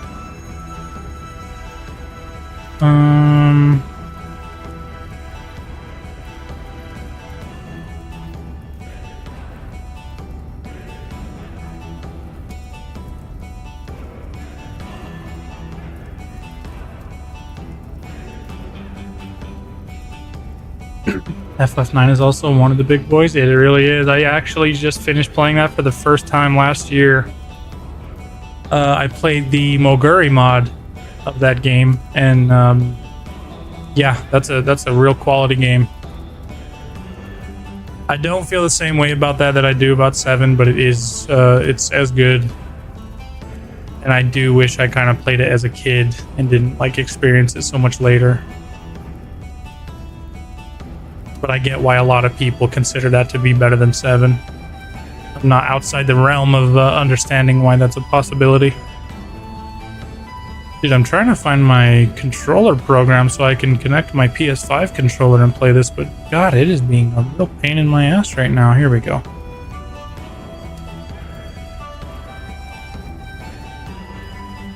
Wow, this stuff has to be so difficult, dude.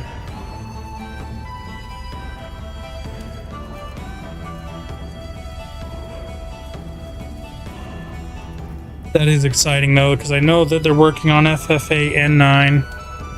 And I think that, I don't know about 8, but I know 9, I think I heard, is getting pretty damn close to being done, dude.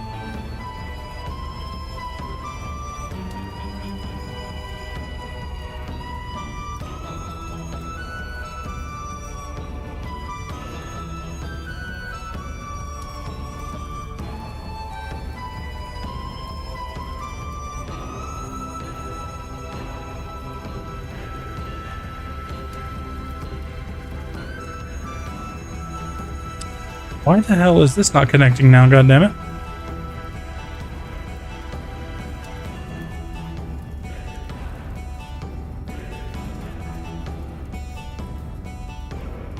Alright, I guess we'll use this one then. This other one must be dead. I don't know. I don't know what's going on with all my stuff right now. Okay. Here we go. creator Sakaguchi returned. He didn't leave for 9. 9 was the last game he made before he left.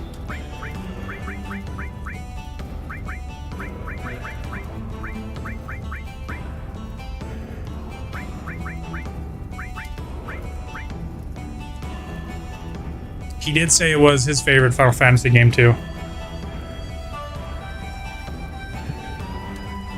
Sometimes even the creators are wrong.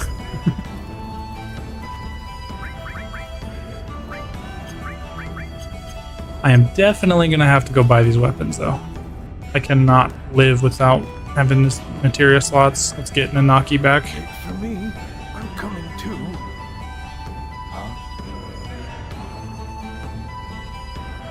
I remember being so disappointed here as a kid. I was like, you're telling me we lose Red 13? No way, dude. Look after Nanaki. What happened? I was like so happy right here when he decides to come with you.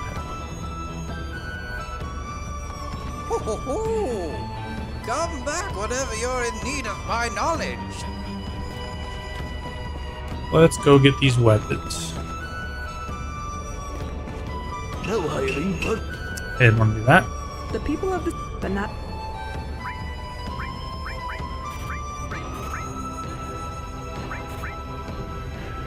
I'm gonna see if Wiser Staff is better for her before I buy Prism, so we might not need that weapon for her. We already have a couple of those.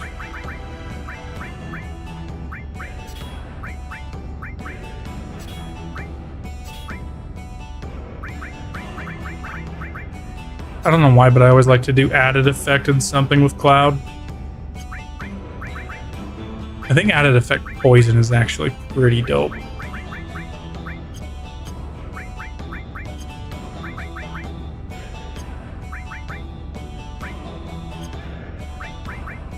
I wanted to put MP Plus on Aerith, but I'm gonna have to go swap characters around. Do that right here, actually. Equip everybody up. Wiser Staff. 4 slots with double? Okay, I'll take that. Yeah, that's good. And we can put MP Plus on that shit too. Good, good, good.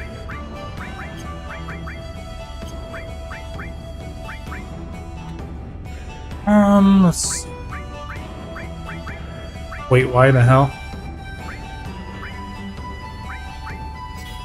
She definitely does not need 2 fires on.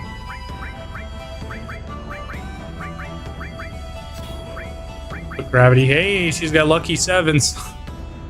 If only it was, if only she was closer to 77,000. I've never gotten that the entire time I've played this game. I've never gotten lucky 7s. I wish I did.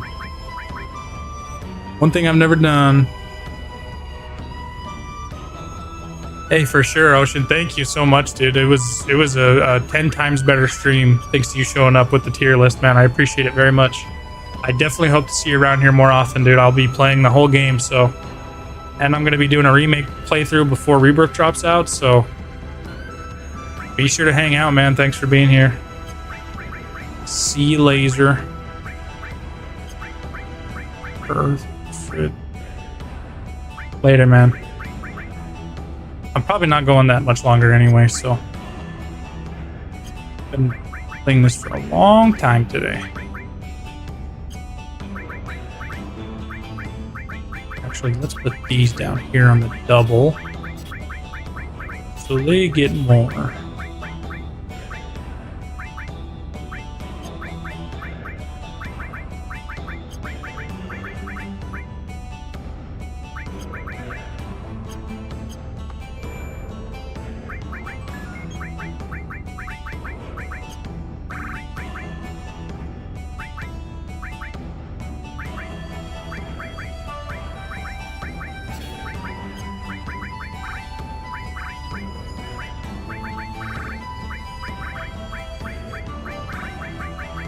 That's what I forgot to move, so...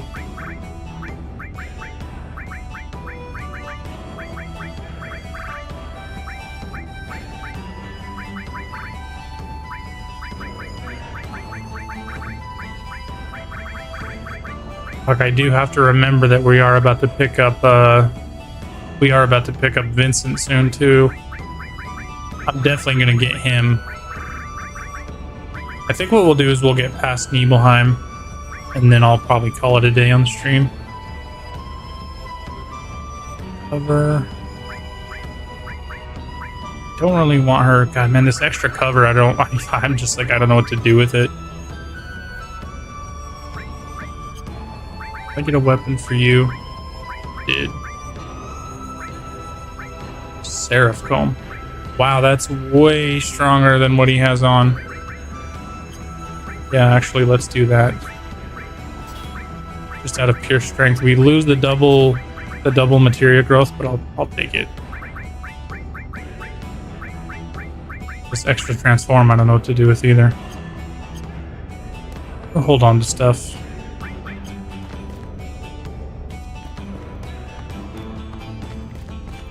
Let's go check out Nibelheim.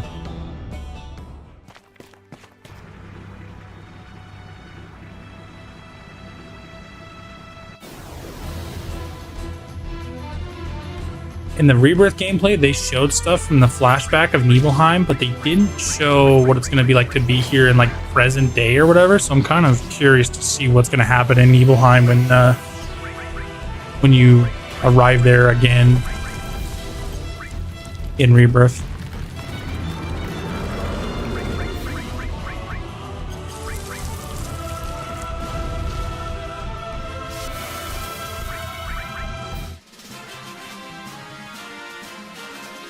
Damn, Butterfly Edge is a beautiful looking sword. Damn, that too. I wonder what swords are going to be in Rebirth, man. I'm guessing they're ditching all the ones that were in Remake. Like, Cloud's probably just going to start with Buster Sword.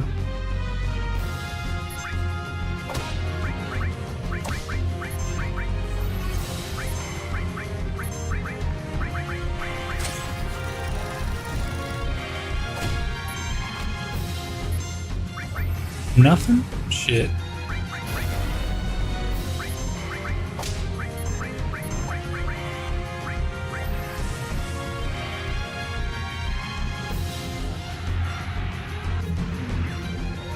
Didn't work.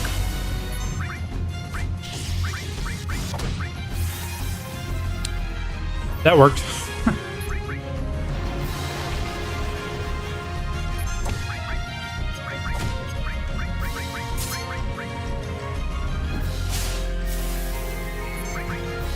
Holy shit, dude. Nanaki hits so hard now with that weapon. My god. It's like 3 times harder than Yuffie does. Cover leveling up.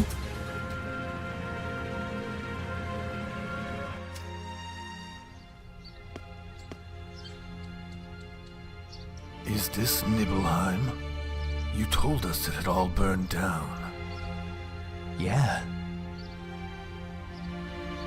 Yuffie, what's up, dude? I remember the intense heat of the flames. Red has like an annoyed arm folding animation. How does she sound? Welcome. She's pretty good. What? I want to stay. It's 100 gil a night, is that Enjoy your stay. I don't think I even need to do this, but why not? We just barely made it to Nibelheim, man.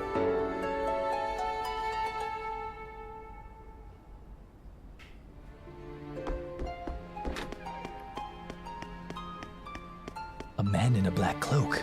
He has a tattoo. The number 6. He's holding something.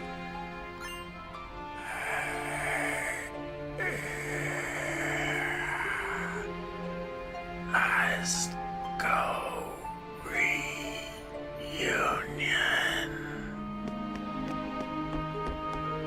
I think it's pretty much a foregone conclusion at this point that the 3rd game in the remake trilogy is going to be called Reunion, right? I don't know if anybody expects it to be called anything else.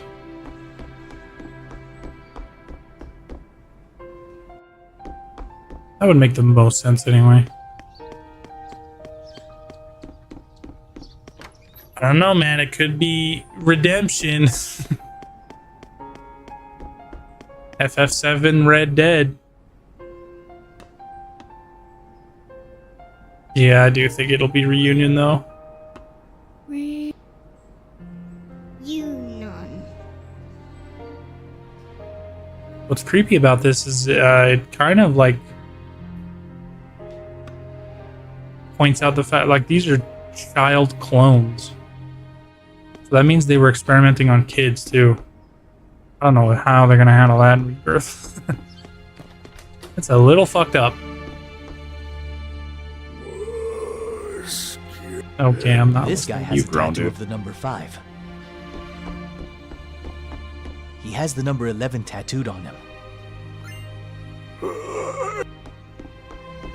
I know you're late for the party. What are you up to today, Yuffie? A tattoo of the number 4.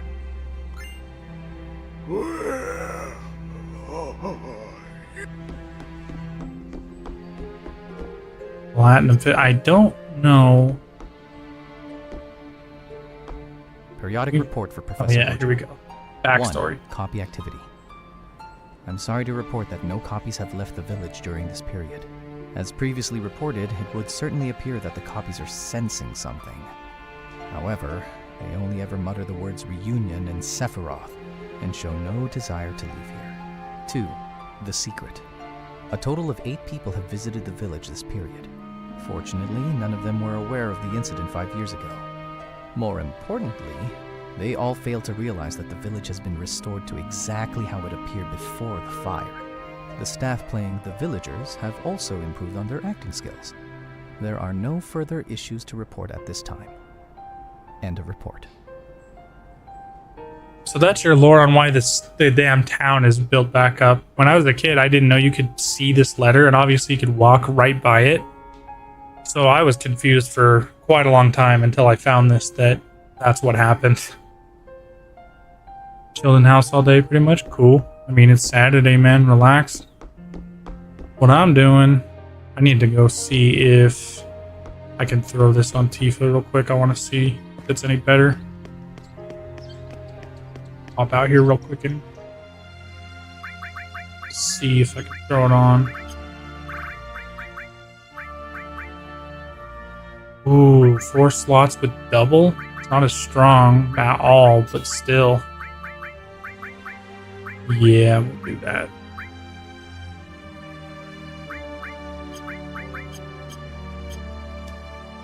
Can't live without that double AP.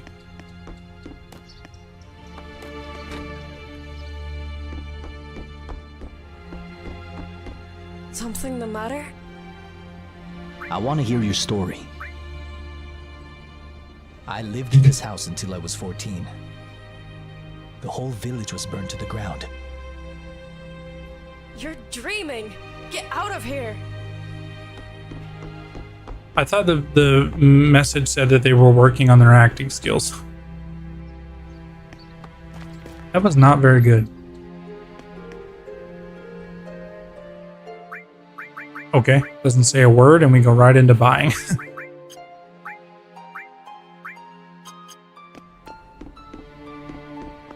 Nice village, isn't it? We've been in business here a long time. That's not true. Are you connected with this village? Born and raised here. I lived here until I was 14, and I don't remember you. It's not nice to lie. I like his inflection there. He's like scared and nervous because he knows he's being found out. Oh shit, somebody knows. That's really good with the voice acting. Number 12. Dropped by Sean streams on MGS1 at the moment. Oh really? I might have to get over there. If he's still streaming when I'm done. I want to get through Nibelheim here and then I'm gonna call it a day. I didn't know you knew Sean though. Yeah, me and Chris connected with him a little while ago. He's a cool dude, man. Calling. Sephiroth is calling. He's calling. Oh yeah, we gotta get Vincent, dude. Sephiroth is near inside the mansion. I really only found him on YouTube a few months ago. He's a cool dude, man. He's a great he's a pretty good streamer too. His VTuber thing is awesome. I must rid myself of all those who interfere with my research. That man from the Turks is no exception. We gotta find all the clues by default. Usually I know these, but I can't remember what they are to open the safe. Look for him. So we're gonna do it the old-fashioned way, baby. This, however, nothing more than a capricious game I have created. Do not feel obliged to take part. Move the dial on the safe carefully, but quickly. You have 20 seconds. The hints for the dials are the lid of the box with the most oxygen. I must rid myself. I have made this. God, I hate that you have to cycle all this dialogue again to get these hints. Behind the one with the black and white teeth. Piano. I have made this. Move the dial from the creak in the floor next to the chair. Move 5 steps left. 9 steps up, 2 steps left, 6 steps up. Yuffie, you want to copy paste that for me? I have made this. Move the dial. Dial 3. Dial 4 has been revealed. 97. Okay. It's like 3610. I actually think it is 3610 5997. Oh shit.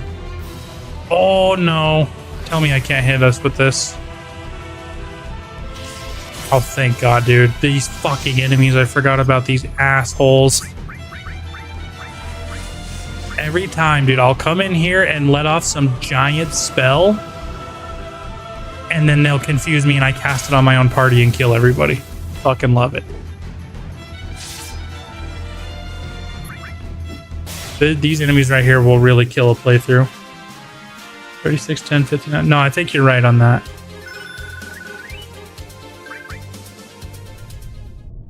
I'm pretty sure that's it. We'll go try it, but I'm gonna look around the mansion. I know one, like there's this piano here. Except I don't think it's from that one. There's another piano somewhere.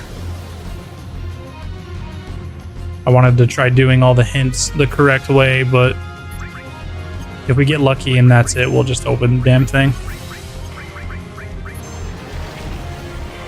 Okay, doesn't give a shit about poison. Remember this enemy being really hard to hit.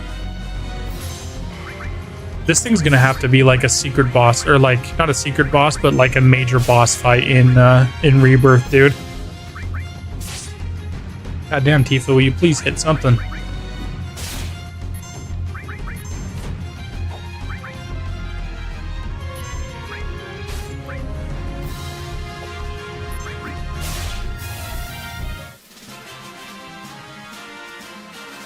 Let's see if my memory serves me right. I'm pretty sure that's it. Hey, Restore leveled up good. Wind Viper, that's goddamn, man. Just getting weapons left and right for everybody. Son of a bitch. I just took Yuffie out of the damn party, too. Oh, shit.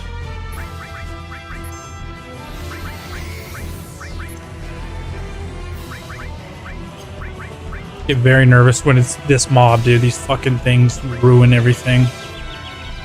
Their stupid confusion breath bullshit. God damn it. Okay, I missed, thank God. And of course you did. Of course you silenced Red 13 when he was about to summon on your ass. God damn it, dude. I fucking hate these enemies. And they can just spam the Christ out of this too, which is even better. That's alright, they should be dead.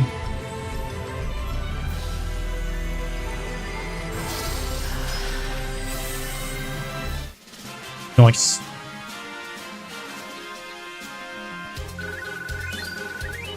I remember the first playthrough I ever got beta early on. I went in here and casted it, and they immediately confused the character casting it, and then I nuked my own party, and I hadn't saved for hours, dude. It was painful.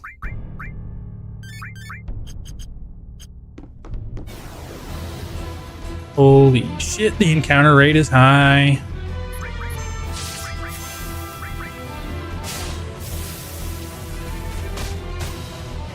And we hit high. We hitting real hard right now. Yeah, that was... I put the game down for a little while when that happened. I was not in a good mood.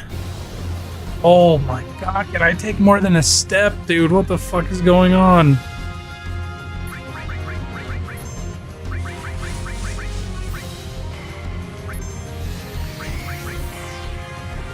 Jesus, man, come on.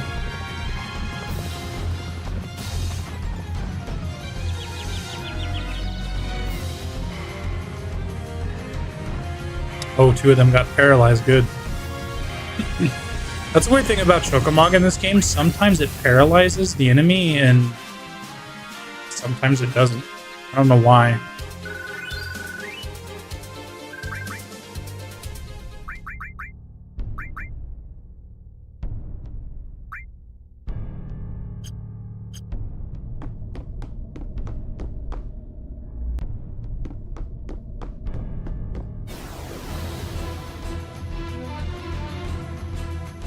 God damn the encounter rate, man. Ow.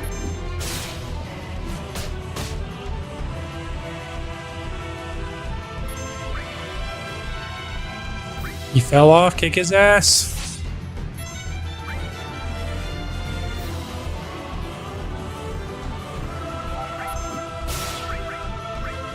Murder him, Tifa.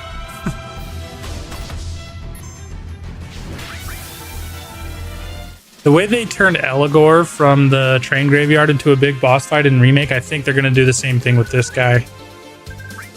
They're going to make him like the big creepy mini boss in here. Well, either him or the fucking missing number that's in the damn safe.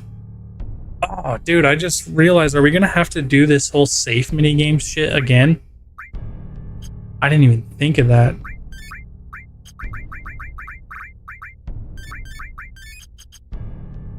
I would have Tifa level 4 or 5 on her limit by now, I think. 4 or 5? She's only got 4, man. Yeah, I've only got these two. I haven't been getting a lot of kills with her. I have a bad feeling about this. Let's see if I'm right. Fuck, I went over. I have a bad...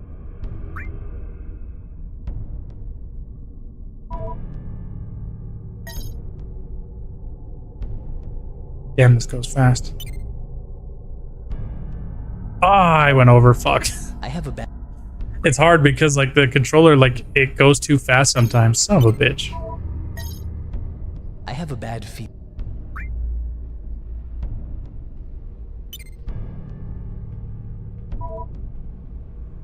Like, sometimes it just jumps 2 numbers, man. I was right. I remembered. Okay, we need to guard, like, right away. Poison this fucking thing.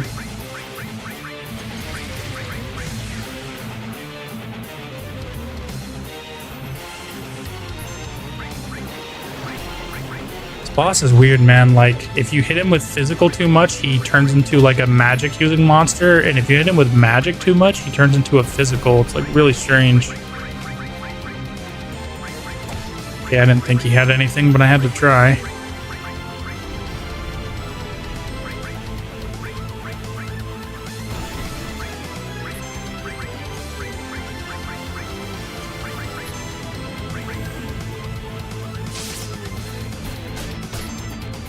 Poison's gonna do most of the legwork for us here.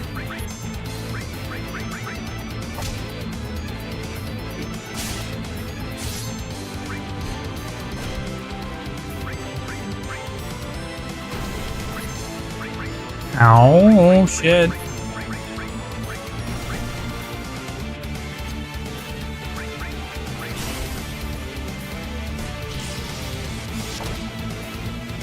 You want everything? Me too. I don't grind. I guess I just didn't grind Tifa that hard up to this point. I always like getting a ton of stuff, but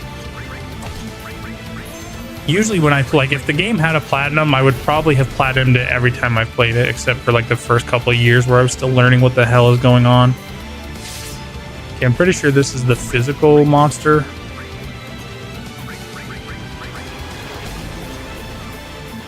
Get fucked. I'm immune to poison, idiot. Nice, that went quick.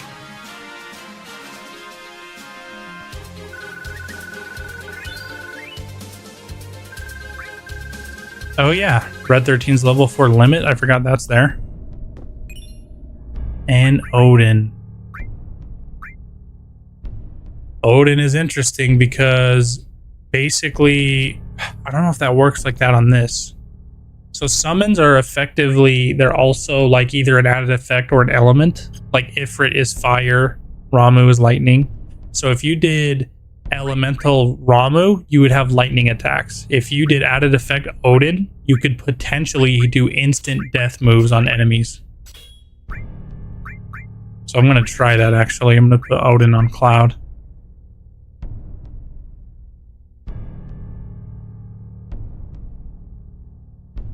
Looked at trophies and nope. There are like achievements for this PC version of it, but it's not like PS4 trophies, PS5 trophies. Say that again. Oh, the spiel about the summons. So like Odin, because Zantetsuken is an instant death. I mean, you would have to like stretch to put this together, but it works like this for some reason. But added effect gives you the effect of the materia you have equipped to it. Some things don't work there. Like if you use like an element here, it's not going to add that effect. Added effect is for like status ailments like poison, transform, which turns things into frogs. So if you did added effect transform, when you hit an enemy, there's a chance that it'll turn into a frog at the same time. If you do added effect Odin, because Odin is basically the destruct materia, because he instantly kills, you can instantly kill enemies with added effect Odin. Only regular enemies though, you can't kill bosses with it. It won't work that way, but yeah. Watch, I'll show you.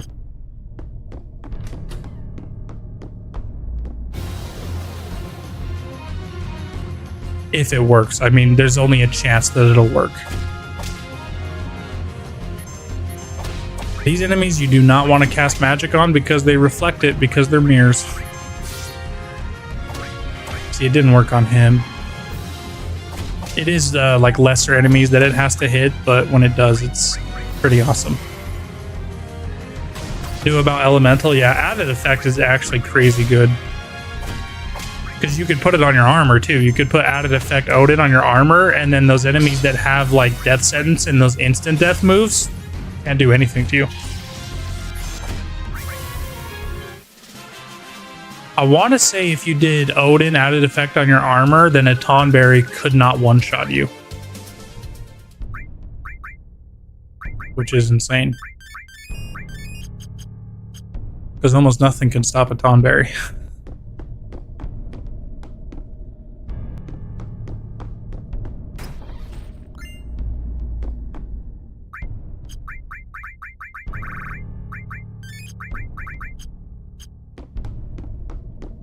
I want to get into another fight here and see if I can get it to work, actually. Only ever died to a Tonberry in 13-2, you think? Really? You lucky bastard. They've killed many people many times. They're notoriously like one of the most difficult enemies to run into. They will just fucking murder you. Poke you with a kitchen knife and you're dead.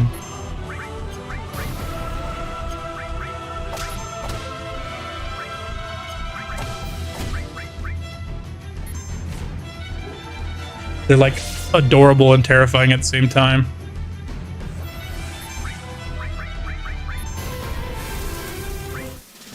Alright, that works. Never played 13 that much? No, I didn't play 13 that much either. I tried to. A friend of mine, I remember, had it and played it. And I watched him a little bit and I was like, this is not... Dude, as soon as I seen Siva as a fucking motorcycle, I was out. I was out. Shit, I just casted fire too. This happens every time, man. God damn it.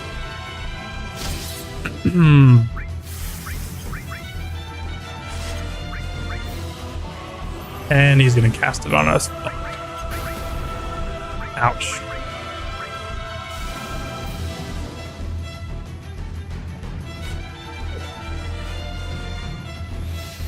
You haven't played much. Sorry, I have finished it a few.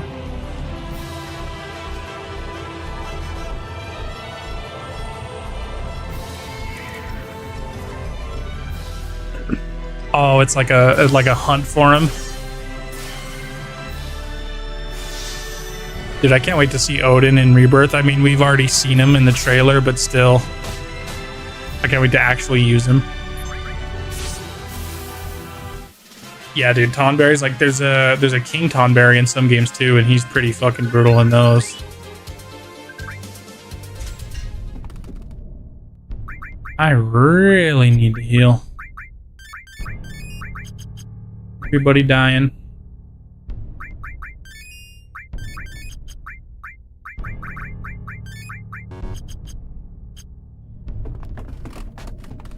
No joke, a Tonberry pops up, kills an enemy after you, in front of you. You have to kill it. Wow. Yeah, I have not dove into 13 too much. I think one day I'm going to, but I don't see it being anytime soon. I've heard that the sequels are much better than the original game.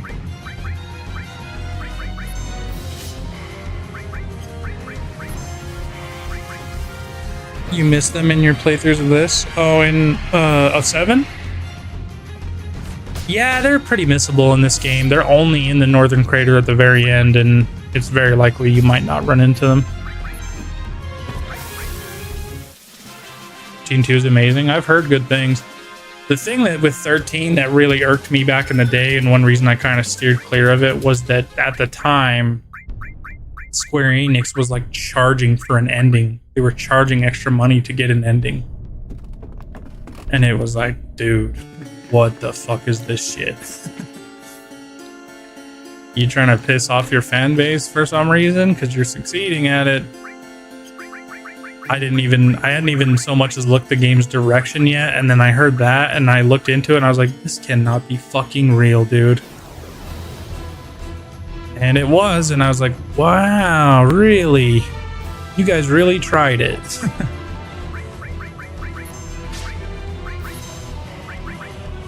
I hate these bats, they're so hard to hit, man.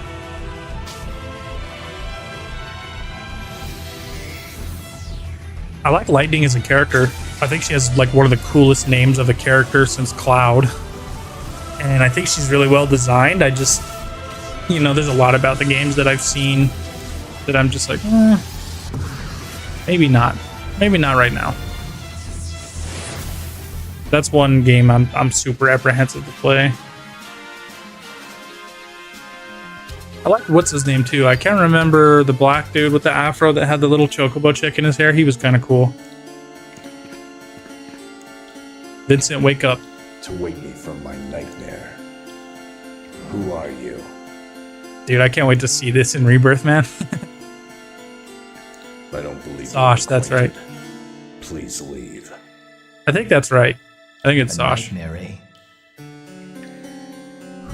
You don't look well. This long nightmare is my only way to atone. Atone? Nothing. It's none of your concern. Leave. You'd do well to leave this mansion. The place where the nightmare began. The Neil and Hope are kind of blah. Yeah, I like Snow too. Snow's a cool character. You. What exactly do you know? Talk about Sephiroth. It's exactly like you said. This mansion is where the nightmare began. I am loving this rendition of this song too. Only. Great. I wished it was a dream, but it's all Snow and too Hope. real. This is where Sephiroth lost it. Where he found the truth of his existence. Sephiroth. You know Sephiroth? You know Sephiroth? Bitch, you know Sephiroth? They even showed Vincent do his crazy backflip shit in the trailer, dude. I can't wait to see him. I'm so upset we're not going to get to control him in Rebirth. That's so disappointing they're doing that shit again. And that's all. They got to hold some stuff for the third game, though. Like, dude, when the third part comes out, that game is going to have to be humongous, dude. I'm telling you right now, I think it's going to be 3 discs. Because you have to be able to get in the airship and fly around the world. They're already making the open world seamless and 1-to-1 scale in Rebirth. But in the third part, you're going to have to be able to get the high wind and fly around. And if they're trying to do that to scale, that shit's going to have to be 3 discs. You're going to have to get to go to every town and play as Vincent and Sid. Dude, part 3 of the remake trilogy. Good God. It's going to be fucking insane. Vincent, I'm your friend. You're still here. Who are you? At least tell us your name. I worked at Shinra, the General Affairs Investigation Department. Oh, they changed limits a bit. I appreciated that they were basically references to classic like movies, like horror films, but I do hope they change them. Formerly of the Turks. I have no I don't like Dirge Cerberus that much, but I did think his design as Chaos in Dirge Cerberus was pretty cool, actually. You were also with Shinra? Then do you know Lucrezia? Who? Dr. Lucrezia Crescent. The woman who gave birth to Sephiroth. Gave birth? Isn't Genova Sephiroth's mother? That is one of many myths, though it is not completely untrue. In truth, he was born to a beautiful woman. That woman was Lucrezia. She was an assistant to Professor Gast, the man responsible for the Genova project. A human experiment? I was unable to prevent it. I was unable to dissuade her. Those are my sins. I let the woman I respected, no, the woman I loved, suffer a most terrible fate. So, you sleep here in order to atone? Not the most logical thing I've heard. I nap. Like Vincent, but his limit not being able to control. Yeah, that is a little bit frustrating. It's funny because how vital he is, the information he just gave us dispelled about Sephiroth and his mother and everything. Like, how important is that information? And this character is missable, dude. Like, what the hell were they thinking on this shit? Wait. Obviously not going to be missable in Rebirth, but it's just crazy to think that. If I go with you, will I encounter Hojo? Beats me. But we're after him and Sephiroth, so you might just get your chance. Lucrezia. Vengeance for Lucrezia. I've decided to join you. That's unexpected. Being a former Turk, you might find me useful. Then it's settled. Coming with us, vampire man. Got a new weapon for Yuffie too.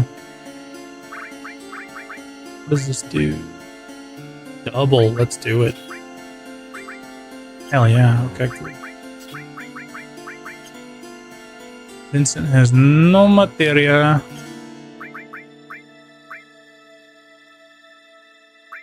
Oh, I didn't know Peacemaker did double.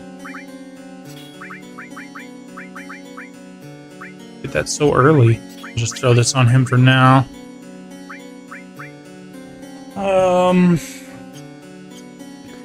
Alright, let's go see the scene. And I didn't know for a long time you could come down here on these beaker things and get this little bit of information. Someone has scratched a message on the inside of the capsule. Let's get out of here. Oh, they changed the voice to Zack there. That's cool. Someone has scratched a message on the inside of the capsule. Feeding time. That's our chance. They plotted to escape.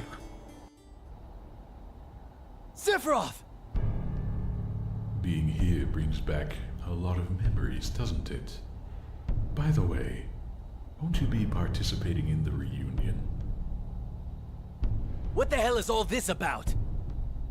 Genova is holding the reunion. With the reunion, she will become the calamity from the sky. Fucking music, dude. Calamity from the sky? But I thought Genova was just an ancient. I see. It would appear that you're not eligible to join us. I shall proceed north over Mount Newell. If you should awaken, then follow. The reunion? Calamity from the sky? He just throws materia at you and flies away. He better do this in Rebirth, dude. So Destruct is a materia that does, breach, dispel, and death. If you do added effect with this on it, it's the same thing as Odin. It has a chance of causing instant death to enemies.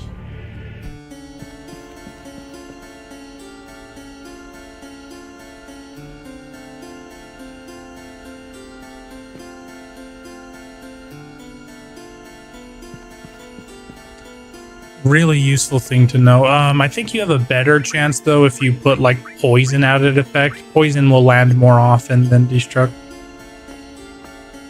Doesn't tell you that? No, what you have to know is that the summon basically acts as like Destruct does certain thing. I think there's something actually, or no, here's how you find out. Here's how you're supposed to find out somehow. Where is that? Okay, yeah, see, so if you go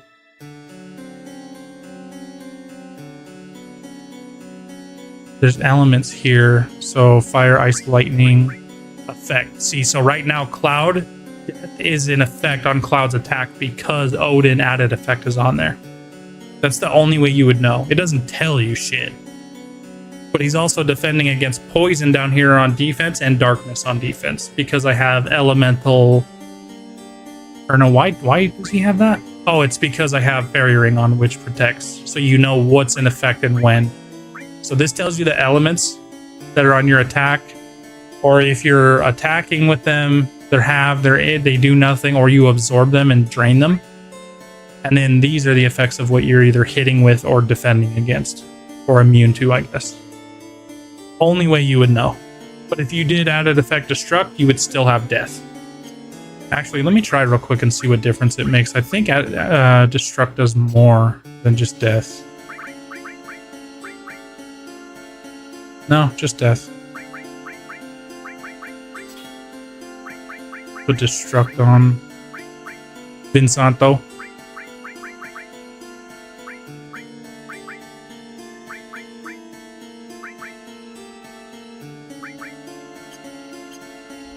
Yeah, I always love experimenting with added affected elemental to assist in certain fights. Make a big difference.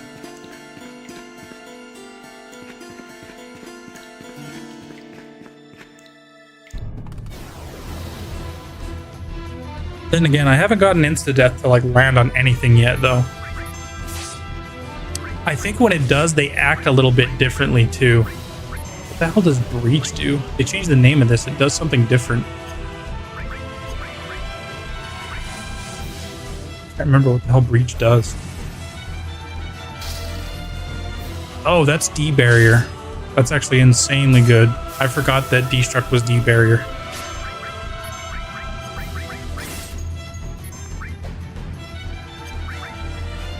Oh my god, I love Vincent. Vincent's weapon is just a fucking revolver, man. That looks cool. I didn't know that Nino did some of the models for his weapons too. Dope. Red Dead ass. Okay, can I take more than a few steps, please? Most of the way.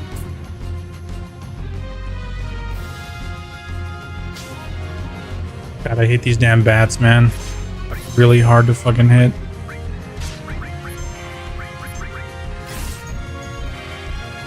Vincent does get a weapon, actually, that we're going to come up on soon called Sniper CR. And Sniper CR is insanely good if you pair it with Death Blow, because Death Blow is something that guarantees a critical hit. Well, it doesn't guarantee it, but it gives you the opportunity that if you hit, it's a crit, but the chances of it are low. But Sniper CR has a 255 stat on its damage percentage, meaning it always hits no matter what. So if you pair that with Death Blow on Vincent, you hit crit every time, which is another extremely useful thing. Extremely useful combo I've learned to use in my playthroughs over the years.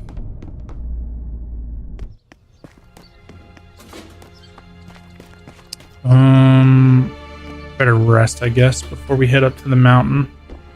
Hello, welcome. It's 100. Enjoy. Okay.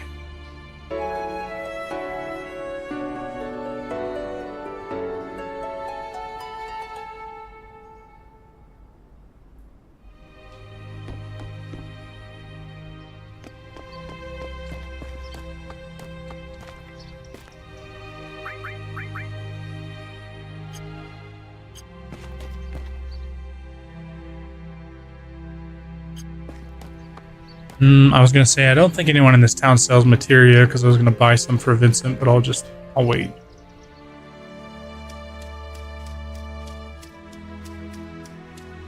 The whole trail all the way back to the mountains of Nibelheim is going to be really interesting in Rebirth 2, man. We're going to get to see all this shit in scale.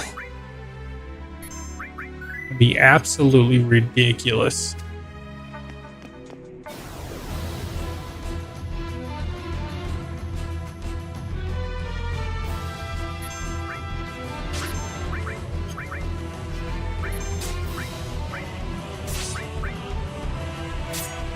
Fucking mosquitoes.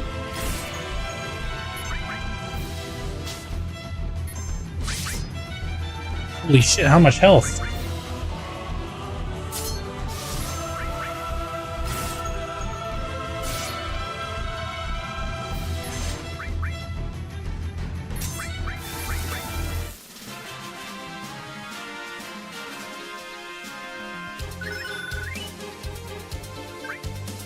Poison leveled, okay.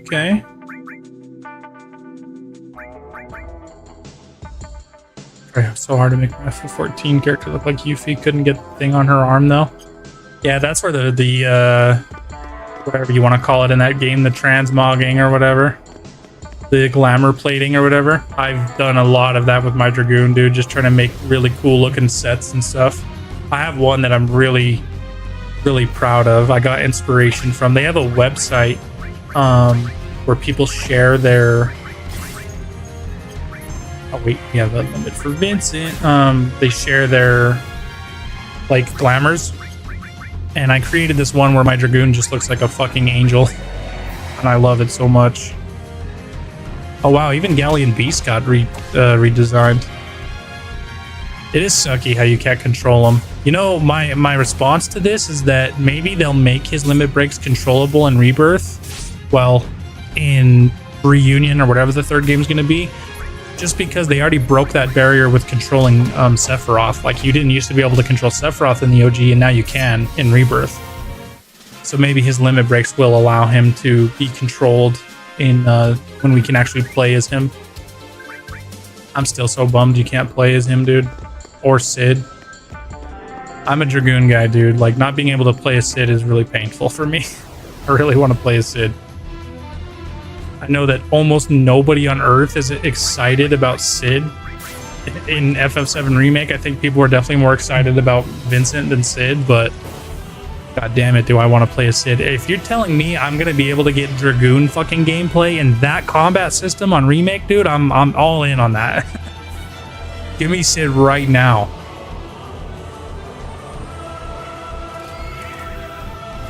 That's the only bad news I've heard about Rebirth. Of everything they've shown, everything I've seen, and everything I've read, not controllable Vincent, meaning for sure probably not controllable Sid.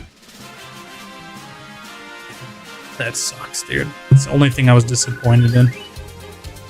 Sid got a huge fan base, surely. Oh, I'm sure he does. I think Sid from 16 already has a bigger fan base than Sid from 7, though, I'll say. Ooh, that's a good weapon. I forgot that's here. double materia growth, but now my fucking added effect isn't going to work, so I'm going to throw it on Vincent. I'm actually going to give Odin to Vincent too. Leave Destruct on him. So I need to equip Cloud with some different materia. Let me steal something from somebody else. I haven't played 16, but I'm not too bothered, to be honest. Oh, dude, you haven't played 16? Do yourself a favor, man. If you have the time, if you have 70 spare hours. My first casual playthrough of the story of 16, it's a long game, dude. And I don't want to like steer you away or make you nervous, but it is so good. 16 is so good. It's so worth playing, man. Absolutely a top tier Final Fantasy game. It took the place of my second favorite game. 8 was my second favorite for a long time. And yeah, 16. For me, it's 7, 16, and 8. Story looked so MGS. I guess it kind of it gets very fantasy. It's like a huge like melting pot of Lord of the Rings, Dragon's Dogma, Final Fantasy. It's so many things, dude. Devil May Cry gameplay, you know, and the boss fights, dude, are the most amazing spectacle of anything I've seen in any game. So that is my game of the year right now.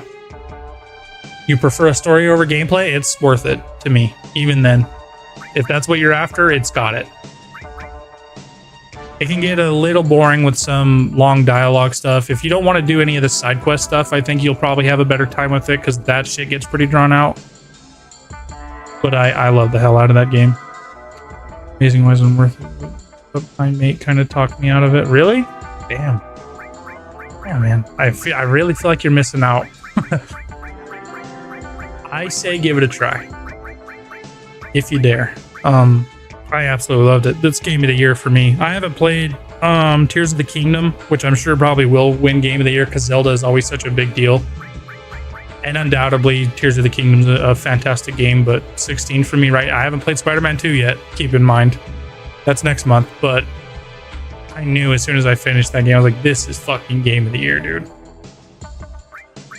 For me. As long as the story's good, the voice acting on that, you know? I don't mind as long as the story's good. Oh, yeah. Voice acting's fantastic. Characters are really good. And the story is excellent. I don't normally do this, dude, but I promise you if you play that, you're going to like it. I think I have a good idea of the kind of games you like to play, and I'm telling you, dude, do not miss 16. It's been so long now that you might be able to get it on a deal or something pretty soon if there's like a sale. If you know that's what you're worried about, then you can try it like that. I was gonna throw something else on Cloud. I need to because he's got double going on here.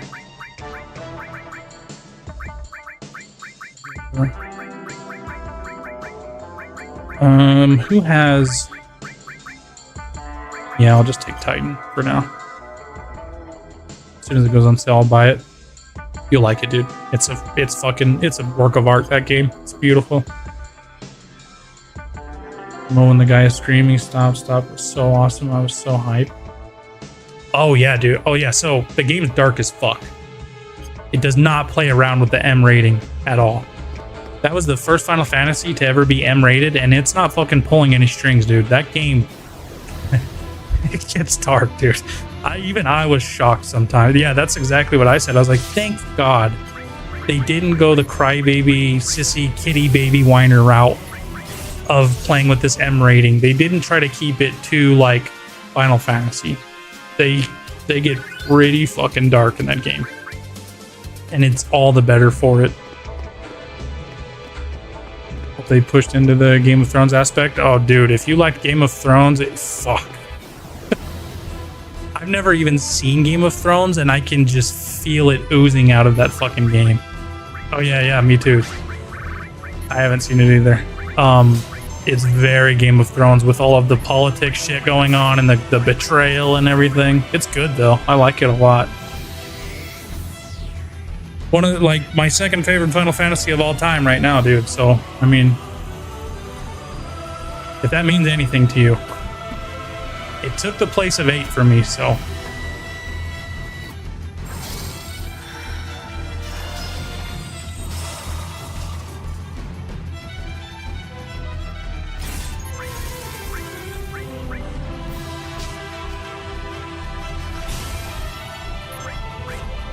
The real highlight of that game is the boss fights.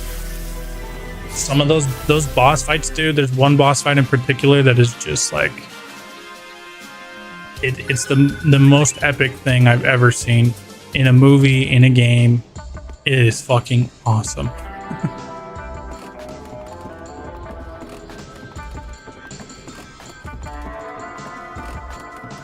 I didn't watch it instead of Game of Thrones, but I did watch it. I actually wound up binging. I got sick with COVID a couple years ago now. Thank God that's over. But I did actually binge that, and man, that show took a dive after, what's his face? In case anybody's in here, I don't want to spoil it, but what's his face didn't make it, and yeah, that was disappointing.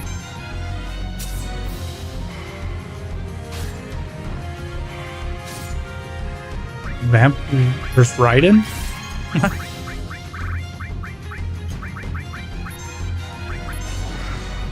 Oh, not Cloud, you dickhead.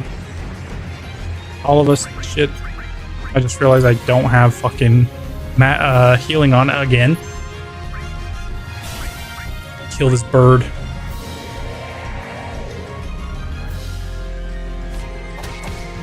Gave up on The Walking Dead 1 season after Negan came into it. The whole resolution thing that happens with Negan was actually pretty satisfying for me, but man, after that is when I was like, dude, you guys have me checked all the way out. What the hell did you guys do with this?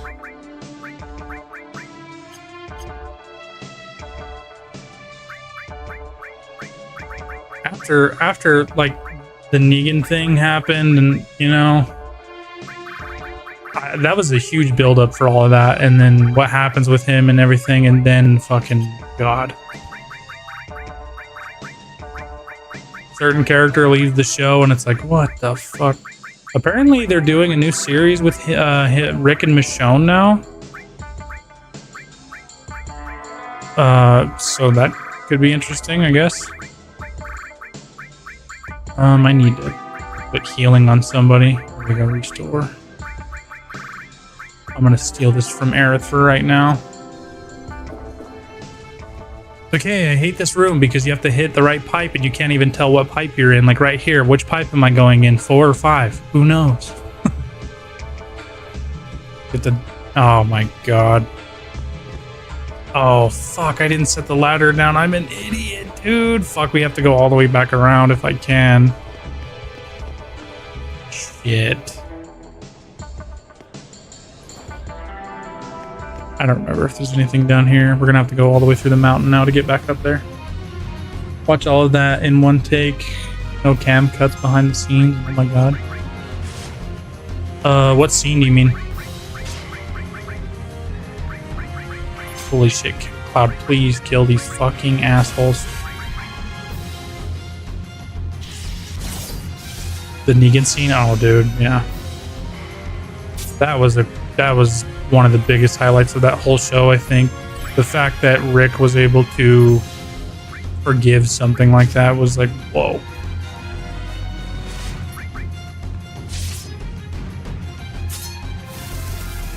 Oh, you mean when he first shows up? Yeah.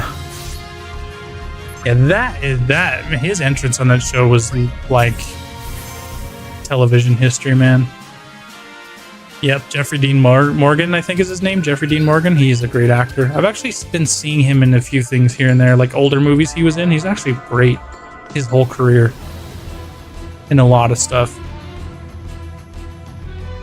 Supernatural, yeah, he was good in that too. I haven't seen all of that. I know that has like 50 seasons or something, so I still need to watch that. I've seen a good chunk of episodes from it. That's what I hear. Everyone's like, dude, Supernatural's fucking awesome. It's just got so many seasons, dude. It's such a daunting task. I'm gonna have to binge it at some point, though. You know what I've been binging lately is the X-Files. X-Files is actually really good. These last couple seasons they added way after the show stopped are a little bit strange, but I actually like the X-Files a lot. And I used to hate it when I was younger because it was like something my mom would watch and shit, and I didn't like it. Just keeps going and there's no bad points, really. I've heard some people have issues with the way it like finishes its ending or whatever, but I've also heard people at the same time say it was a really good ending, so I'll have to see for myself in 10 years when I finish it. Never seen the series, but I've seen a movie, I think.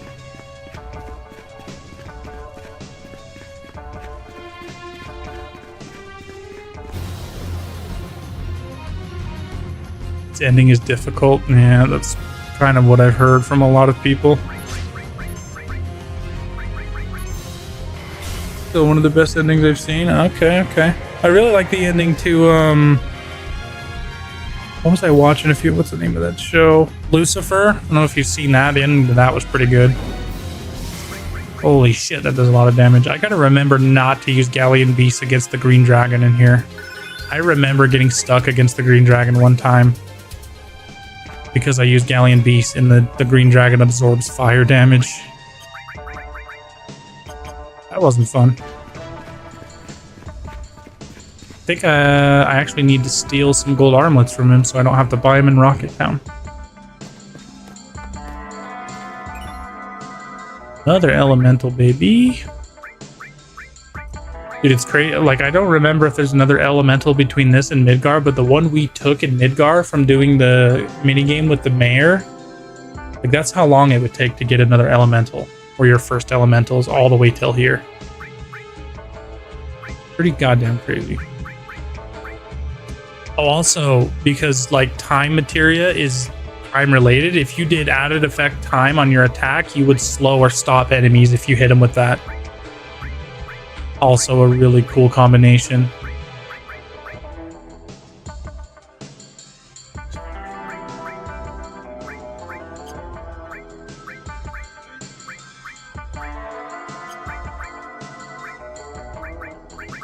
I've got to put this elemental on somebody.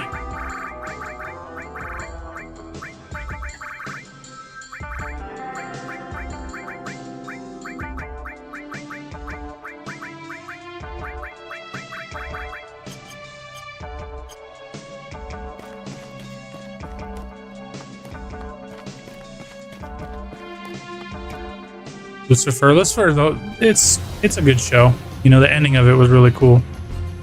Interesting take on the I don't even know what you want to call it. Christianity. The devil and all that shit.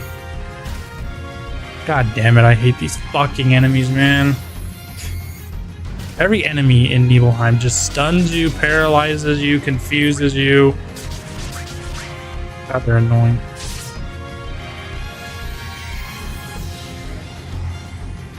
Slice him in half, Odin.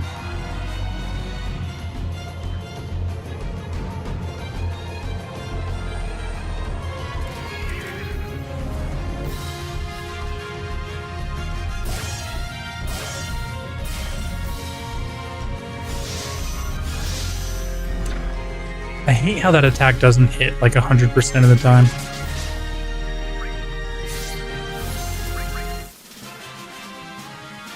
God, I remember one playthrough of this too. I got stuck in the Nibelheim Mountain for so long, not being able to figure out where to go.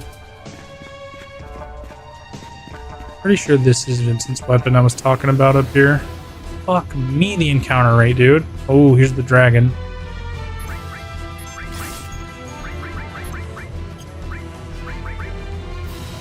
But unfortunately, I do not have red in my party to manipulate with, so that sucks.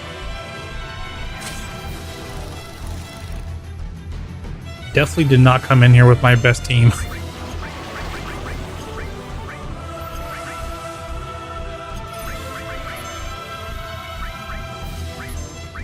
can steal really good armor from this dragon, though, if Cloud will actually do it.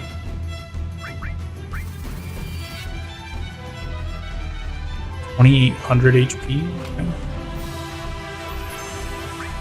Cloud's fucking RNG is a joke, though. I need to put steel back on Yuffie. She has better luck. Ow. Hey, nice.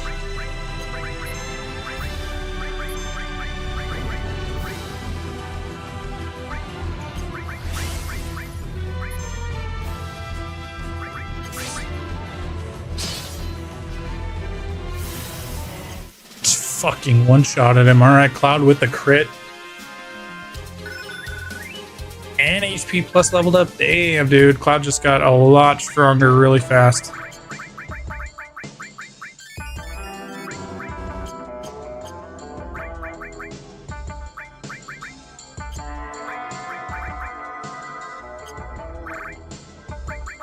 What is that up to now?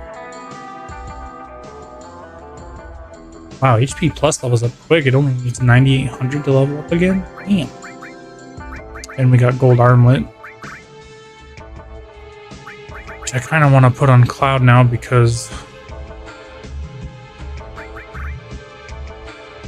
I've been doing this double shit with platinum bangle for a long time. I think I am gonna do that actually. And then I did not mean to fucking do that shit.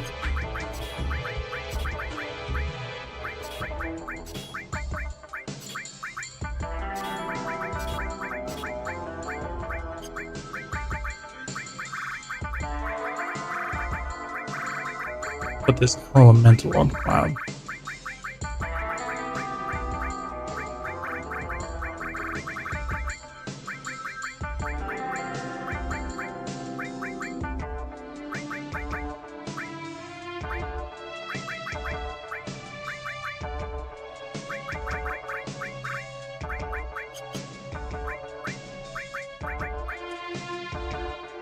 Element though, actually I should put fire on that.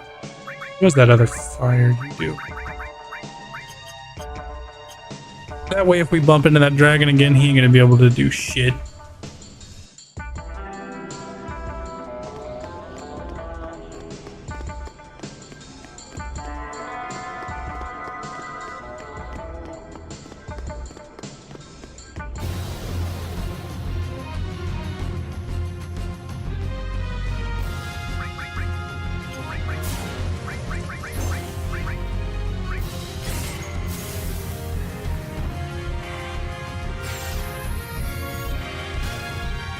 Hey Ocean, what's up, man?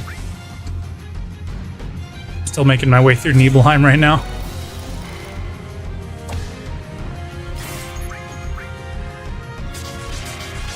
I might be stopping after I get out of Nibelheim though, dude. I am fucking starving. I went all the way through lunch, like I just couldn't stop playing, and then you joined. We got the tier list done and everything. That shit was awesome. I have another tier list that I made that's shorter than the last one. Okay. Let me get up through Nibelheim here, man, and then I'll check it out. We'll close stream with it.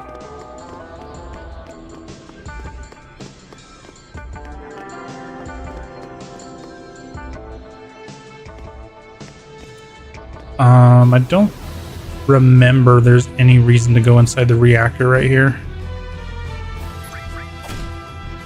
Quite certain there's not. So I need to find a couple more green dragons and steal from them. You're gonna have to remind me, Ocean, because if your comment with that gets buried, I'm gonna forget. So before stream closes, make sure, let me know.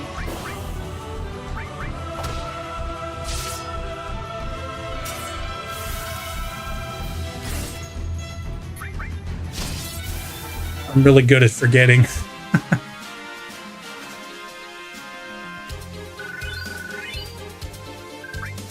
And I'm like unintentionally grinding my character's levels way high right now.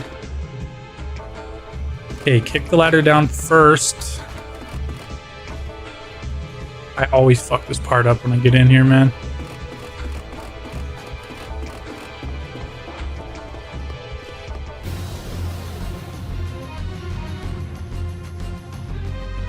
There's a huge fucking mob of enemies.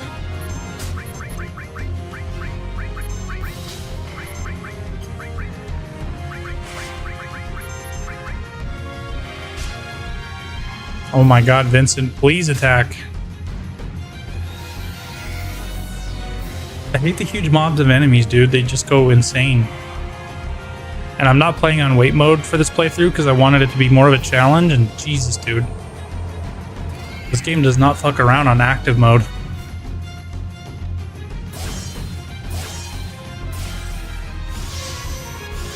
No misses. Oh yeah. Every single one. I love when that happens.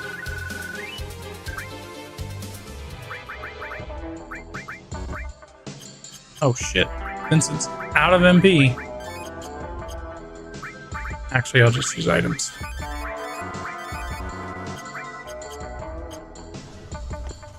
Okay, 4. Yep. Another all materials, sweet.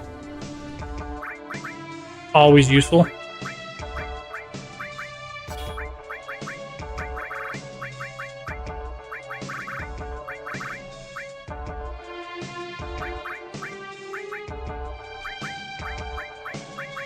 Who the fuck has that other heal? You do, so I'm gonna give this one back to Aerith and take yours.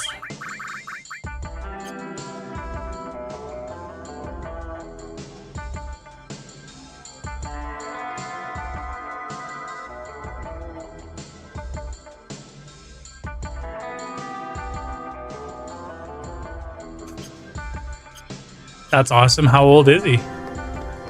That's the kind of stuff that really brings a smile to your face, dude, because I'm not gonna lie, as a kid, I'm shocked that this game, I attached to this game so much, because like turn-based and stuff is really not my thing that much, but this game made me understand it and appreciate it, and because of that, like I've fallen in love with a lot of turn-based games. Like Chrono Trigger's gotta be one of the best games ever made.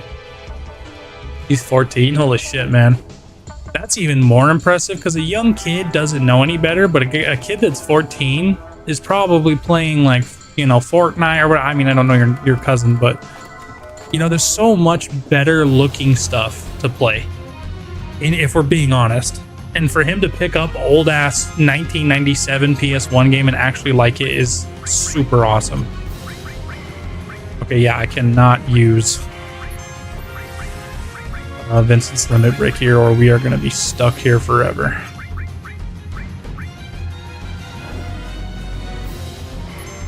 That's really awesome, though. Ooh, we can do Odin's other limit break attack, Gunge Lance. Fucking, I love this.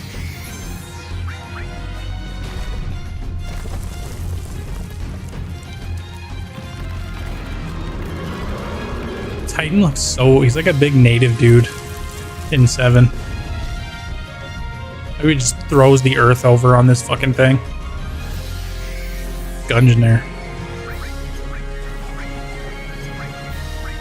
You know what's fucking dope about 7 Rebirth? I've seen a design of Odin and he's holding the Gungeoneer lance in one hand and his Zentetsuken in the other. He looks so sick in Rebirth, dude. There's a lot of Minecraft, and then I told him how great Final Fantasy was. He's like, I thought I'm playing starting FF1. Hell no, dude, it's so hard to get that across to people. I still see people that are like, so do I have to play the first 15 to play 16? It's like, no. No. It is not continuous. They're not sequels. I understand why people would think that, though, if they don't know any better. It is interesting that they're all their own self-contained stories. These clouds steal the thing.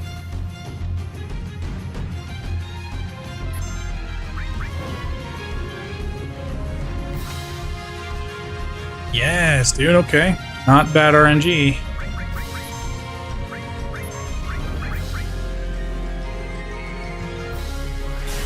This dragon should be dead.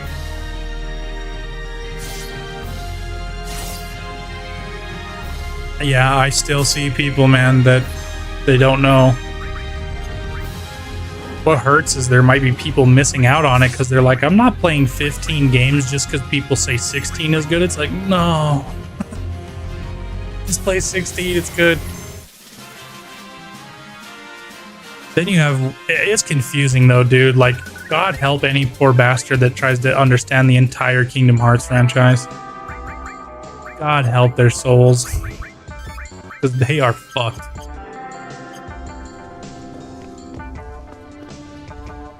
They are so fucked. Oh, that's not the right one. Damn it. You have, and that's the thing, it's like confusing in Final Fantasy because you have Final Fantasy 13-2 and -3, so those are actually sequels of Final Fantasy games. So it's like, what? 10-2? What the fuck does that mean? Like, I thought it'd be obvious by now, considering the FF stories of different settings. Yeah, people don't look into it that much. They just see a name and go, oh, it's the 16th one in the series. It's like, no. It's not.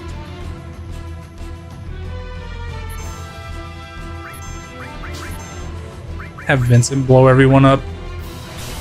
Yuffie was saying this earlier, but I'm kind of hoping that they do change his limits to allow him to be controllable in Rebirth. And I was saying, I think because that they allow you to control Sephiroth in Rebirth, that they're probably going to let you control Vincent's limits in the third game when we can actually play as him. I would think, anyway. I think that would be a cool idea. They've already broken the barrier on being able to control someone you didn't used to be able to control, so I don't think it would be out of the realm of possibilities to control Vincent's limits. That would, God, dude, imagine his gameplay in the third part when you play as him. 20 years from now when it comes out, you know? I heard FF10 was connected to 7, and I was like, well, yes, but there's no solid proof yet. Yeah, true. Did you know Remake actually builds into that rumor even more? There's that picture in the Shinra building, and the kid Shinra is in the picture. And it's like, what are you guys saying here? I think Kitase actually just came out and said, yes, 10 and 7 are in the same universe, and it's like, okay.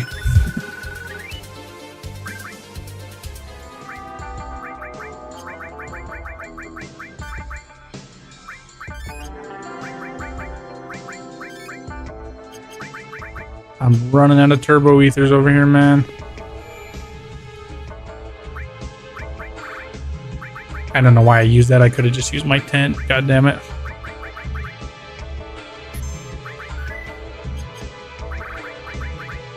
Oh yeah, so wait a minute, where's Sniper CR?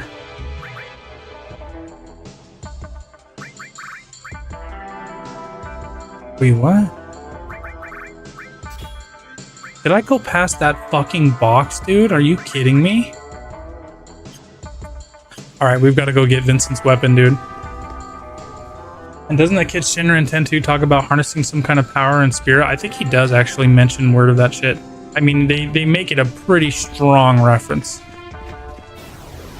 That kid, like, I guess, what is it? Which one of them's in the future? I think 7 is supposed to come way after 10.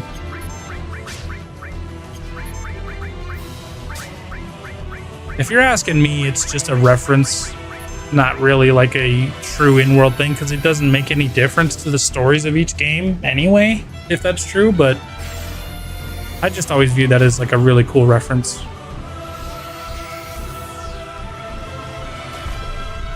It's interesting that they have compounded on it more and more, though, as the years have gone on. I feel like Kitase just wanted some FF10 love and remake, probably, yeah. 10 is a great game, but you know what's going to shock you here is I've never finished 10. So one day on this channel, I will be playing and finishing 10. I played a good chunk of the beginning of it, but I've never finished it. I do know that 10 is one of the better Final Fantasy games. Did I actually walk? I did walk right past this box. I don't believe I did that. Holy shit, how did I do that? and has an amazing ending. I want to say I've seen it. I remember being turned off by 10 because a friend of mine picked it up when it came out, and I liked a lot of stuff about it. But I was pretty intimidated by it at the time because I was still a kid. And then the ending where like Titus isn't real, and I'm not calling him Titus no matter what you say. Even though apparently that's how it's officially pronounced, but like Titus is a dream or something, dude. I was like, what the fuck? I think I just need to experience it myself so I can really grasp the story. But I just remember as a kid, on face value, being like, what? The main character's not real? What is this nonsense? I think I need to steal one more gold armlet and then we're good. Okay, Sniper CR. So the reason this weapon is dope as shit is because it has 255 attack percentage. And the reason that's dope is because that means if you put Death Blow on this, it will always hit. Because Death Blow guarantees a crit, but it has a low chance of hitting. But if you have it on there, it always hits. I always get a different answer when I ask this. What's your opinion on 13? My opinion on 13 is I didn't finish it either. And so that was another game. A friend of mine had it and he was playing it. And I liked some of the... I was actually just talking to Yuffie about it. I like the characters. Like I like Snow and Lightning and like Sosh and stuff. But I'm not that big on 13. So never finished it, and I have played none of the sequels. I was gonna play one of the sequels, but then at the time what Square was doing was like charging extra money for one of the endings of the sequel, and it was like, fuck you guys. What the hell is this shit? So my impression is, you know, I don't know. I know that 13 went through like development hell and had so many problems. Like it was supposed to be on PS2, and then they were working on it on PS3 for fucking years, and it just was a mess, dude. Visuals and soundtrack was really good, but the gameplay dropped the ball. When I seen summons, who is it that's a motorcycle? Like, isn't Shiva a fucking transformer or something, dude? I was out when I seen that. I still might play it one day. It's not ever off the table, but man, when I was younger, I was like, no thanks. Turn my summon into a motorcycle, I'm good. I'm okay on that. Okay, because we already did this, I'm gonna cheat here and turn the battle mode off and speed the fuck up because you guys don't need to see me walk through this fucking screen again.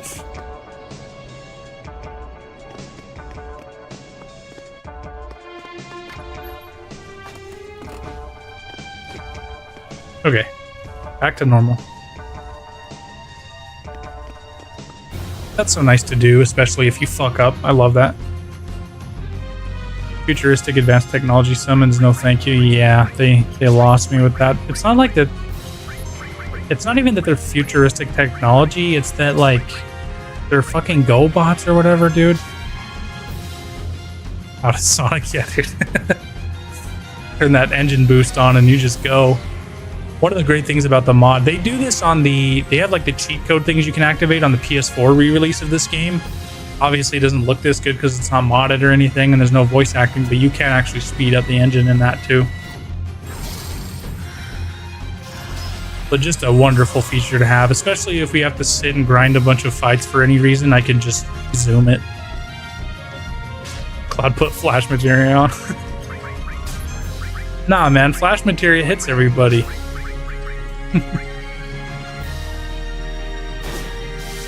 Got a master 4 cut to get that shit.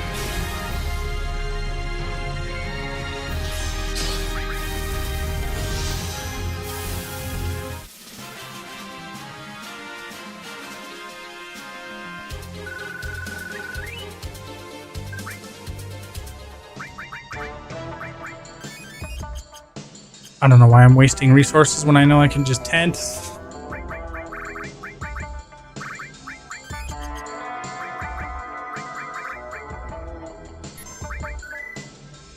Actually, Sephiroth had the flash materia because he's fucking time traveled? Yeah, no kidding, dude. He's got the whatever the fuck I want. He's got the Nomura equipped. Oh, wait a minute. I have to restart. This enemy has a enemy skill that I need. I'm glad we just saved. I gotta get my characters in here that have enemy skills. Let me reboot this real quick. Need these enemy skills, man. I've got to get every enemy skill on at least one of the materia. He has Trine, I think.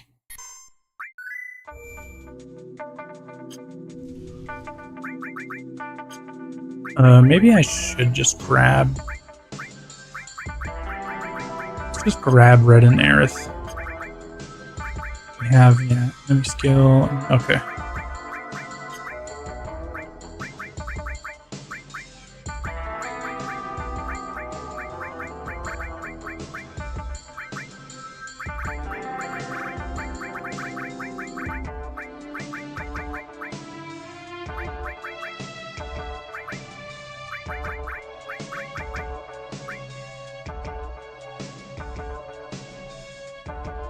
I would ask him who his dealer was and how can I get what he was smoking when he made Kingdom Hearts.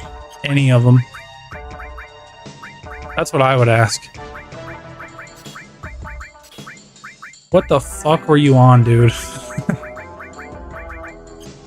You were just, you know, you were in a good place with Kingdom Hearts 1 and 2 and then you fucking took some bad X or something, dude. Because after that, you went nuts.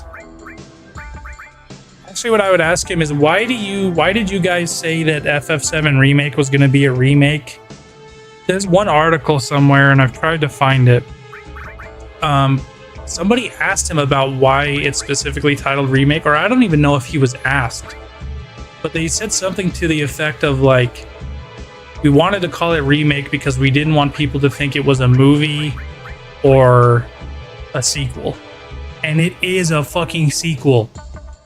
So I would be like, why did you just blatantly lie? You could have just told us you're changing it and then showed us cool gameplay and people would still be excited for it because that's what's happening now anyway. You hate the OG FF7 story, sir? Dude, I know. It's like I really got the feeling from the ending of Remake that it was like, hey, you know all that really cool stuff that you liked at the end of FF7? That was bad. That's a bad ending. So now this is happening because that was bad. And I'm over here like, oh, I like that stuff. I don't know why that's bad. I like those things. Why are they bad now? I don't understand. Really did get the feeling like he didn't like it, which is irritating to me, even in the aspect of respect for the guys that actually worked on it, like Sakaguchi. I feel like he was pissed off that he was just a character designer. He's like, I could make FF7 better than you could make it. It's like, no, you can't. Also, when Kingdom Hearts 4? Yeah. Dude, I'm not gonna lie, dude, they lost me on Kingdom Hearts 3. And I was in all the way up until then, but that game fucking... I don't know, dude. Had so much to answer for and really didn't do quite a good job. You know what pisses me off is I seen the DLC stuff they did for that I'd never played because I was already pissed off at that game. And there's like this amazing amount of shit that they answer. They answer a lot of questions in the DLC, but it's fucking DLC. It's like, you guys didn't think this would be important to put in the game. In the main game that people had waited like 10 years to play and understand. You didn't think that would be important, huh? I don't know, did the decision... Oh god, okay. Should not use fire. Do not use fire. What would I speak out on? I'd get to chapter 18 and say, what the fuck? What the fuck is this? I'm not writing this. Whose idea is this? Is this in the script? Take this shit out right now. That's what I would do.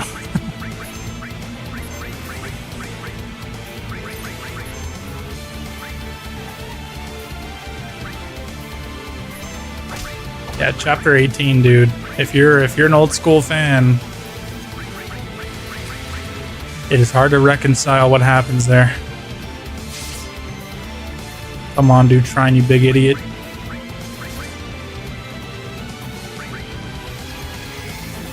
Bro, what the fuck is chapter 18? I would take it back to Nomura and be like, dude, are you okay? Did you write this? What the fuck is going on here?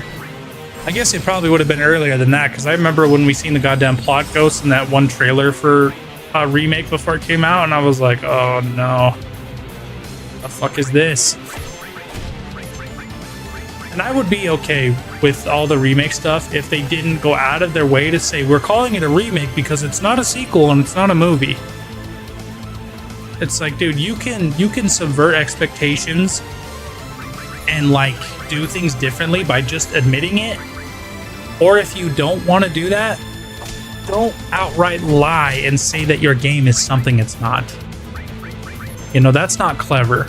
You know, you're not fucking Hideo Kojima. You're not being clever. I'd say good job, Honeybee, and good job, Sector 7 play. Okay, what the fuck are these plot ghosts? Yeah, and I didn't like what's it called either. The whole section where you kind of go underground and you fight all those experiments. They were cool. I mean, it wasn't the worst part of the game. I loved the part when you go visit Jesse's mom and dad and you get all that context. That was awesome. That was more exploration of Midgar that I wanted. And I also didn't give a shit about... I'm gonna use trying right back on him. I did not give a shit about the bodyguard guy that works for Don Corneo, that his wife was like taken from him or whatever. It was cool that he helped you and stuff out of the sewers and everything, but they told me they needed to make Midgar a full game because they would have to cut stuff. It's like, you guys could have added better stuff than this. You guys could have added a lot of better stuff than this. Like, I don't give a shit about... And that guy, Rosh, dude, he's probably going to show up in Rebirth somewhere, you know, I'm sure, but I don't care about his rivalry with Cloud. He just feels very shoehorned into me. Hey, Nomura, so these ghosts are common enemies, right? No, they're part of the plot. Dude, that's what I thought too. When I seen him at very first for a second, I was like, oh, it's the ghost from the train graveyard. But then they were there with Aerith, and then they started showing more of the scene, and I was like, what are you assholes thinking, dude? Don't do this to the game. Counterattack on Cloud. And we got Trine too, which is dope. That's a really good enemy skill. Fuck, I need to get Death Sentence on this other enemy skill and Laser, I think.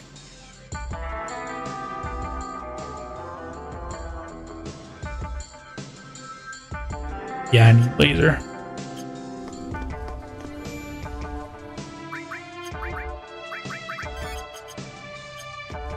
Hold on, something's not right here. I love watching YouTube reactions on that shit. Yeah, dude.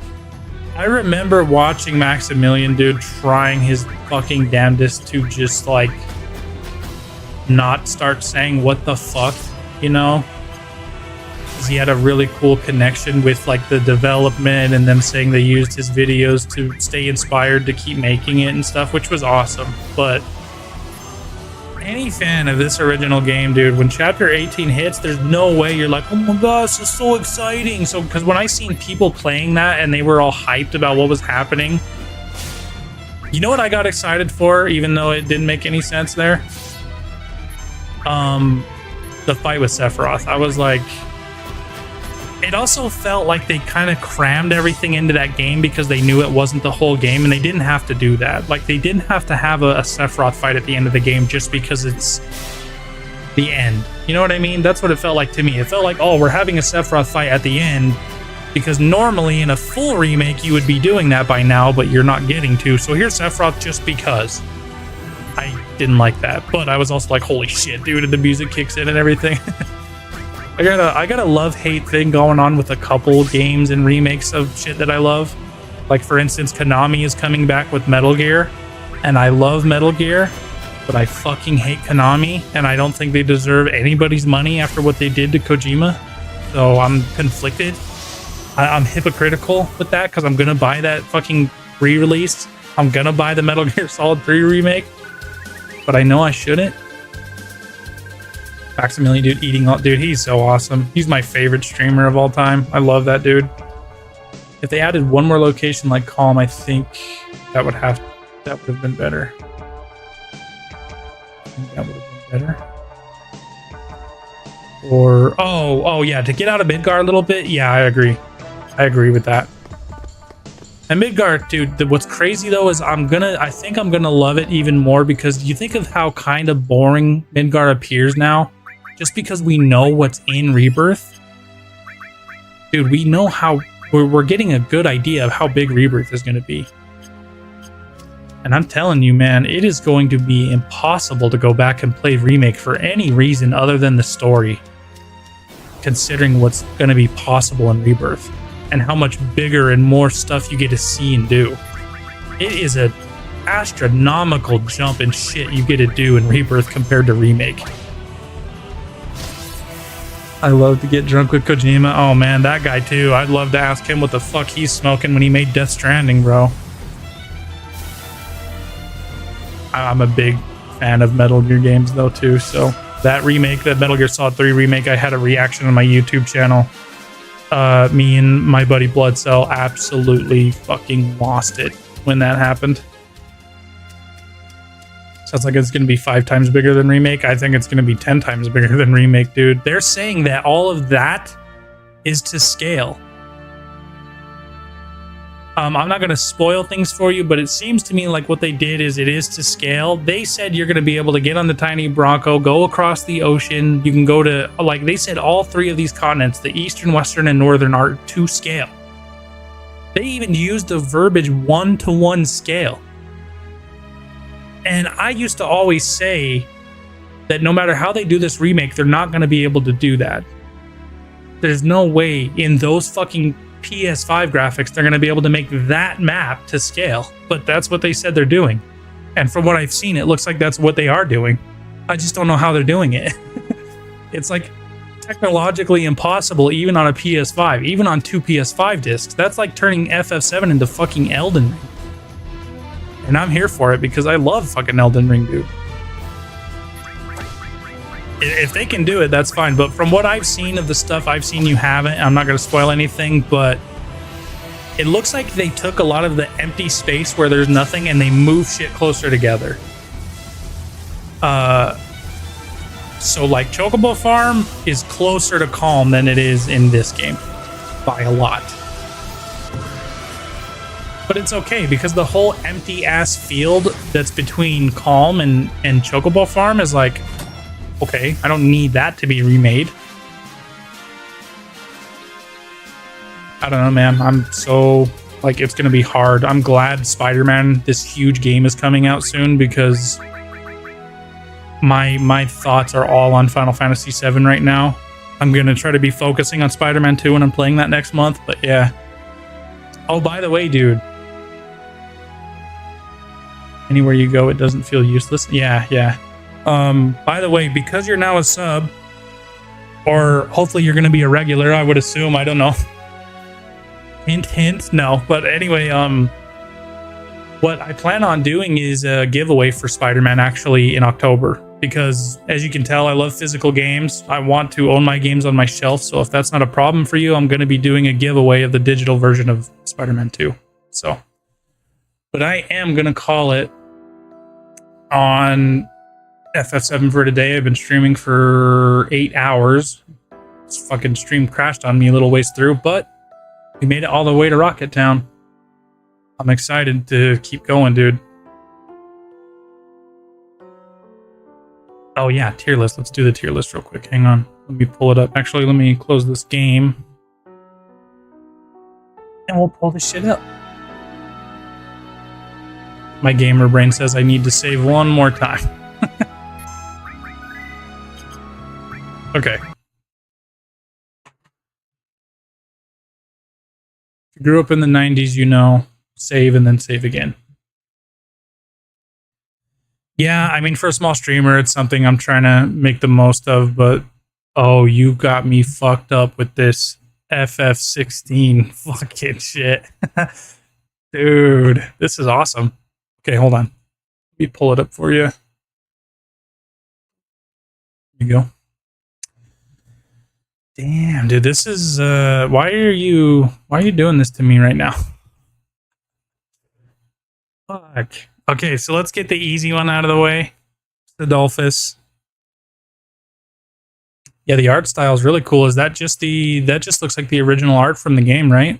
I'm not even sure who did the art for 16. But Sid, absolutely S tier godlike character. Very painful death from the deluxe art book. Dope. I actually didn't get the deluxe art book. I got the steel case back there, but fuck. I should have. This is one of the games where I was like, I think I'm going to like it, but I'm not sure. So I'm just going to get the regular version. But when I fucking played it, I was like, I should have got the collector's edition, man. I need it on the shelf back there. It's Sid, dude. Sets up the whole premise of the game. By far one of the best. I mean, he is the best Sid in any Final Fantasy game for sure. So Sidolphus, easily S tier. Torgal.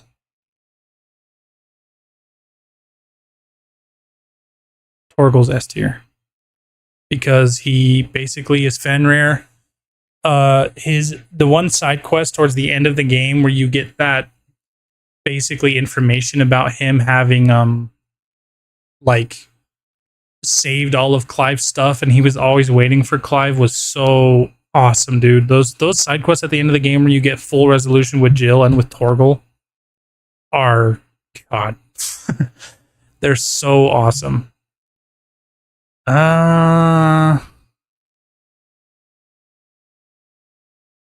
Gav, A tier. Such an awesome like character that kind of carries on the will of Sid and is like a seriously dedicated dude to Clive. He's like first in command under Clive, I feel like, after Sid goes. Can't beat Gav, man. Oh wait, rank icons here, most to least favorite. Okay, so from left to right then. Down here for the icons. That's fucking hard, dude. It's really hard, man. In this game, I put Ifrit as number 1. I think by far Ifrit is the coolest. They made Ifrit like one of the coolest summons in Final Fantasy with this, dude. Ifrit is fucking awesome in this game. His coolest design in the whole series too. Like this is my favorite Ifrit in any Final Fantasy game. It looks really cool in 10. I don't like him as much in 7 actually. His original design in 7, he looked really sick, kind of redesigned in 7 remake, but in this game he looks dope. I really like him in 8 too.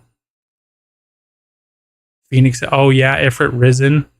Yeah, dude, I forgot about the whole fusion thing. God, that shit was epic. After Ifrit, I'm putting Bahamut just because I've always been a big dragon fan and Bahamut's always been one of my favorite summons. I'm not very much a giant fan of the way he looks in this game, but the stuff he does like every flare from every Final Fantasy and then one from Kingdom Hearts that's like the greatest thing ever. Yeah, Bahamut's sick.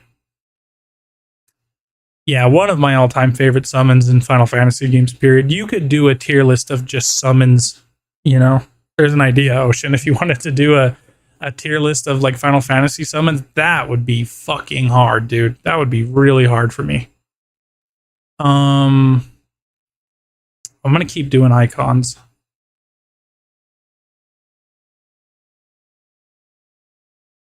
I think next has to be Odin, just because Zantetsuken is so fucking ridiculous. It's so ridiculously overpowered how you can just win a fight with that if you charge it fully. Like anything almost you can kill. And he looks cool. I love Odin's design in 16 is so badass, dude. So Odin's in 3rd place for sure. After Odin, it's getting harder and harder. After Odin, I'm going to go Titan. Because the boss fight with Titan is insanely epic, even though it's one of the earlier fights. But yeah, the fight with Titan is fucking sick. The person that drew all of this took inspiration from Yoshitaka Amano. Really? Who is the artist in 16? I don't even know. I should know, but I don't know. Art is fantastic, though. That's one thing that I really loved about, just off topic randomly, the Metal Gear Solid series. Yoji Shinkawa's art is probably my favorite art in video game history. Yoji Shinkawa, dude, draws like he can make anything look amazing as shit with that art. But I got Titan in 4th place. So after Titan, Shiva. And I guess I'm going to say this is according to their effectiveness in the story, not so much their abilities and stuff. Because it's hard to like cross all of that shit. But Shiva's probably in 1st place in terms of what she can do. But in terms of just like her effectiveness in the story, she has a couple really cool scenes. And then of course it's Jill's icon. Definitely Shiva. Then probably Phoenix, because of his importance in the story. His abilities are amazing. The heat wave flame counter. I have this one short I uploaded to YouTube. I was fighting the Bomb King. He summons all those extra bombs and they shoot at you at the same time, and you can counter every hit with that heat wave. I did it kind of by accident, and holy fuck, it was awesome. But yeah, that's where I put Phoenix. Garuda would probably, I mean, again, we're not going off ability here. Garuda's kind of low. All of the summons look amazing in this game. And all of the fights are really epic, but hers is definitely lower for me. And then Ramu, he looks really cool, but he has almost no screen time, and his abilities to me are probably the worst in the game. His abilities are great. Like the lightning trap one is really amazing and stuff. I don't like the shot locking thing that's like his special ability. So I put him at the back for that. But overall, I don't have anything bad to say about any of the summons in this game. They're fucking awesome. And I always refer to them as summons and not icons because I come from the 90s. They were summons, and then they're guardian forces in 8, and then I think they're summons again in 9, or whatever what do they call them in 9? I can't remember what they're called in 9, and then icons in 14, and icons in 16. I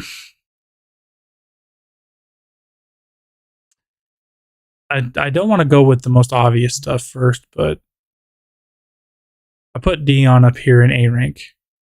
Now, I would normally put him in S tier because he's such a badass character.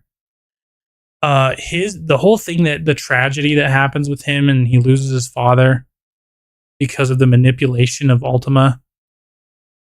Like, dude, this guy loses everything and kills everybody and just goes through this really like. I mean, I was surprised to see him not go darker, kind of, just the way that dark as the game gets. I was surprised to not see him get a little bit darker with everything that had happened to him. But of course, our boy's a Dragoon, and he's Bahamut, so he's like the best Dragoon and summon in the game at the same time. In the series, I should say. So Dion is way up there on my list. One of my favorite characters in the game for sure. Elwyn. I want to put Elwyn in A rank, but I'm gonna, I'm gonna put him in B. A really cool character that's very short-lived and dies like a very tragic death. You can see why like Clive and Joshua are such good dudes because of their father. I don't know what the fuck Elwyn sees in this Yash right here. So I put Annabelle in D tier, and the reason I don't put her all the way in F tier is because I don't know how much of her nastiness is herself or Ultima. Before she like does the do and kind of takes her own life, Sorry, let me get some music going so this isn't so damn boring, Jesus. Okay. Before she takes her own life, really nice sad song to go with this. She's like freaking out and she's like, get back monsters or get back darkness or something. So I really don't know with her. It was easy to hate her if you just look at it on face value and you see her being evil towards everybody and being responsible for all this murder. But you got to remember that might not just be her. That might be him. And he's responsible for everything that happens in this game. This is fucking Hojo right here. That's why Ultima's A tier. Ultima is the Hojo of this game, but he's just a god instead of a normal person that fucks with science too much. A very interesting antagonist for the whole game. I wouldn't say he's like the most well built up antagonist of any game, obviously, but pretty satisfying to bring him down with Clive, because you know you have a real like high and mighty attitude with him being a god and everything, pretty much telling you like you can never beat him. You know, why are you even resisting? I created you. You can't talk. It's like the don't talk back to me thing with your parents.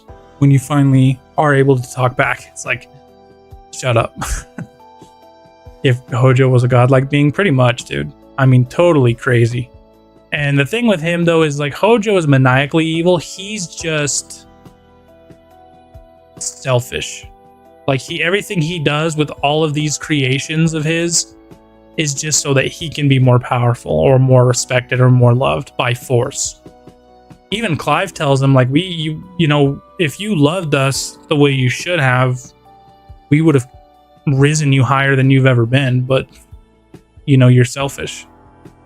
And he seems to think because he's a god, he's not capable of making that mistake or underestimating or being selfish, but that he's all of those things, so he's not a good god. Really a cool final boss. Not the coolest in the series, and not enough build up for him in my opinion, but it was sufficient enough to be pretty good. Uncle Byron, dude. I'm gonna put Uncle Byron up here with his brother.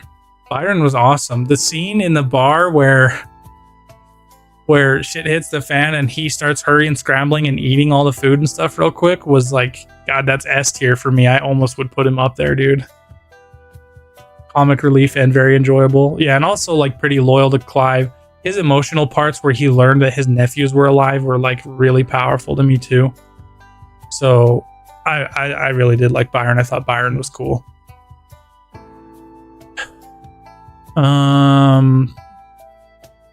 Emperor gets no playtime at all. I mean, he's not really very sinister. Even when he's kind of going against Dion, he's not like evil about it. It just seems like his mind is fogged and he doesn't know why. I mean, he's obviously not evil. I think with him it's clear that it's Ultima using whatever the kid's name was. But the Emperor's kind of there and then he's not there. And it's like, okay, you know, alright. He serves his purpose as a character and kind of gets the fuck out of there. So the way he died was really shocking. I did not expect that. Like he actually jumps in the way of Dion's lance, and that like I was like, holy shit, what is this gonna do to Dion, dude?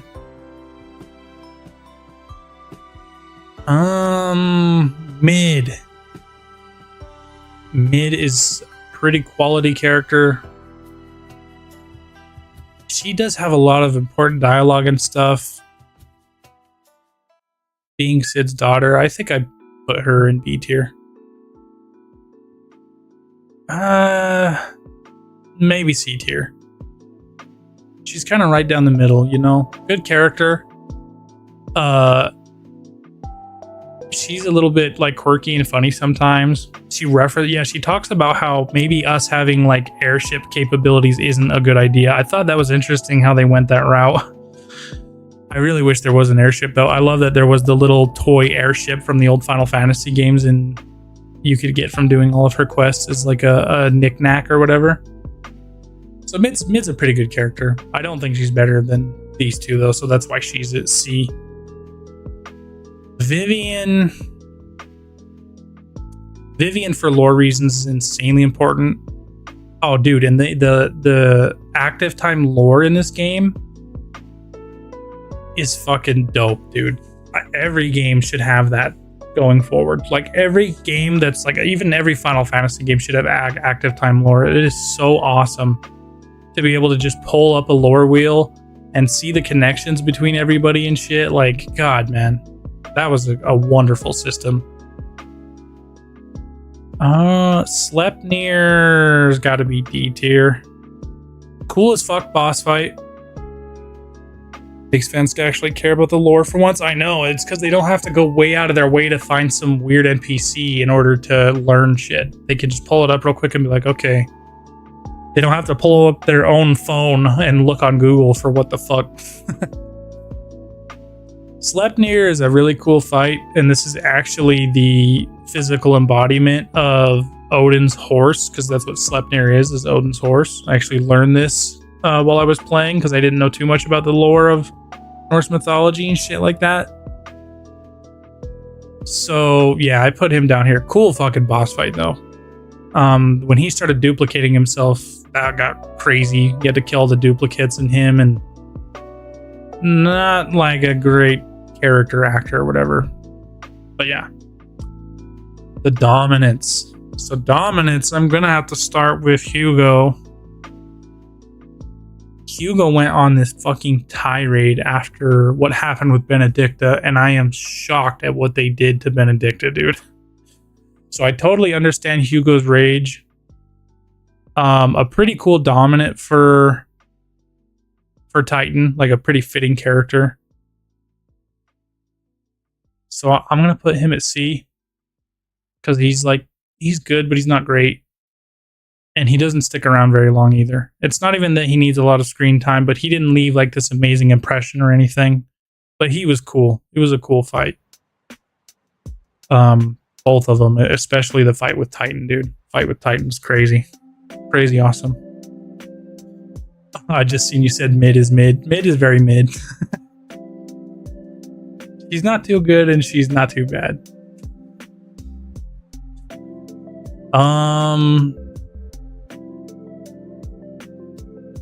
Yeah, I think Hugo's good at C. Titan Lost was crazy, dude. That fight, like, man, up until that point, I'd never seen anything to that scale before. I was like, holy shit. And it just got more and more epic, and then you learn, like, the ability to block the huge boulders and shit, man. Fucking awesome fight. Benedicta. I'm gonna put Benna in the same tier with Hugo. She has like such a dark and sad story to her, what happened to her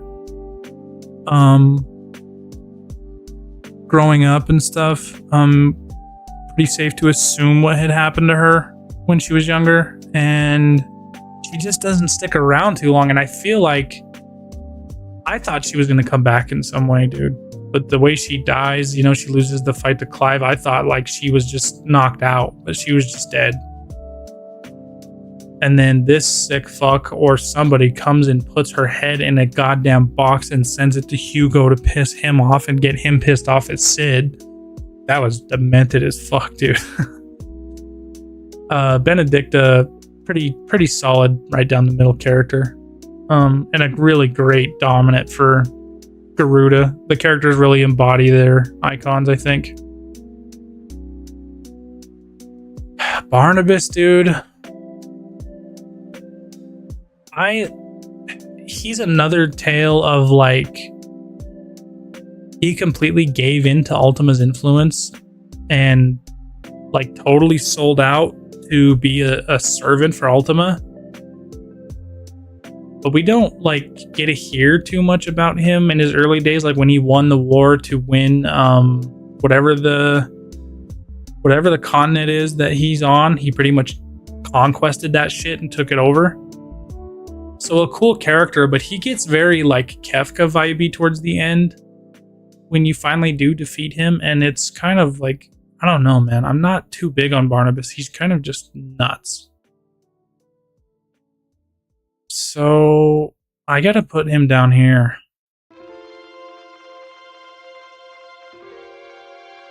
Yeah. Yeah, and even when he loses, he passes on his icon to Clive on purpose. Him as a character, he's not that bad, but he's just okay to me. You know, that's where I have him here. Jill F tier. I'm just kidding. Jill as a love interest for Clive is like amazing, dude. Let me just make it easy here, okay? We'll just talk about all of them. This top 5 up here are great characters, but let's start with Jill. Like, Jill, dude, is such an amazing, like, romantic option from Clive. Oh, yeah, dude. I was mad that there's no photo mode in that scene. I think I said that when I played. No photo mode? Fuck this game. I need it up close, dude. I need up close. Because of sexy, the dialogue. Oh, dude, the romance between them is very real. The acting is very fucking good. Also, the dude Ben Starr that voices Clive is such an awesome guy. He's like always on like Twitch and stuff, messing around, and he posts hilarious videos. He hangs out with people from the cast all the time. Awesome dude. But Jill is just like waifu, 100% waifu material. And I was so happy they went from like their childhood of them bonding, and then you have to save her in the future after she becomes enslaved. It's cool as fuck that she's the dominant of Shiva. I would really love some DLC to explain the northern continent that's already lost, you know, to the Blight. And you find out kind of maybe how she came to be up there and some info on her. I would be cool with that. But yeah, awesome character. Joshua, dude. Fuck me. They were giving me very like Riku Kingdom Hearts vibes with him not dying when you thought he was just slaughtered by Clive. Him showing back up was like, whoa, okay, here we go. So Josh made it out somehow. They don't explain how. And then Joshua's also running around behind the scenes early in the game before you catch up with him. And it's like, I want to see a story of that. So I hope one of the DLCs to explore. I kind of want the DLCs, now that I think of it, to explore Jill going up north and what the fuck Joshua was up to in between him supposedly dying and then meeting up with Clive again, because there's a lot to explain that I would like to know there. Josh is, dude, the brotherhood aspect of this game. You know, in like God of War 2018, you had Kratos and his son, and it was about that familial bond. This game is like about brotherhood, like real brotherhood, not between comrades, but between brothers. And Jesus Christ, dude.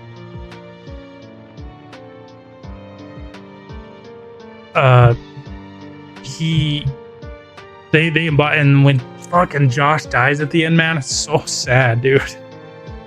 I kind of had a feeling, dude, it was something bad was gonna happen to Josh, but Jesus, man. And then Clive. I love Clive's voice actor, Ben Starr, so much, dude. He's such an awesome dude. And easily one of my top 3 Final Fantasy protagonists since like 9 or whatever.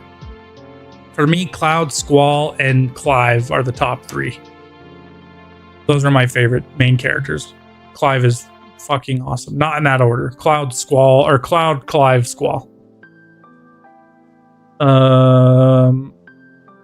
Great tier list though. Yeah, and let it be known that nothing about the game is bad. There's nothing in F tier for me. There's nothing that any of these characters have done to make me say they're useless. They should even be here. They're just either okay or legendary. Nothing is bad.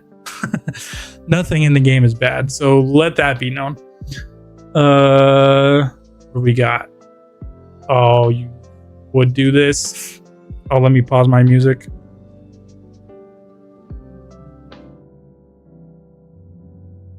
Yeah, dude. Oh, Yuffie, if you're still here, don't watch this if you're going to get 16, because we're spoiling the ending right now.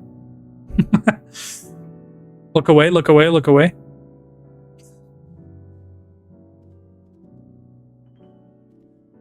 Yeah, what a game, dude.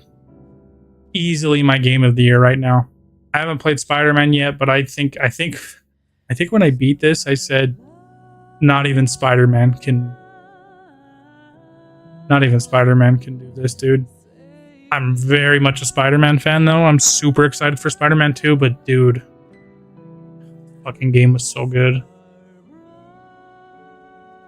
And this just goes to show what happens when you take a guy like Yoshi P off of Final Fantasy XIV and let him make his own full-fledged game.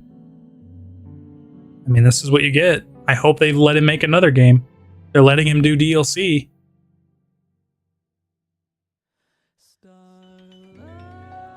Yeah. Awesome fucking song. Awesome game, dude. Awesome scene, too.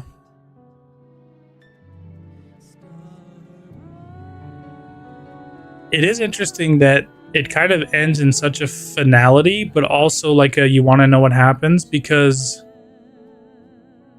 there's no more magic in the world. Clive removed all of it because it's not worth having. You know, people got to make their own fire and do their own shit by hand now.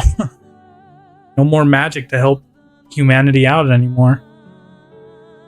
Stone hand in the ground. Singer says Starlight, best moment. Yeah, dude, the music hits dynamically really well. That's what I'm really excited about Rebirth for, even more so because the music in that game is so dynamic, dude. It hits so powerfully.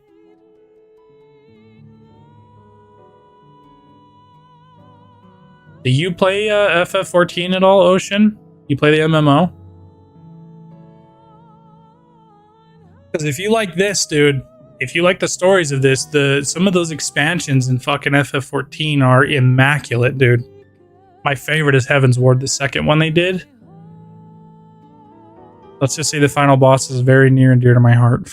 Played the free trial for about a week, but that's it. Dude, I think you could play that game for free all the way up through the 3rd expansion now. And it's worth it, dude. Trust me. If you get a chance to, I would at least try to get yourself to the end of Heaven's Ward. After that, if you don't like it, I understand. It's hard to get to Heaven's Ward because the ending of Realm Reborn, the first one, is like... it's a little bit grindy and kind of not as interesting, but Heaven's Ward is where it really will... it'll either grab you or lose you there. And if you like Final Fantasy VII, you are going to love the final boss of Heaven's Ward, dude. It's so goddamn cool. It's one of the coolest, like, cross-reference bosses I've ever seen. I wish I was making content back then, dude, because, Jesus, my reaction was pretty golden. Heard the song for the first time I got teary-eyed. I did when I seen Jill run out here and she kind of realizes that Clive is gone. Super sad, man. And there's so much stuff left, like, undone. Like, Josh and Clive are gone. But you know what? I just realized that Josh is supposed to be dead, so how did he write that book? Yeah, this is this game's, how do you want to say it? This is the Snake Eater of this game. Like Snake Eater is for Metal Gear Solid 3.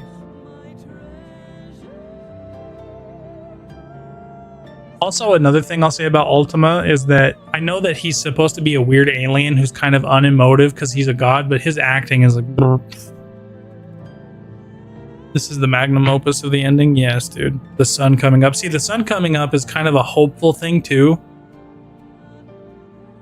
And Torgal and Jill almost seem kind of relieved by it. And she kind of smiles, dude. So... there's more to this, I think, than just this. Holy hell, nice thumbnail, dude. That was a great thumbnail right there, dude. Fucking holy shit. Wonderful thumbnail there, dude. God damn. Dude, thank you so much today, Ocean. This stream was dope, man. I had a lot of fun making the tier lists and stuff and playing FF7. Best thumbnail down the stream, absolutely, man. I appreciate you having here, man. Thank you so much for following the stream. I hope you enjoy. You actually got yourself a handful of new FF7 emotes to use here, so I hope you enjoy those. I really appreciated having another hardcore fan, dude. It's been nice to talk to somebody about all the FF7 stuff because I'm just over here teaming, waiting for fucking Rebirth to come out, man. I'm beyond excited for all of it. So I hope that I can keep your attention for a while and you're here for the Rebirth playthrough and we get to hang out more often, dude. I appreciate you being here. I always like to do a rundown of everybody. Ocean, thank you for following the stream and being here, man. Yuffie, thanks for popping in for a while, keeping me busy, man. Always good to see you, dude. Try 16, dude. You'll love it. And IBroJ, thank you for following the stream as well, man. Pretty productive stream today. Things have gone so well today. I had so much fun. I'm sure I'll be back to do some more FF7 tomorrow. Have a good breath, fresh air. Dude, I need to go eat, man. I'm starving over here. Can't you tell? I'm also on like a weight loss journey and it doesn't look like it, but I've been making some progress, so don't mind the muffin. Last thing I'll say, Rebirth hype. Dude, let's fucking go for Rebirth, man. I got the collector's edition. Sephiroth's gonna be right there. That collector's edition is going right there, bro. Have a good night, guys. I will see you all next time. Nice try, dude. Get a clip on that. Somebody clip that. Holy shit, man.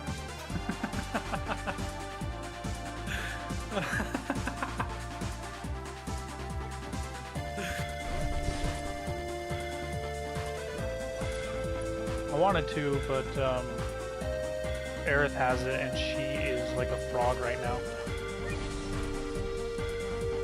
Hey, look up, improved. Heck yeah. Dude, what? What? What? Did you see that?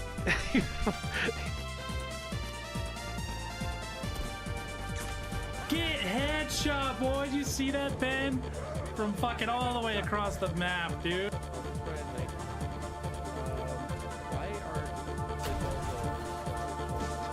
I think you can damage that thing, but the only time it'll blow up is when it's about to take off. If you damage it, oh! I just shot a fucking jet out of the air with my tank, dude. Nice. Holy shit, man. Yo, LAV incoming. Yo, if anyone in chat is paying attention, somebody clip that. Holy fuck. I hit him once. He went down. Is there... Up of one base for the entire match. Never get shot at. Yeah, no kidding. Oh my god.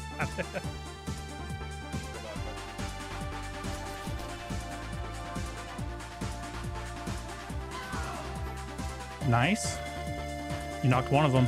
Oh shit, Chris. Oh god, Chris. Oh my god, Chris! No fucking way.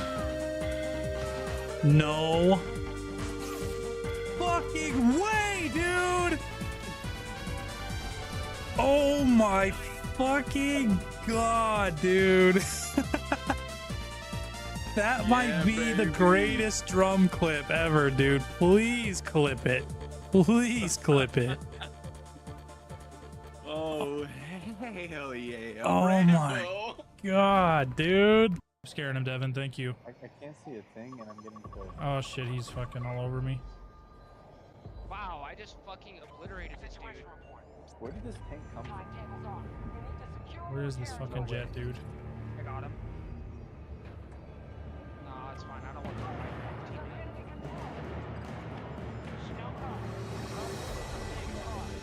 Go flying by me, you fucking idiot.